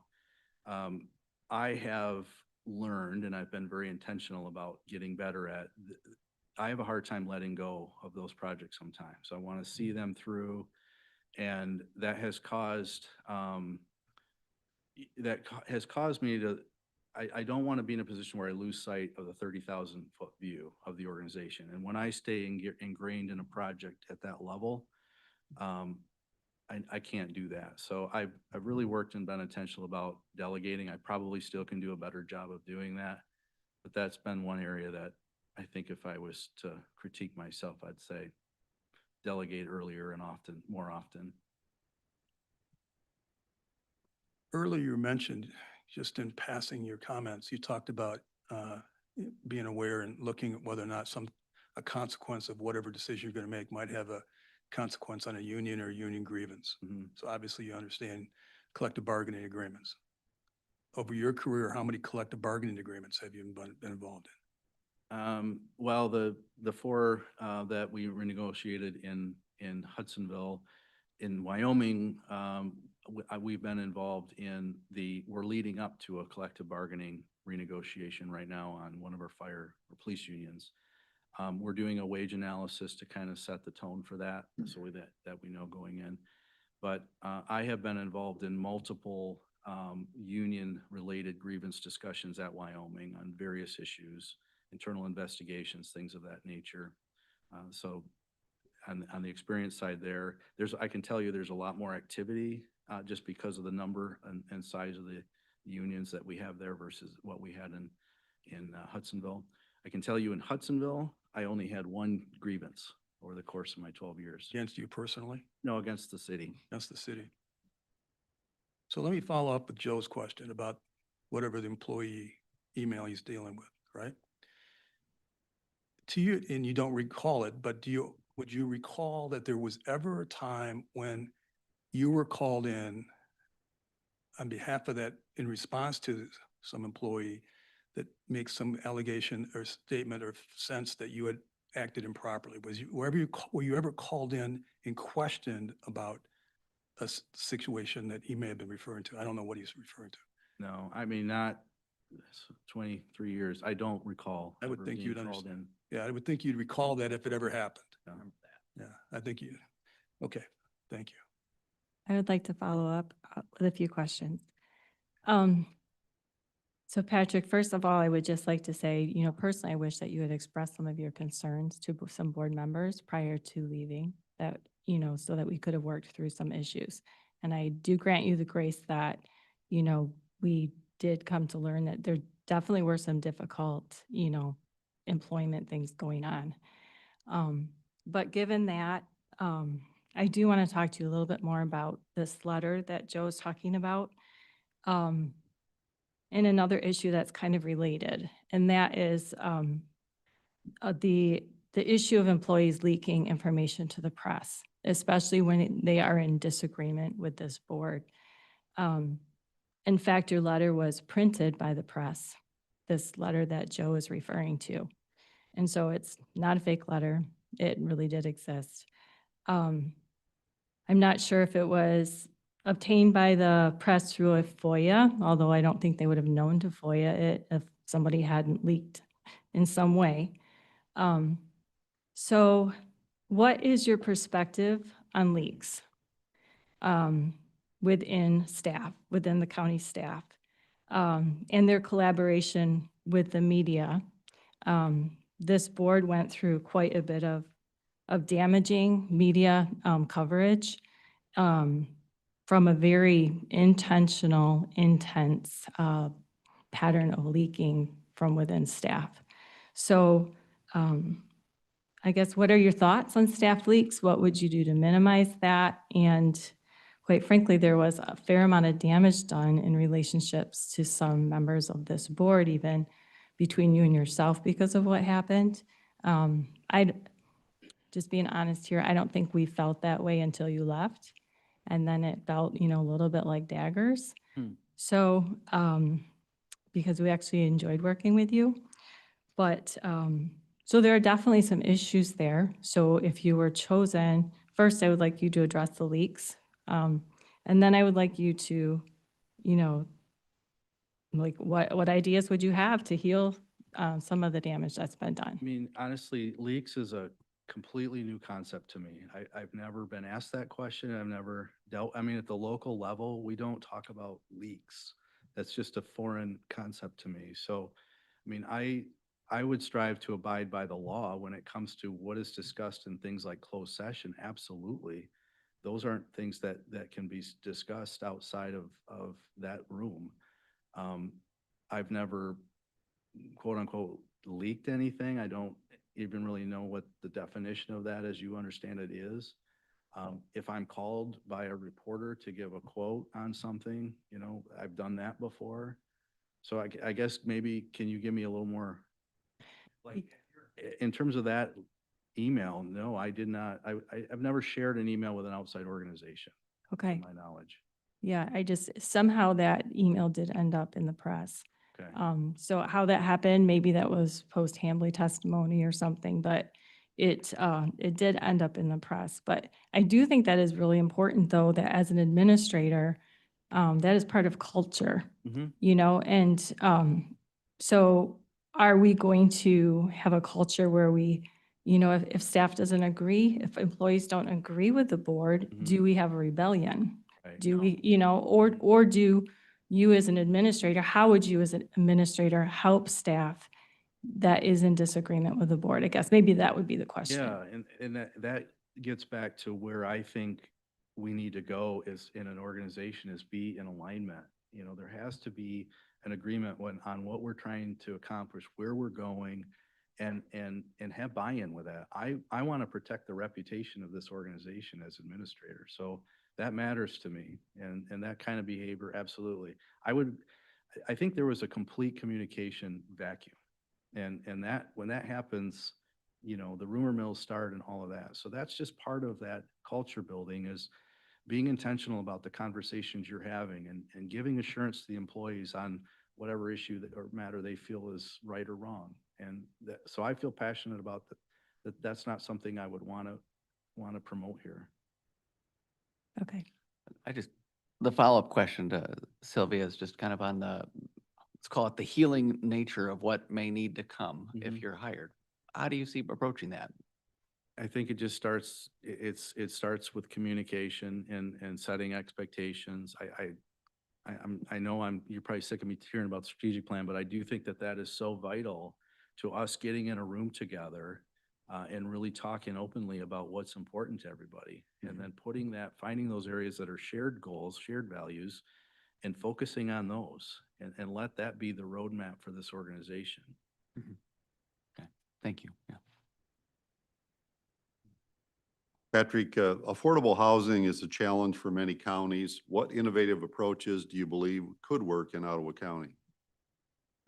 Well, Ottawa County has historically done a really good job of laying this foundation already. You know, the work it's done with Housing Next and the Housing Commission, all of the different initiatives.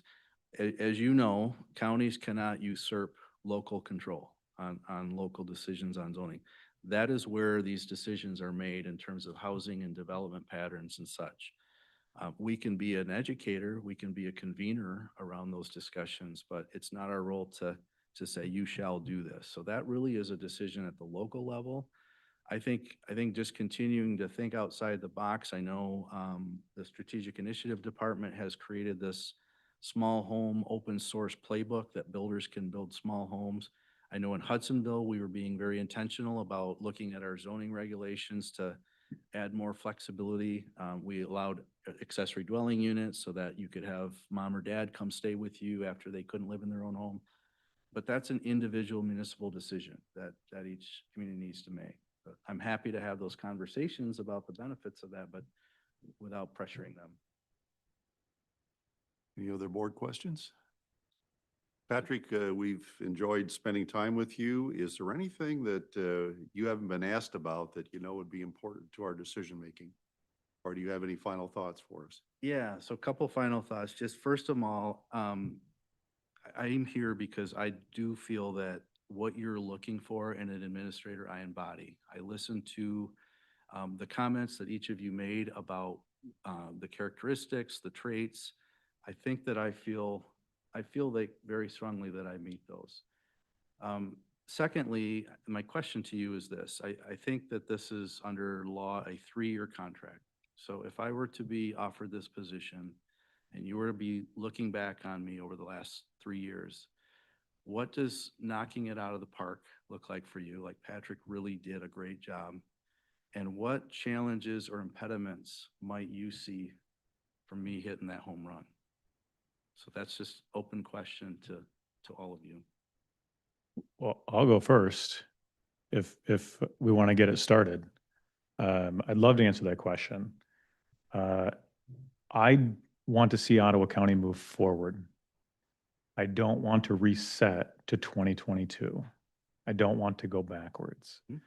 So no offense to your candidacy for the role, but I think that you should stay in the city of Wyoming.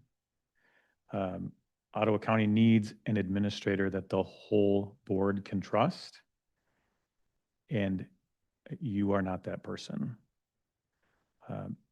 We need someone who's not a DEI champion or hired to be one. We need someone who does not carry the baggage that you would bring to the relationships around this table. So I'd like to thank you for your past service to Ottawa County. I'd like to thank you for applying, but that is as far as it goes for me. Thank you for your honesty. Welcome.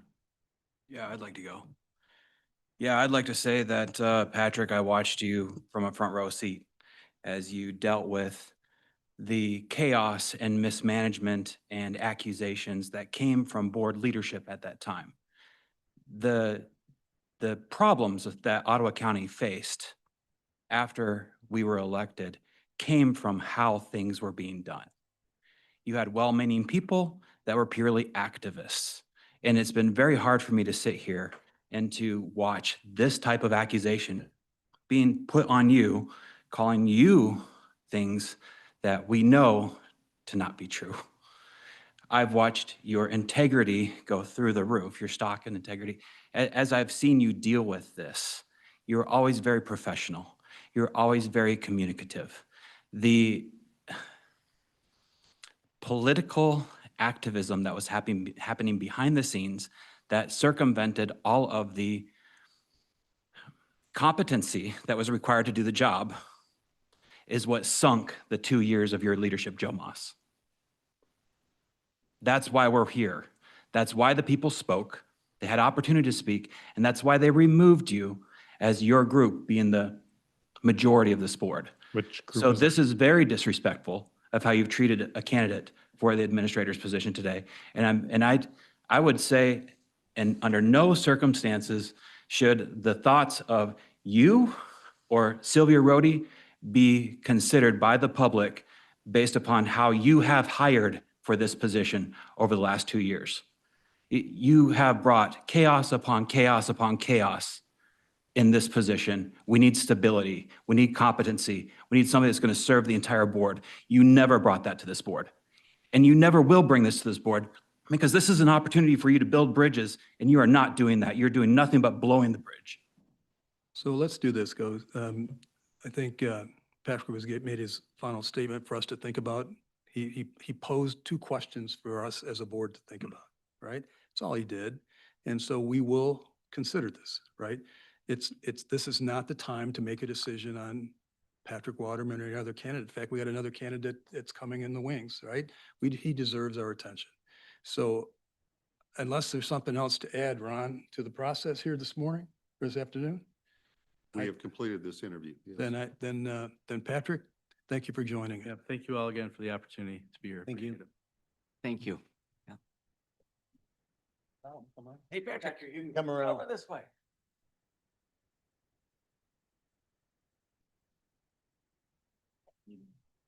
Nice to see you. Hey, Josh. Good to meet you. Thank you. Good job, Patrick. That was wrong, Joe. Truth hurts sometimes. That is not truth. That is spreading lies. How about $4 million? How about we talk about that? Truth hurts? Happy to go talk about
Those are good Hope College. Thank you. kids. They I'm sorry, are, just aren't they? Have to point that out. Uh, And Jordan's not here. He's our Calvin grad.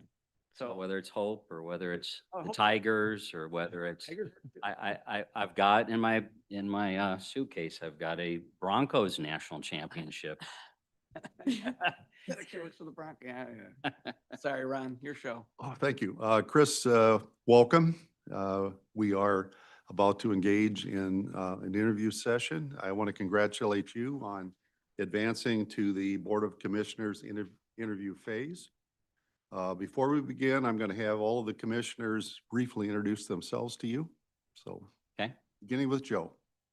Afternoon, I'm Joe Moss, Commissioner for District 5, which is the townships of Blunden, Jamestown, City of Hudsonville, and just a little piece of Zealand. Okay, Hi, Chris. Good to see you again. thank you. Can you tell us how do you say your last name? Kukulski, but honestly, you could please Chris. Okay, great. There you go. Okay, great. So Allison Miedema, Okay. I represent District 11, which is much of the northeastern part of the county. So north of the Grand River Okay, and then east from Spring Lake all the way out to the Kent County border. And then Okay. I border Muskegon County as well. okay, nice. Okay, so welcome. Thank you. Chris, great to have you here. I'm Jacob Bonema. I'm the Commissioner for District 4, which is the city of Zealand, Zealand Township, and parts of Holland Township. Hey, Josh Bruger, District 10, Grand Haven, Spring Lake, and Berrysburg. Yeah. Hi, Chris. Nice to see you. Thanks for being here. I'm John Teeples. I represent the District 7, which is the furthest east section of the county, Okay, part of that township. okay, Hi, I'm Phil Kyers. I represent District 9, which is Robinson Township, which is right next to, just on the other side of Fillmore here, all the way to the lake, which is Grand Haven Township, and a little part on the other side of the river of Spring Lake. Hello there. I'm Jim Barry from District 1, which is the most beautiful part of Ottawa County. And that includes most of the park. farmland, right? No, it's beach. We've got the beaches. Park, Port Sheldon, and Olive Township. Okay, Hi, Kendra West, District 6.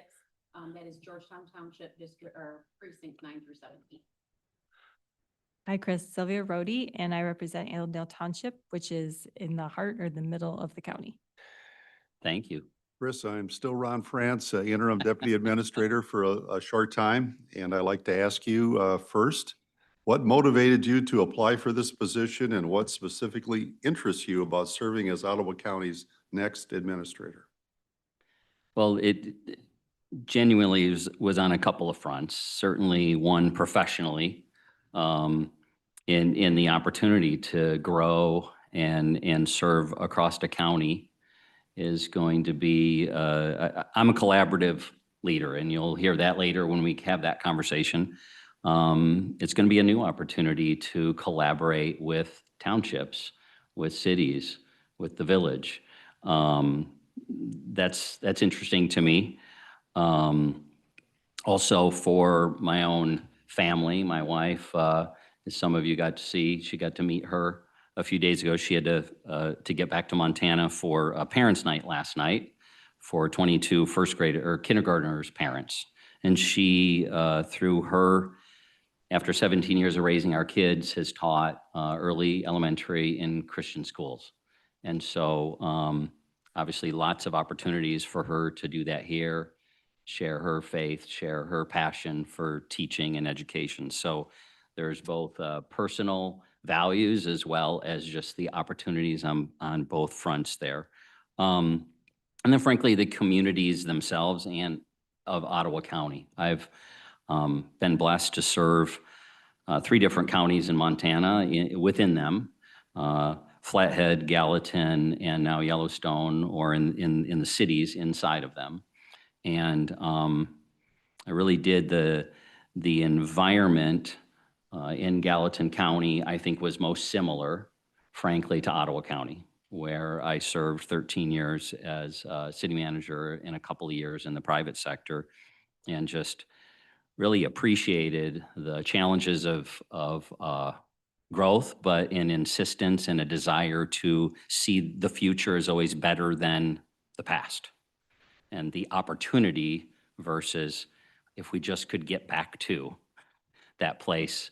Since I grew up in the Thumb, there was a fair amount of that, growing up north of of Detroit and east of Flint. So those are a series of reasons that when we saw this opportunity, it was one, the only one we've applied. We're determined to get back to Michigan. We really believe we will be back in the next few years.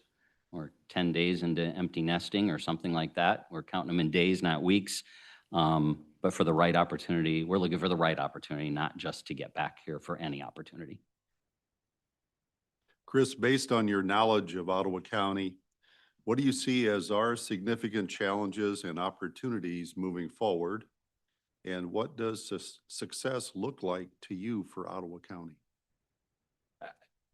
I think it's not, I think for all units of government, it is really challenging to stay focused on what is most important. And that really is a question as we work our way through this. That's one of my questions for you. How do you see either the strategic planning process or a setting of priorities so that I know clearly and the team knows clearly what's most important?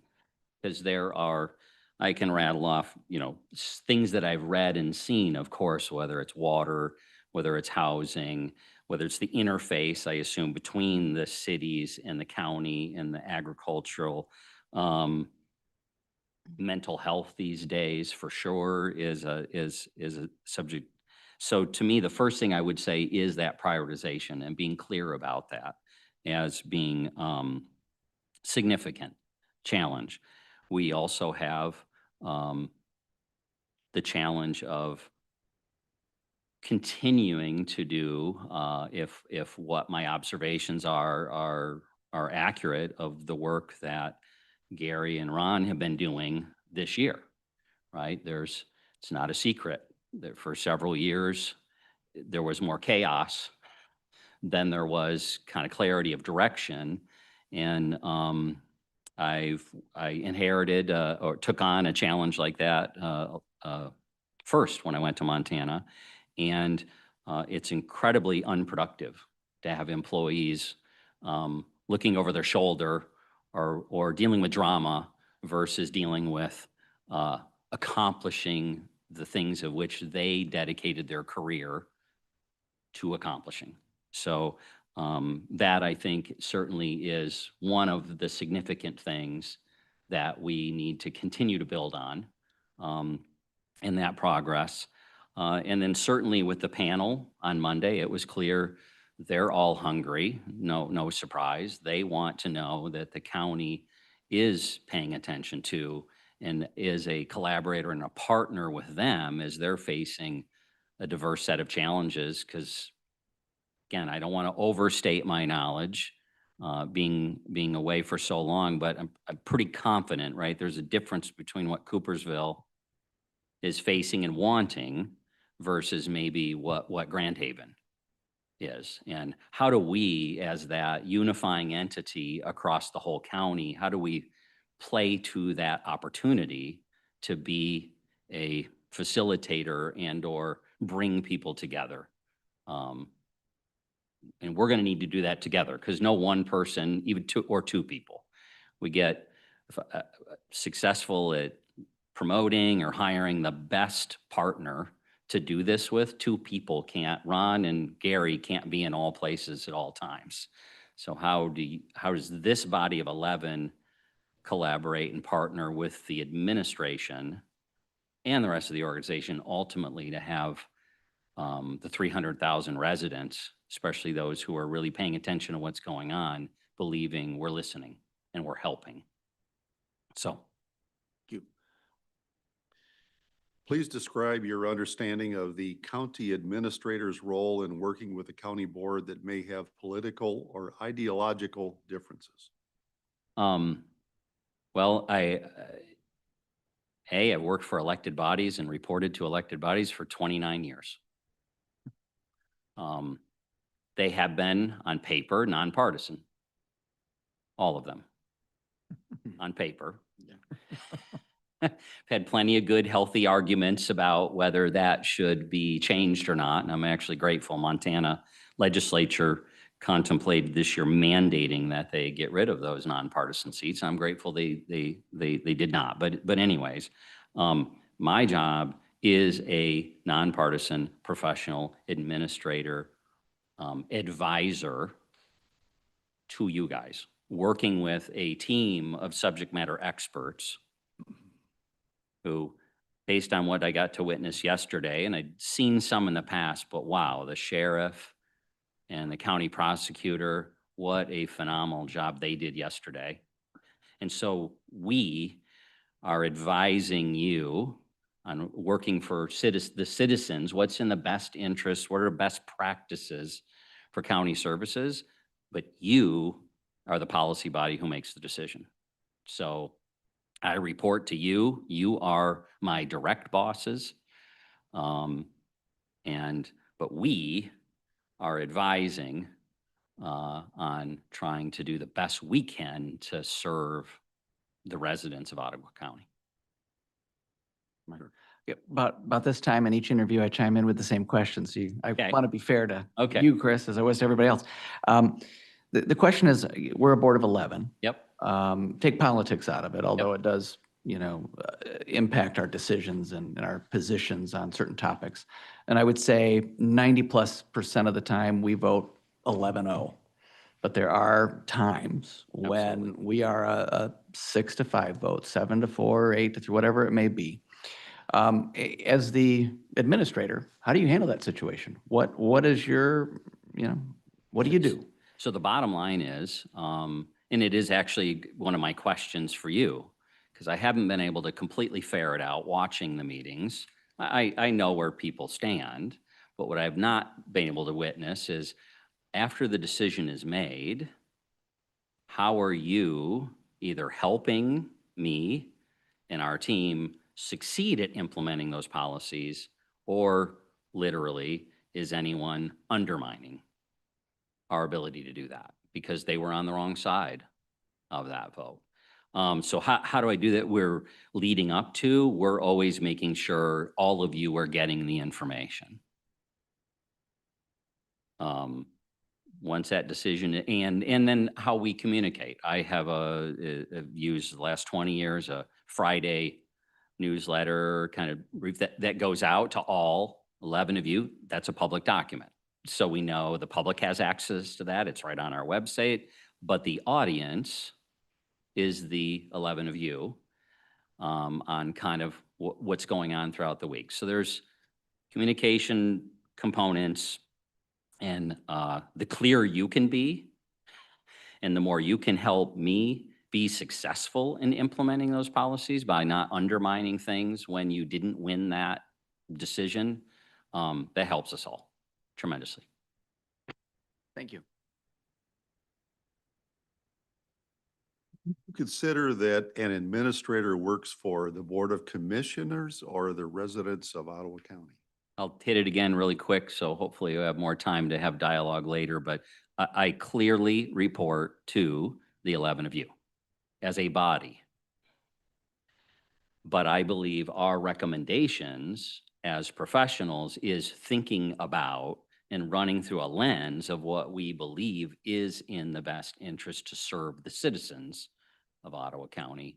Again, recognizing you guys make those calls, and I absolutely have examples in my head, may not be able to spit them out, but I know from my experience, there are times when I thought the policy body really made the wrong decision, but later came to understand they made the right decision, because you have a whole nother element that you're looking at.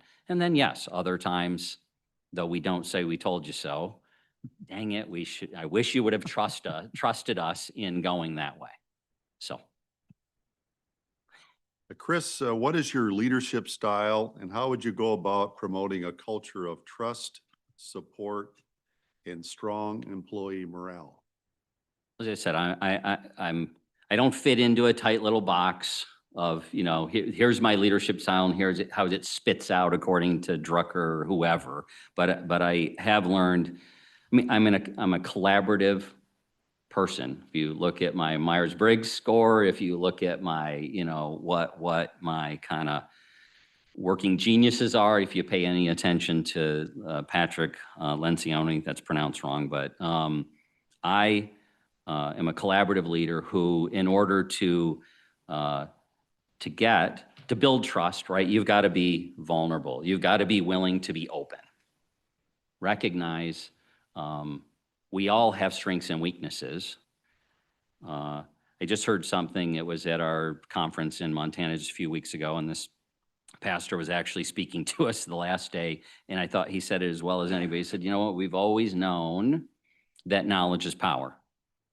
And I share that knowledge every chance I can with the team, and I expect them to share their knowledge with everyone else so that we collectively are making better decisions. So that's at the core. There's some very practical things I do. They mostly come from The Advantage and 5 Dysfunctions of a Team and Death by Meeting. If you know of any of those books by Lencioni, that, you know, we have a cadence of having weekly tactical meetings, and we're dealing with the things that happened yesterday at the board meeting and are coming up in the next board meeting. We do a monthly strategic meeting where we're not focusing on the daily, weekly stuff, but we're looking more at what are the strategic challenges, issues.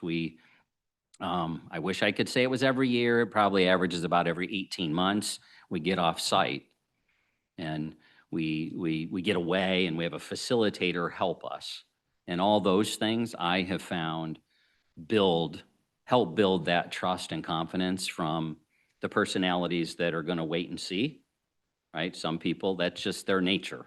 They're not going to trust until you've proven you've earned their trust. Some hand it to you right off the bat until you blow it, and others are kind of waiting. And so I have found that approach over time, when they see evidence that it's not just words, but it's backed with actions and approach, builds that kind of camaraderie and work ethic and accountability, helping one another be successful. So. Same question that I've asked the other 4 candidates, I want to ask you too, Okay. Chris. It's kind of along the same lines, a little bit different. If you were offered the job for an ex-county administrator and you accepted, you would find yourself in the unique role of being able to hire your own deputy administrator, because we have both interim roles at the moment, which we have had great appreciation for. Yep. Can you describe for us a little bit about your line of thinking about how you would go about hiring the individual, what things you'd be looking for to fill that role? And you can either include this in your answer or you can separate it into 2 pieces.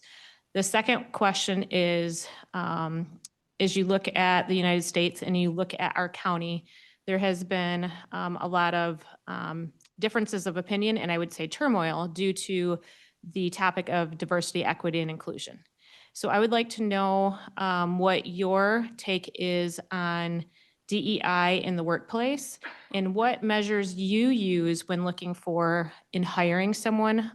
You would also be given the opportunities to potentially hire department heads if there were retirements, for example. So if you could tap on both of those. Sure. So if you take a look at my resume, and I question whether I should keep counting all these, but you'll see over 29 years, I've gotten to hire a lot of every department director that exists, from city or county attorney or city attorneys across the board. Bottom line here is you're first looking for character.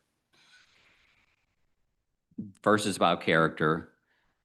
Second, in understanding that, yeah, you've got to be a subject matter expert and have a skill set and a knowledge, but with all due respect, there's a lot of really smart people out there. And so the fit, the recognition that they're becoming a part of a team. This is not about them, whether you use a Western term like cowboying everything. Yep, they're just going to do it themselves, or they're the racehorse in the Kentucky Derby who is just, yeah, they may have pristine knowledge, but they've got to be, I'm looking for someone who wants to work collaboratively and help coach people, help mentor, help challenge me, right? The best directors I've gotten to work with have found a way, and I believe I create an environment where they've challenged me on, hold it, you said we were going to uphold this thing or we were going to do this thing, and I don't think that's what happened. So I'm looking for people who can be honest, open, have character, to build trust internally and externally, because it's that trust that is the commodity that the public and everybody uses to determine just how much they empower us and trust us and help us work to do things versus micromanage, second guess, start developing conspiracy theories about what's going on. So that's on the hiring front. As far as DEI goes, it's not something we've ever, I mean, some of my most conservative elected officials, a mix of my staff, we did go through a DEI training that the Chamber of Commerce put on. And it was genuinely interested in understanding kind of the whole conversation. It isn't the principles of hiring based on, again, character, performance, ability to build relationships and accomplish things are the things at which we made decisions about who to hire. There were never any numerical standards given to try to diversify by itself. In fact, yeah, period. Interestingly enough, when I've gone through the Myers-Briggs process with our teams, because a lot of diversity around that table. Not that we knew, because I've never used that as a tool for hiring. Some do, but there was diversity of thought because I also have come to believe in, no, I don't need that deputy to mirror me. My assistant today, Kevin Iflin, 26 years in the police department, he and I are quite different from one another. He's probably a great poker player. I don't play poker. We make a good team, so. I appreciate your comments, and we just had a little humor a little while ago, Yeah. how we would never want to have another one of each one of us, that one of us is enough. So thanks. Thank you. Chris, the next question is kind of an extension of this conversation we've been having. How would you foster a welcoming organizational culture that reflects the character of Ottawa County and supports all employees and residents? You know, something I'm determined, unless I learn that this is a bad approach, is where I've had the strongest, I think, impact and success was in those communities where we actually developed by working with across the organization and identifying what our core values were. And then those core values, when they were the most impactful, and granted I had 13 years, so that was a lot of time to be impactful, we promoted to them, we hired to them, we worked diligently to align what we did and the decisions we made with those values. And so I think that's, in addition to things I talked about earlier, I think not day one, right? I'm the new guy. You got to wait some period of time here, but that's, I see on paper, there's a dozen or 15 core values identified maybe in the strategic plan. I would like us, after some amount of time, sometime around that 1 year point, if I'm fortunate enough to be here, to figure out what really are core.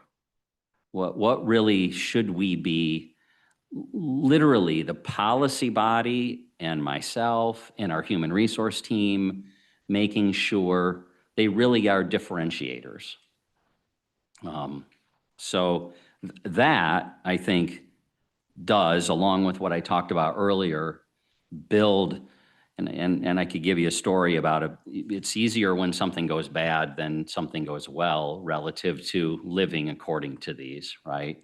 And really developing credibility with your staff when you have something to lose by standing up for something you believe in. But I think that's really at the foundation and leading by example, right? The best way to undermine any of your credibility is to say one thing but do another. Thank you. Can you briefly describe your approach to communicating with the board and the public? What things are important and what would be your tools for doing so? Well, so one, it is so helpful. It doesn't have to be a strategic plan. I mean, I've worked most of my career without a strategic plan, but it is, but I'm not undervaluing it. I think there's real value there. But what's critical ultimately is what are the priorities and how are we communicating them across the organization and out to the community. So in addition to maybe how are we coming in quarterly on implementing things or succeeding in moving the needle, I am energized. Take a little while to get here. In the beginning, right, you're out there with service groups or anybody who will have you, and you can't really speak to what, you're just introducing yourself. But to this topic, the ability to go out and share, this is what's most important to Ottawa County, and this is how we're implementing and we're making progress, and here's what we're struggling with.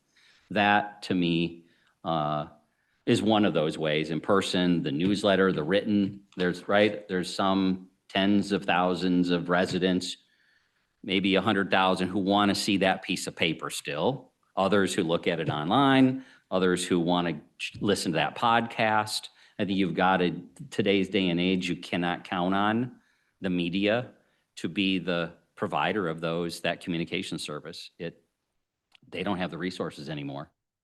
So. Chris, let me follow that one. So you're talking about getting out in the community and communicating, this is what's important in Ottawa County, right? So clearly you're the only candidate that is not local, Yep. right? So your learning curve, and you don't understand necessarily Michigan laws or how things operate, your learning curve is going to be like skyrocketed up, right? Yep. That's your detriment. Yep. Because clearly you have administrative skills, right? Yep. And so how do you overcome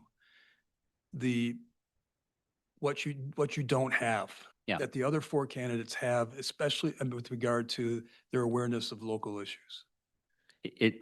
I'm going to have to put in a lot of time because it is building relationships, and every relationship, it can't be, right?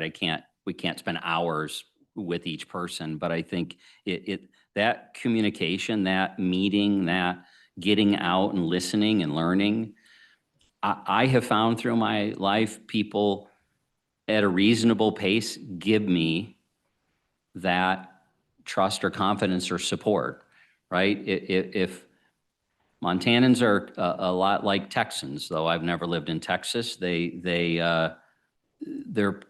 are proud of the fact that they've never left the state, or they don't want anybody to know that they've left the state. And yet I'm from Michigan, along with lots of other people. So for 26 years, I've needed to overcome, and I think I have, that. And that has come from being authentic, being honest, getting out there, not sitting in my office. And that, I think later in how you will grade my success 6 months, 12 months, 18 months in, I'm really interested in how you answer that as to how that allows me to play to that strength.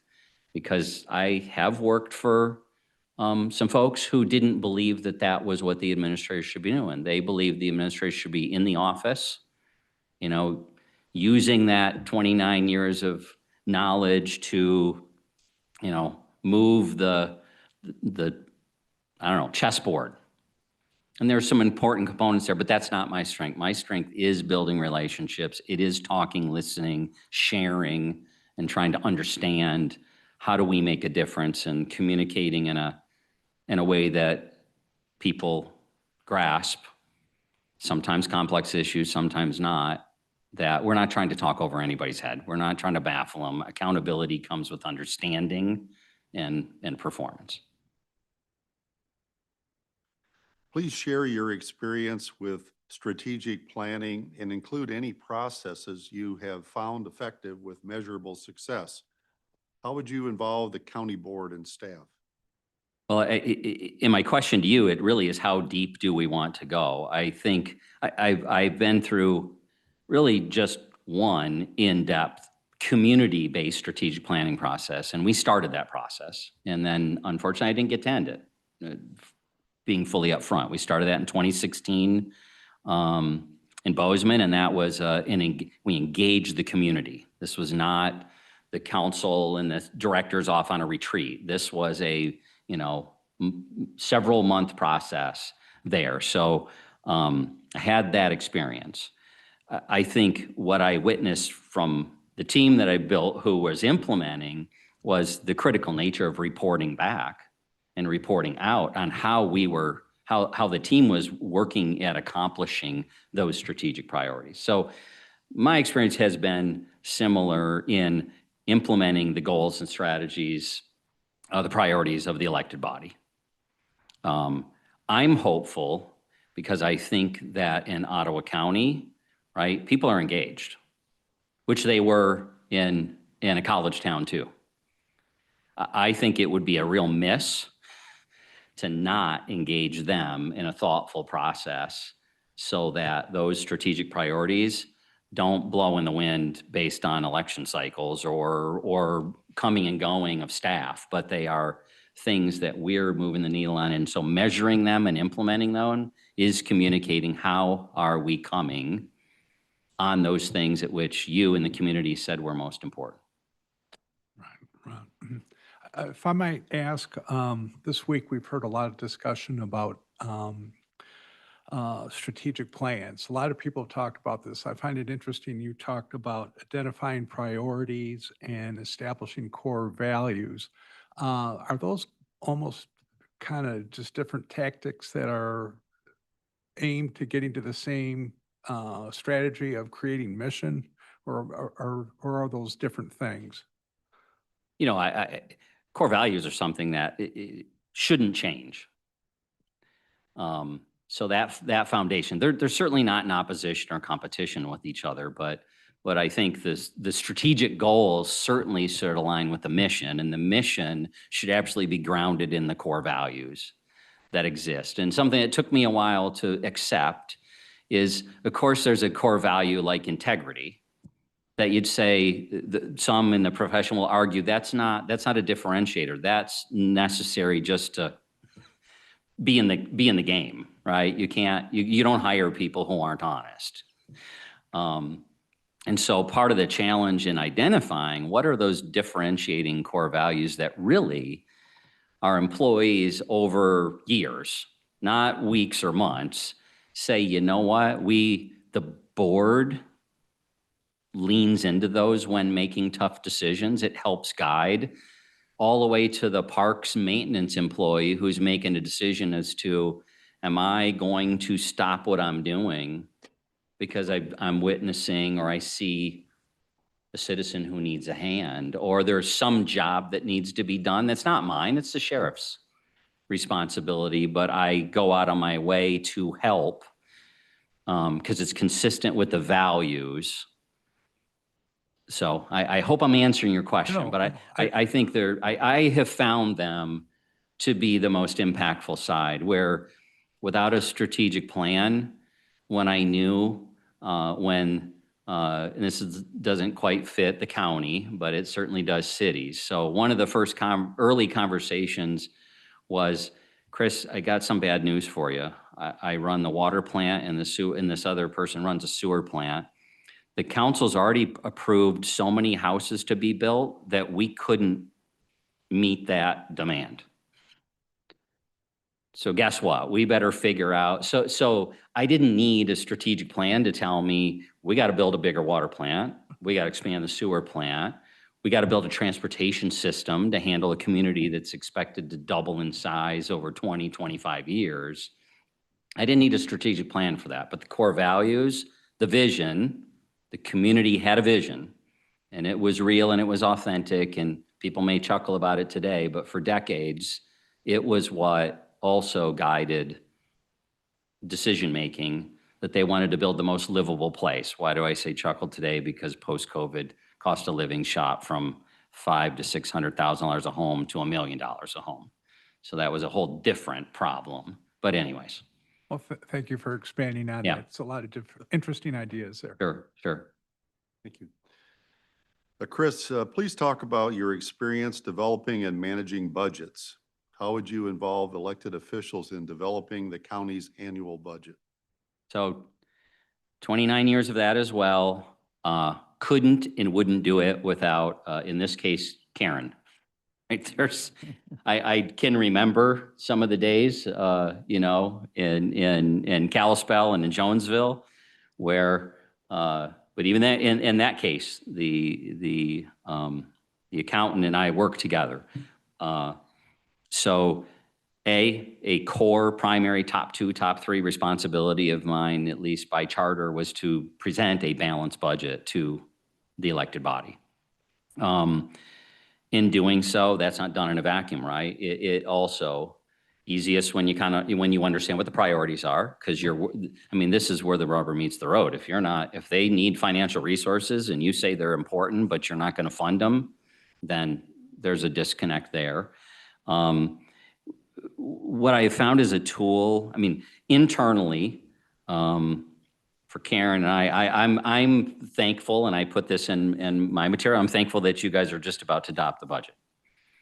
Because I get a whole year, not totally a year, but right, I got some time to learn, develop a close relationship.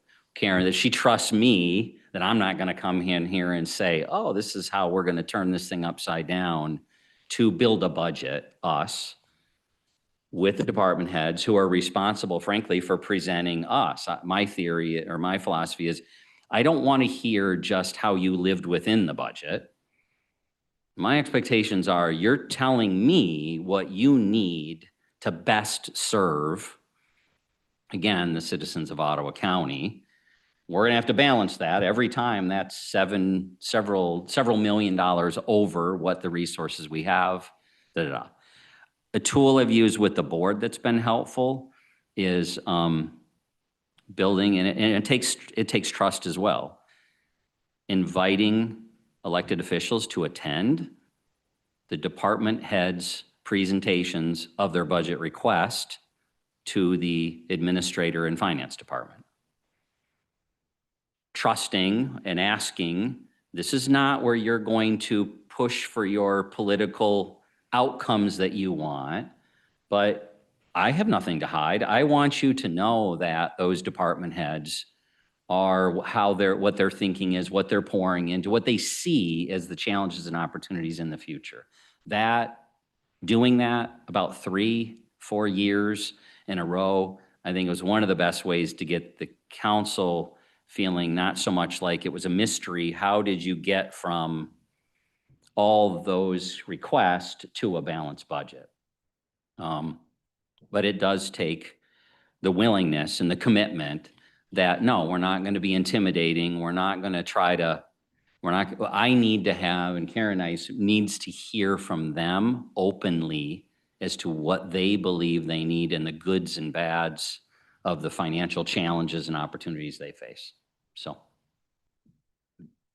Chris, how would your colleagues and team members describe your character traits? And how have these traits influenced your approach to leadership and decision-making? I'm open. I'm honest. I'm upfront. Sometimes they'll say too open, or my wife will tell me, you didn't have to share everything. Similar to what I think there's some laughter. I have a really bad habit, and that is when things are really stressful, I tend to smile or laugh more than cry or get real serious, and there are environments where that's not good.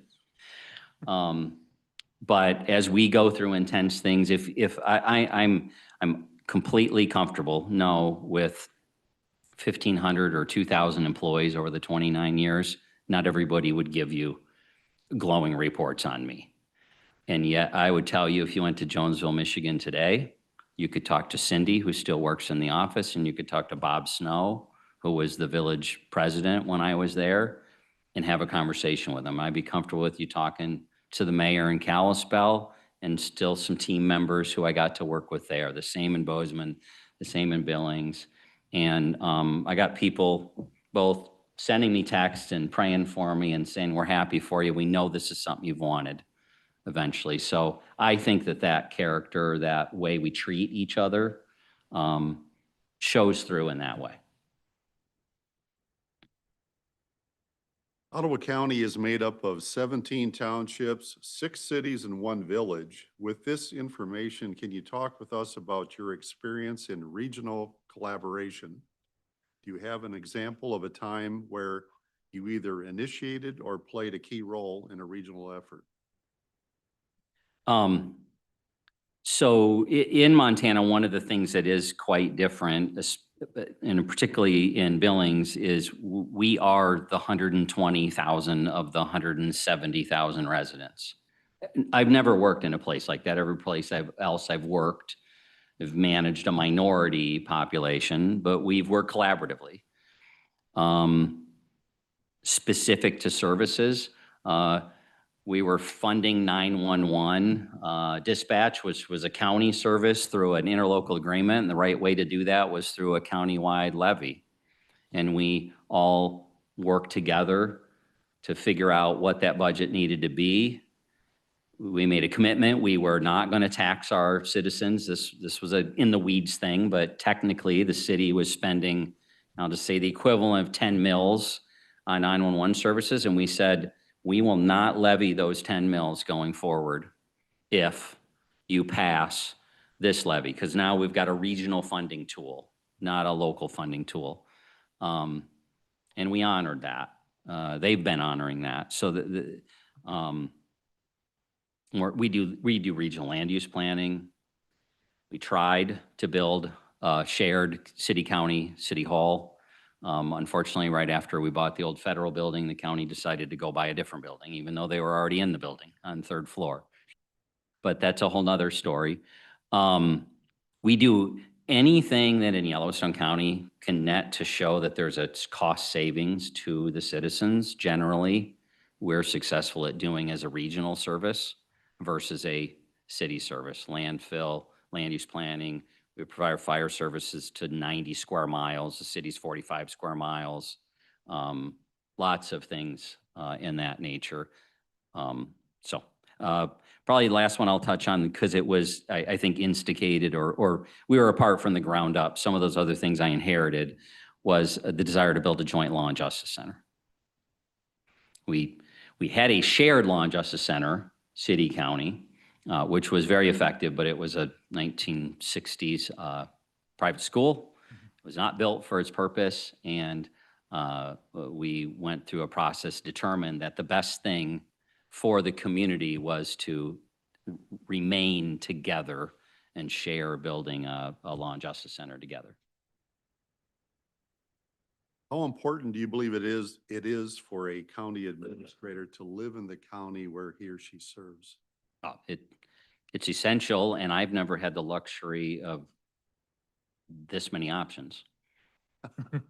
Right? I've always lived inside the municipality in which I've served.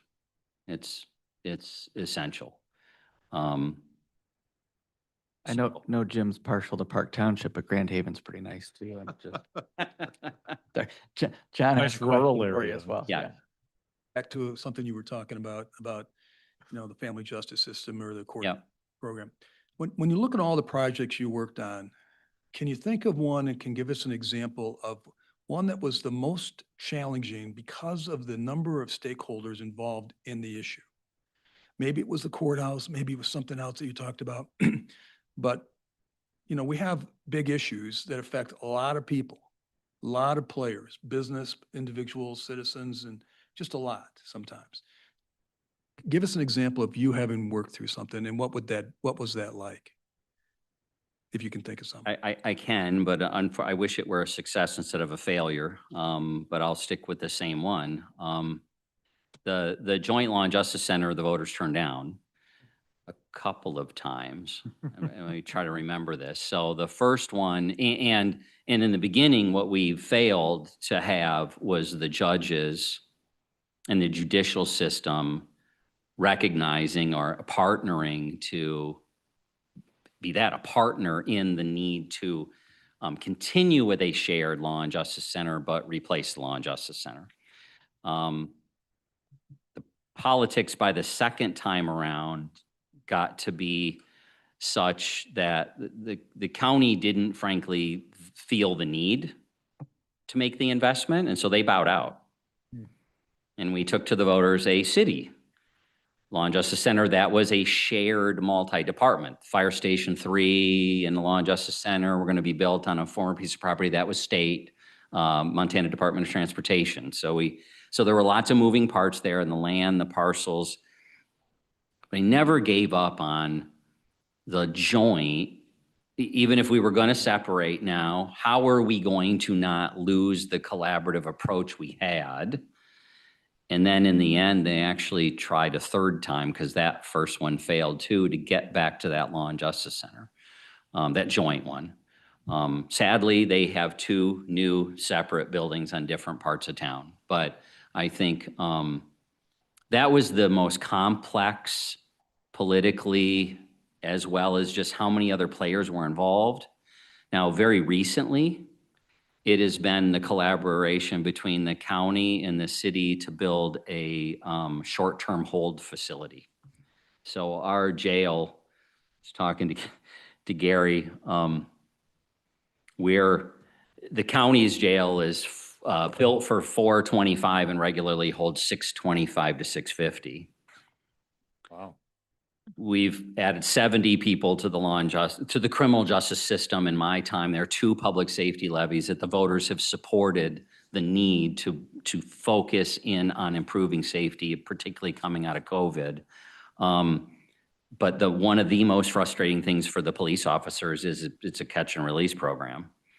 And for the county attorney's office, half of the felonies they deal with, and felons have committed another felony, they just haven't gotten through the court system yet. All of that. Bottom line is, and this was not my idea, the political body, some of them said, you know what, why don't we let's put a carrot in front of the county, couple million bucks, even though it's not our responsibility, it's the county's responsibility, but to say we need to build a short-term hold facility up to 72 hours. This is not a replacement of the jail. We're concerned about the confusion when the jail expansion comes up for a vote in the next 12 or 18 months.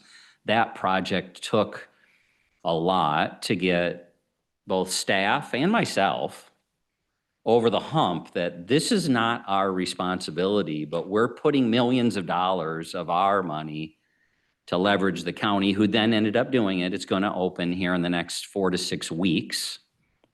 And hopefully it's going to have the outcomes we want, which is for those kind of crimes that you need to be picked up for and taken and booked and not let home till you see a judge, that we've succeeded to the point of there's going to be a ribbon cutting in some weeks.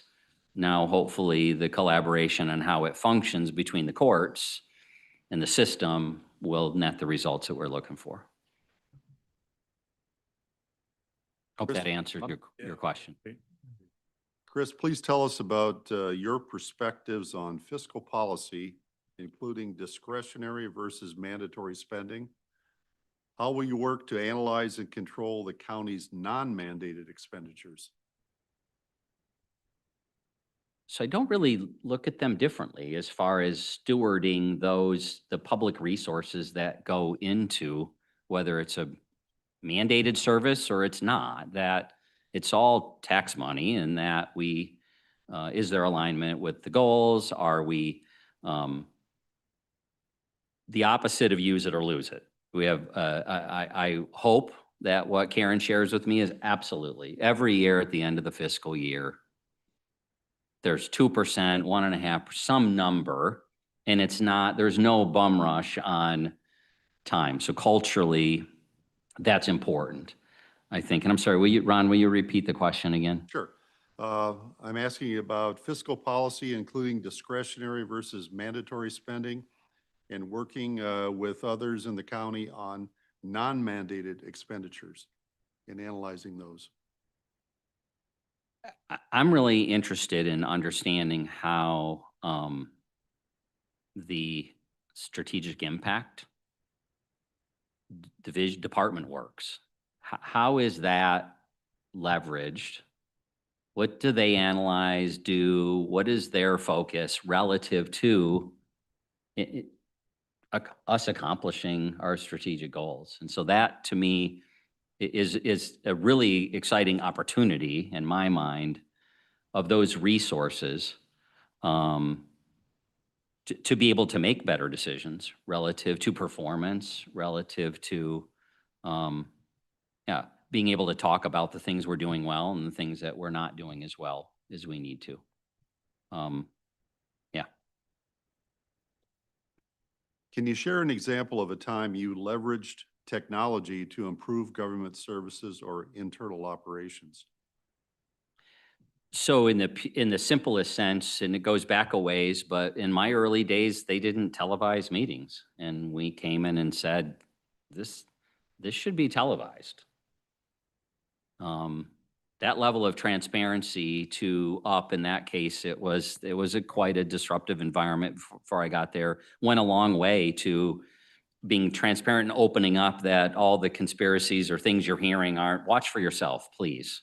And so today, using similarly, but extremely expensive, how to fully utilize, body cameras and all of the technology that is there relative to the public's expectation that they can see for themselves, while the huge increased cost in some of these cases. So going in eyes wide open with what that technology looks like you can't just stick a body camera on and not have the horsepower to keep all those records, respond to the FOIA request, have those tools used. That's one area. The most black and white areas, frankly, have been in the utilities and the road system. What data? I can tell you generally you expect a water line, if it was proper, to last you 75 to 80, 85 years. But since we own billions of dollars of assets under the ground, true asset management systems that are telling you, I realize that water line's only 42 years old, but they installed it wrong, or it was crappy material. You need to get it out of there because you've had enough indicators that you're not waiting to flood people's homes or have sewer backups. Those are some real specific areas that may not equate to the county, but they've been very handy at a municipal level as a utility service provider. And then lastly, I'll say the toughest to measure has been its completely evidence-based work that has had us lean into opening a family justice center. And believing that the data will end up showing an increase in domestic violence, though we don't believe it's actually going to result in an increase in domestic violence. The data is going to show that more we're dealing with it, and so numbers are expected to go up, not down. But over time, since we know from data that children exposed to that violence, the propensity for them, sadly, my lead prosecutor, breaks his heart, right? He's still too young to be prosecuting the sons of fathers he's prosecuted when he started. And so that has been evidence-based. Family, the nurse-family partnership, I don't know if, I didn't know what that term was 3-4 years ago. That's a national program you can look into. We've had it in Yellowstone County for a decade. It's a partnership with the health department. We doubled the size of that program, though it's still a third of the size that it should be. Why? Because in its coupling a nurse with an expecting mom and dad, and when they work that program very rigidly, it's got a pretty rigid system to it, but the data shows, 50+% of less incarceration for that mom, dad, the child being ready for kindergarten, them staying in the workforce, all the things you want to see, and ultimately trying to change a trend over a decade or two, not just what's going to make a difference in the headlines tomorrow morning. Chris, affordable housing is a challenge for many counties. What innovative approaches do you believe could work in Ottawa County? Well, I shared with you a little bit of what some would say didn't work, resulting in lower priced housing in Gallatin County. It is one of, outside of the criminal justice system, maybe it's one of the most complex issues that we have, right? we don't build houses as governmental entities. And we live in a free market system. So how do we use zoning? How do we work in partnership with those communities? How do we implement best practices? I've watched several, hard to hear, but several of the housing group work that's being done. I think they're doing some great work, you know, smaller, getting away from the notion that the only thing that makes a strong community is a single-family detached home with a picket fence and a, 12,000 square foot lot. Some people want those, and it's important that they get to do that. But I'm interested. How can we build some of those relationships? And they exist. There's a whole area that I don't know, I think we need to dig into, and I've heard a few people share podcasts and other things of how the financial systems work relative to lending. I've learned that at least in Montana, it's gotten extremely difficult for architects to design condominiums. Well, for a long, long time, I was afraid we were building way too many shared walled condominiums in Bozeman. Like, why aren't we building more single-family detached homes? In Billings, we build no condos. But over 13, 15 years, those condominiums, well-built, well-maintained, good quality material, have provided people, I believe, with ability to build equity. So I think all those things need to be on the table, and it's a really difficult, you got to have that open dialogue, right? The property rights and that farmer's decision as to how to use that land. I don't think we can force things on them, but I think we need to be open and try to educate and learn what best practices are going on out there that may help us. We worked very diligently on having a hard edge. I didn't know what a hard edge to a city was until working for many years, hearing about, right, what's it going to look like for the next 100,000 people who move into Ottawa County? Yes, cringe. Lots of citizens are going to say, we don't want 100,000 people moving in, and yet probably it's just a matter of time. So how are we doing land use planning? How are we helping with design? How are we helping to recognize that small quality materials and design are a good part of the equation, in addition to the folks who are blessed enough to walk out their back door and get to enjoy Lake Michigan kind of thing, so. Chris, we reached the point, unless there are other panel questions, where we're pretty much at the conclusion of the interview, but I want to give you one last opportunity to raise issues perhaps that we haven't covered or offer final thoughts. So I am curious to what your approach, what you're thinking relative to the strategic plan or priority setting. And after that, we have time, how, what you share with me, what your thinking is relative to determining my success, our success, 6, 12, 18 months. And obviously it's going to go well beyond that, hopefully, but kind of curious. Those are a couple of things I would really like to hear your guys' thoughts on. And then maybe one more after that. So Chris, I think that we all are looking forward to sitting down and doing working on a strategic plan. That's a priority we have when the new administrator gets here. So and what comes into that plan, I think, is anyone's guess at this point, right? There's a lot of variables, like including the core values that you talked about. So I think that's a common objective pretty clearly. The measurables about where you want to be and how do we measure you in 6 months, I think it's another good question that we have never discussed. But we will discuss it.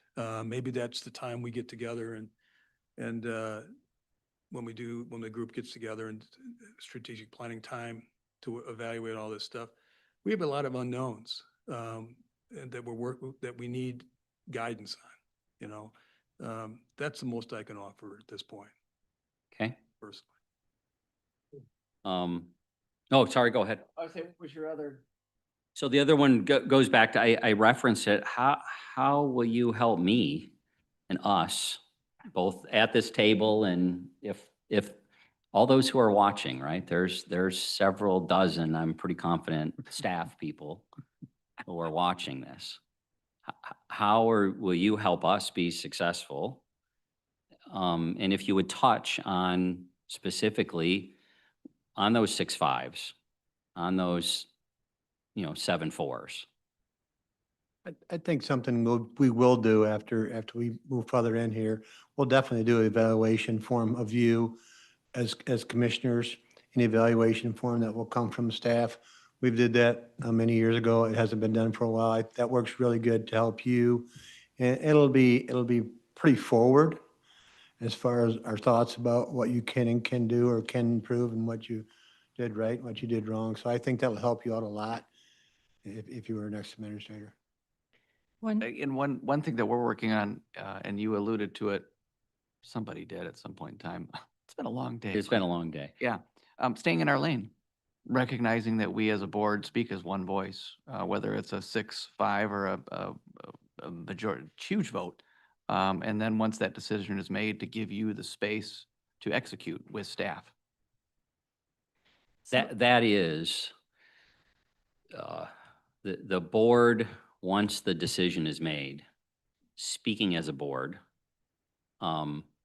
that's a struggle for especially when the closer things get down to personal, political, kind of ideologies. And so minimizing that and/or actually helping us be successful goes a long, long way to credibility, to collaborate, to being open, honestly, and being successful, I think. So thank you. If I could speak a little bit, I know one thing that that has been a real need over the last couple of years is for more data from departments to help us make better decisions. And so that's one thing I'm hoping we can incorporate into strategic planning is how do we measure our goals and our success on our goals? And I think, I know for me personally, that would be really helpful then in measuring your successes.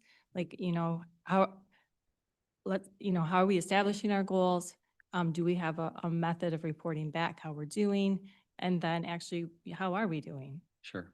Yeah, I think it's where in part, and I hope I'm not totally missing at a very brief conversation with Paul, but I also know Paul has been sitting at this table and tried to respect that, is how does that division, that department, how does the information that they get, how is that being used? How can that be best used for that purpose? Now, seeing the sheriff and the county prosecutor yesterday did a fabulous job, providing data, results, and I thought most importantly to that, just commitment, Pat, right? They love what they're doing. They're committed to what they're doing, and that's the environment that I have. Building a healthy, cohesive team, and cohesive does not mean that everybody thinks the same. Quite the opposite. You've got to be able to have an environment where you can share those differences to make better decisions. But building a cohesive, healthy environment, I think, is how we will best perform, get results, make better decisions. And so, yeah. Well, thank you, Chris, for spending your afternoon with us. Sorry about the delay in Oh, getting no. started. The next event from your perspective will be the Board of Commissioners announcing publicly its decision or next steps. We should hear that soon. And that's the next thing that I would have is what those next steps and timeline are. I'll obviously be anxious to hear. And again, I thank you for your time. Thank you for giving me this opportunity, and hope we get to talk more. Thank you very much. Thank you. Thank you. Thank you.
Okay, we're there. All right, so next thing on the agenda is committee reports, but I'd like to thank everybody for participating today. It's been a long day. I thought it was a good day for the county. And yeah, we'll move ahead here. And there is a special meeting scheduled for Friday of this board, and maybe we'll be making a decision then. So next thing is committee reports. Anything on that we need to report, Rachel? No? Public comment, number 2. Who would like to make comments? Anyone?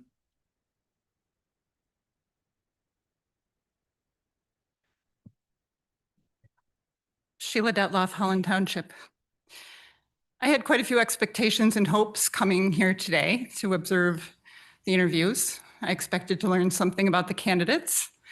I had hoped to find out about Mr. Dykstra's response, and thank you, Commissioner Berry, for bringing that up. I appreciate that. What I did not expect was to be embarrassed as an Ottawa County resident. Or maybe I should have expected that because I sat through pretty much every board meeting in 2023 and 2024. And there was some disgraceful behavior at this meeting today. I am embarrassed as an Ottawa County resident to have witnessed that.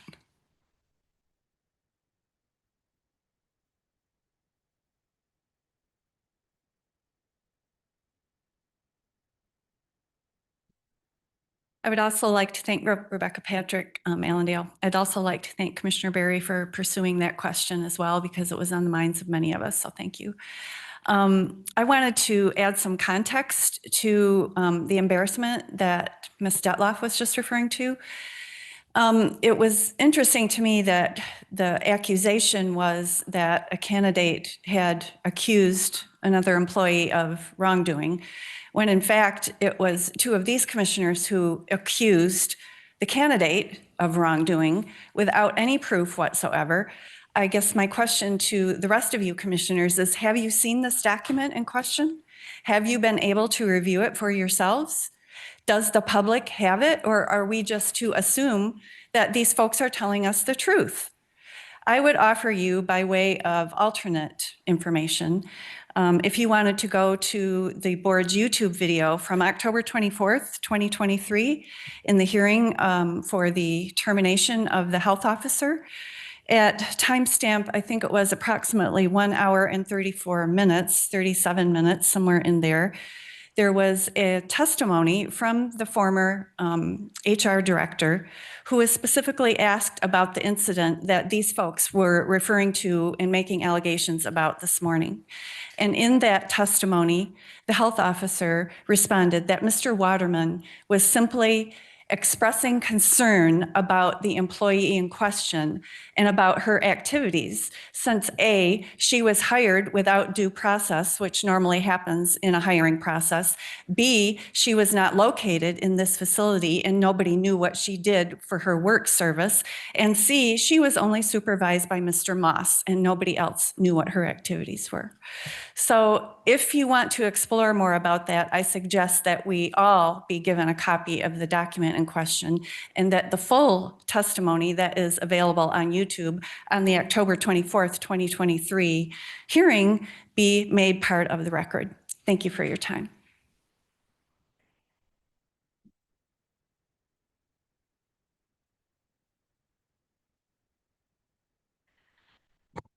Karen Obitz, Spring Lake. It was embarrassing, but it was also a reminder of how much trauma this entire community has experienced since 2023. Another comment I want to make about candidate Patrick Waterman. I heard it said that he had left when the going got hard, or that he, was not able to do his job in the face of hardship. What we saw today was probably only the surface of what kinds of hardships. A lot of staff, but probably in particular, someone in a position such as Patrick Waterman held in this county during that era. The fact that he showed up, likely suspecting not only that he could face something like this here in this public setting, but also that if he were hired for this position, he would be facing this into the future at some level. This is a man clearly who says, I will face whatever comes, showed up, was allowed this opportunity to interview. And then in the course of this meeting, it was permitted that he was treated the way we saw him treated. So yeah, it was embarrassing, not all that unexpected given the source, but it was also traumatizing. And I want you all to remember that trauma is still there, and it is not going to go away unless there is a better approach to the way in which this board conducts itself over against the administration of this county. So there were a lot of questions today about what if there are 5-6 votes and what if there are 7-4 votes.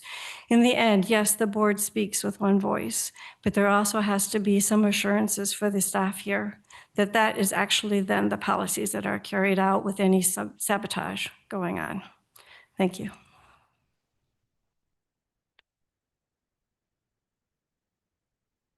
I don't see anyone else here. Is anyone online, Regina? Okay, let's move on then. Gary, do you have a report? No? Commissioner comments. Let's start with Sylvia at your end and go around. No, I'm all set, thanks. Kendra, I have a lot to say, but I'll keep it to myself. Jim? I think it was a productive day, all in all.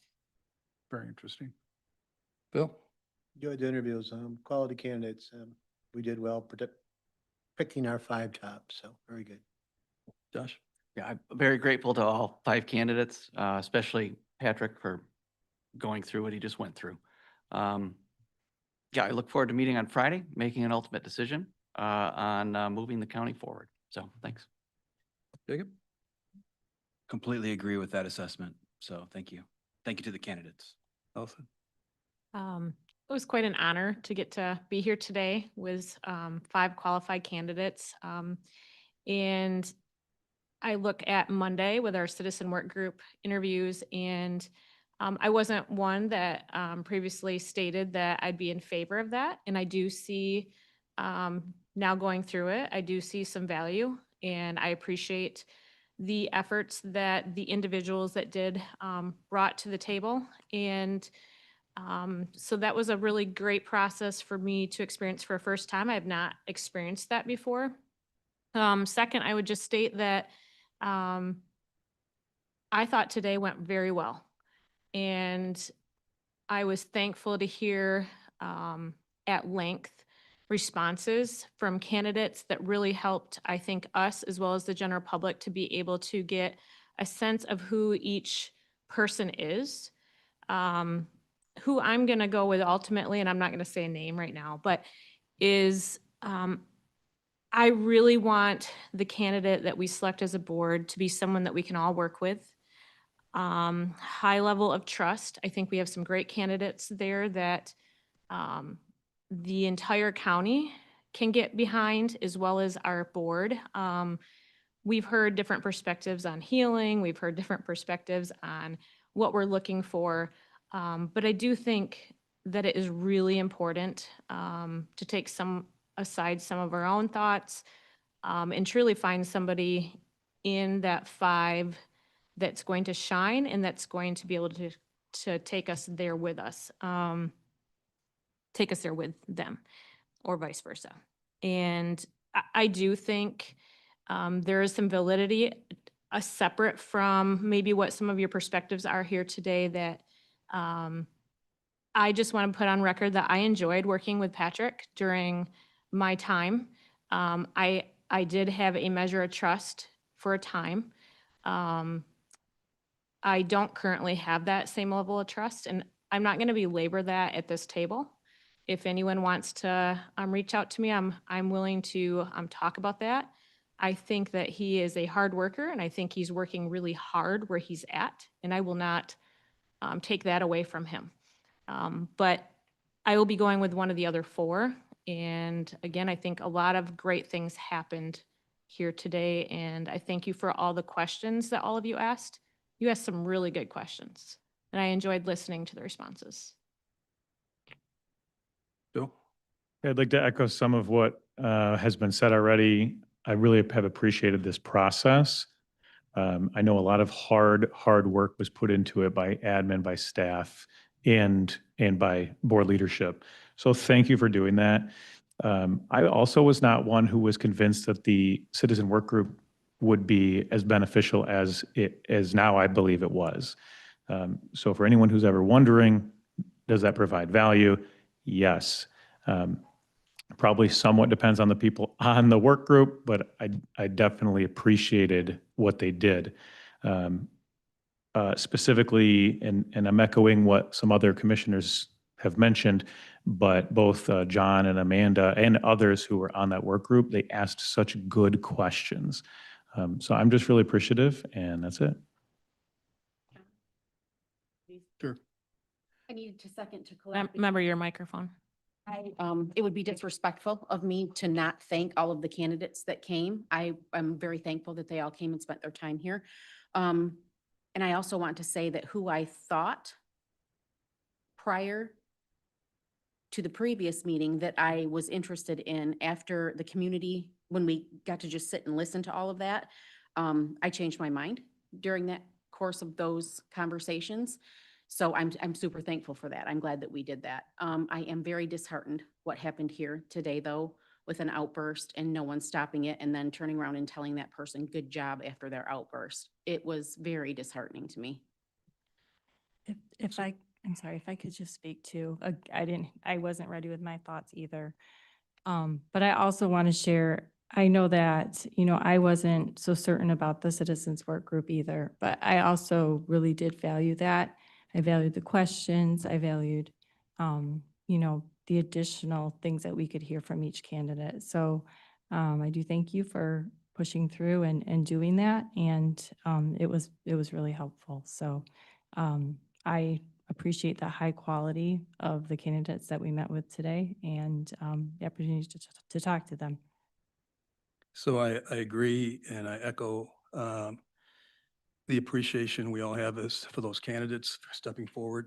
I think we learned a lot. I think the community learned a lot through the whole week, the whole process that went through, Ron, and particularly you and your staff that did so much for the county to bring this forward.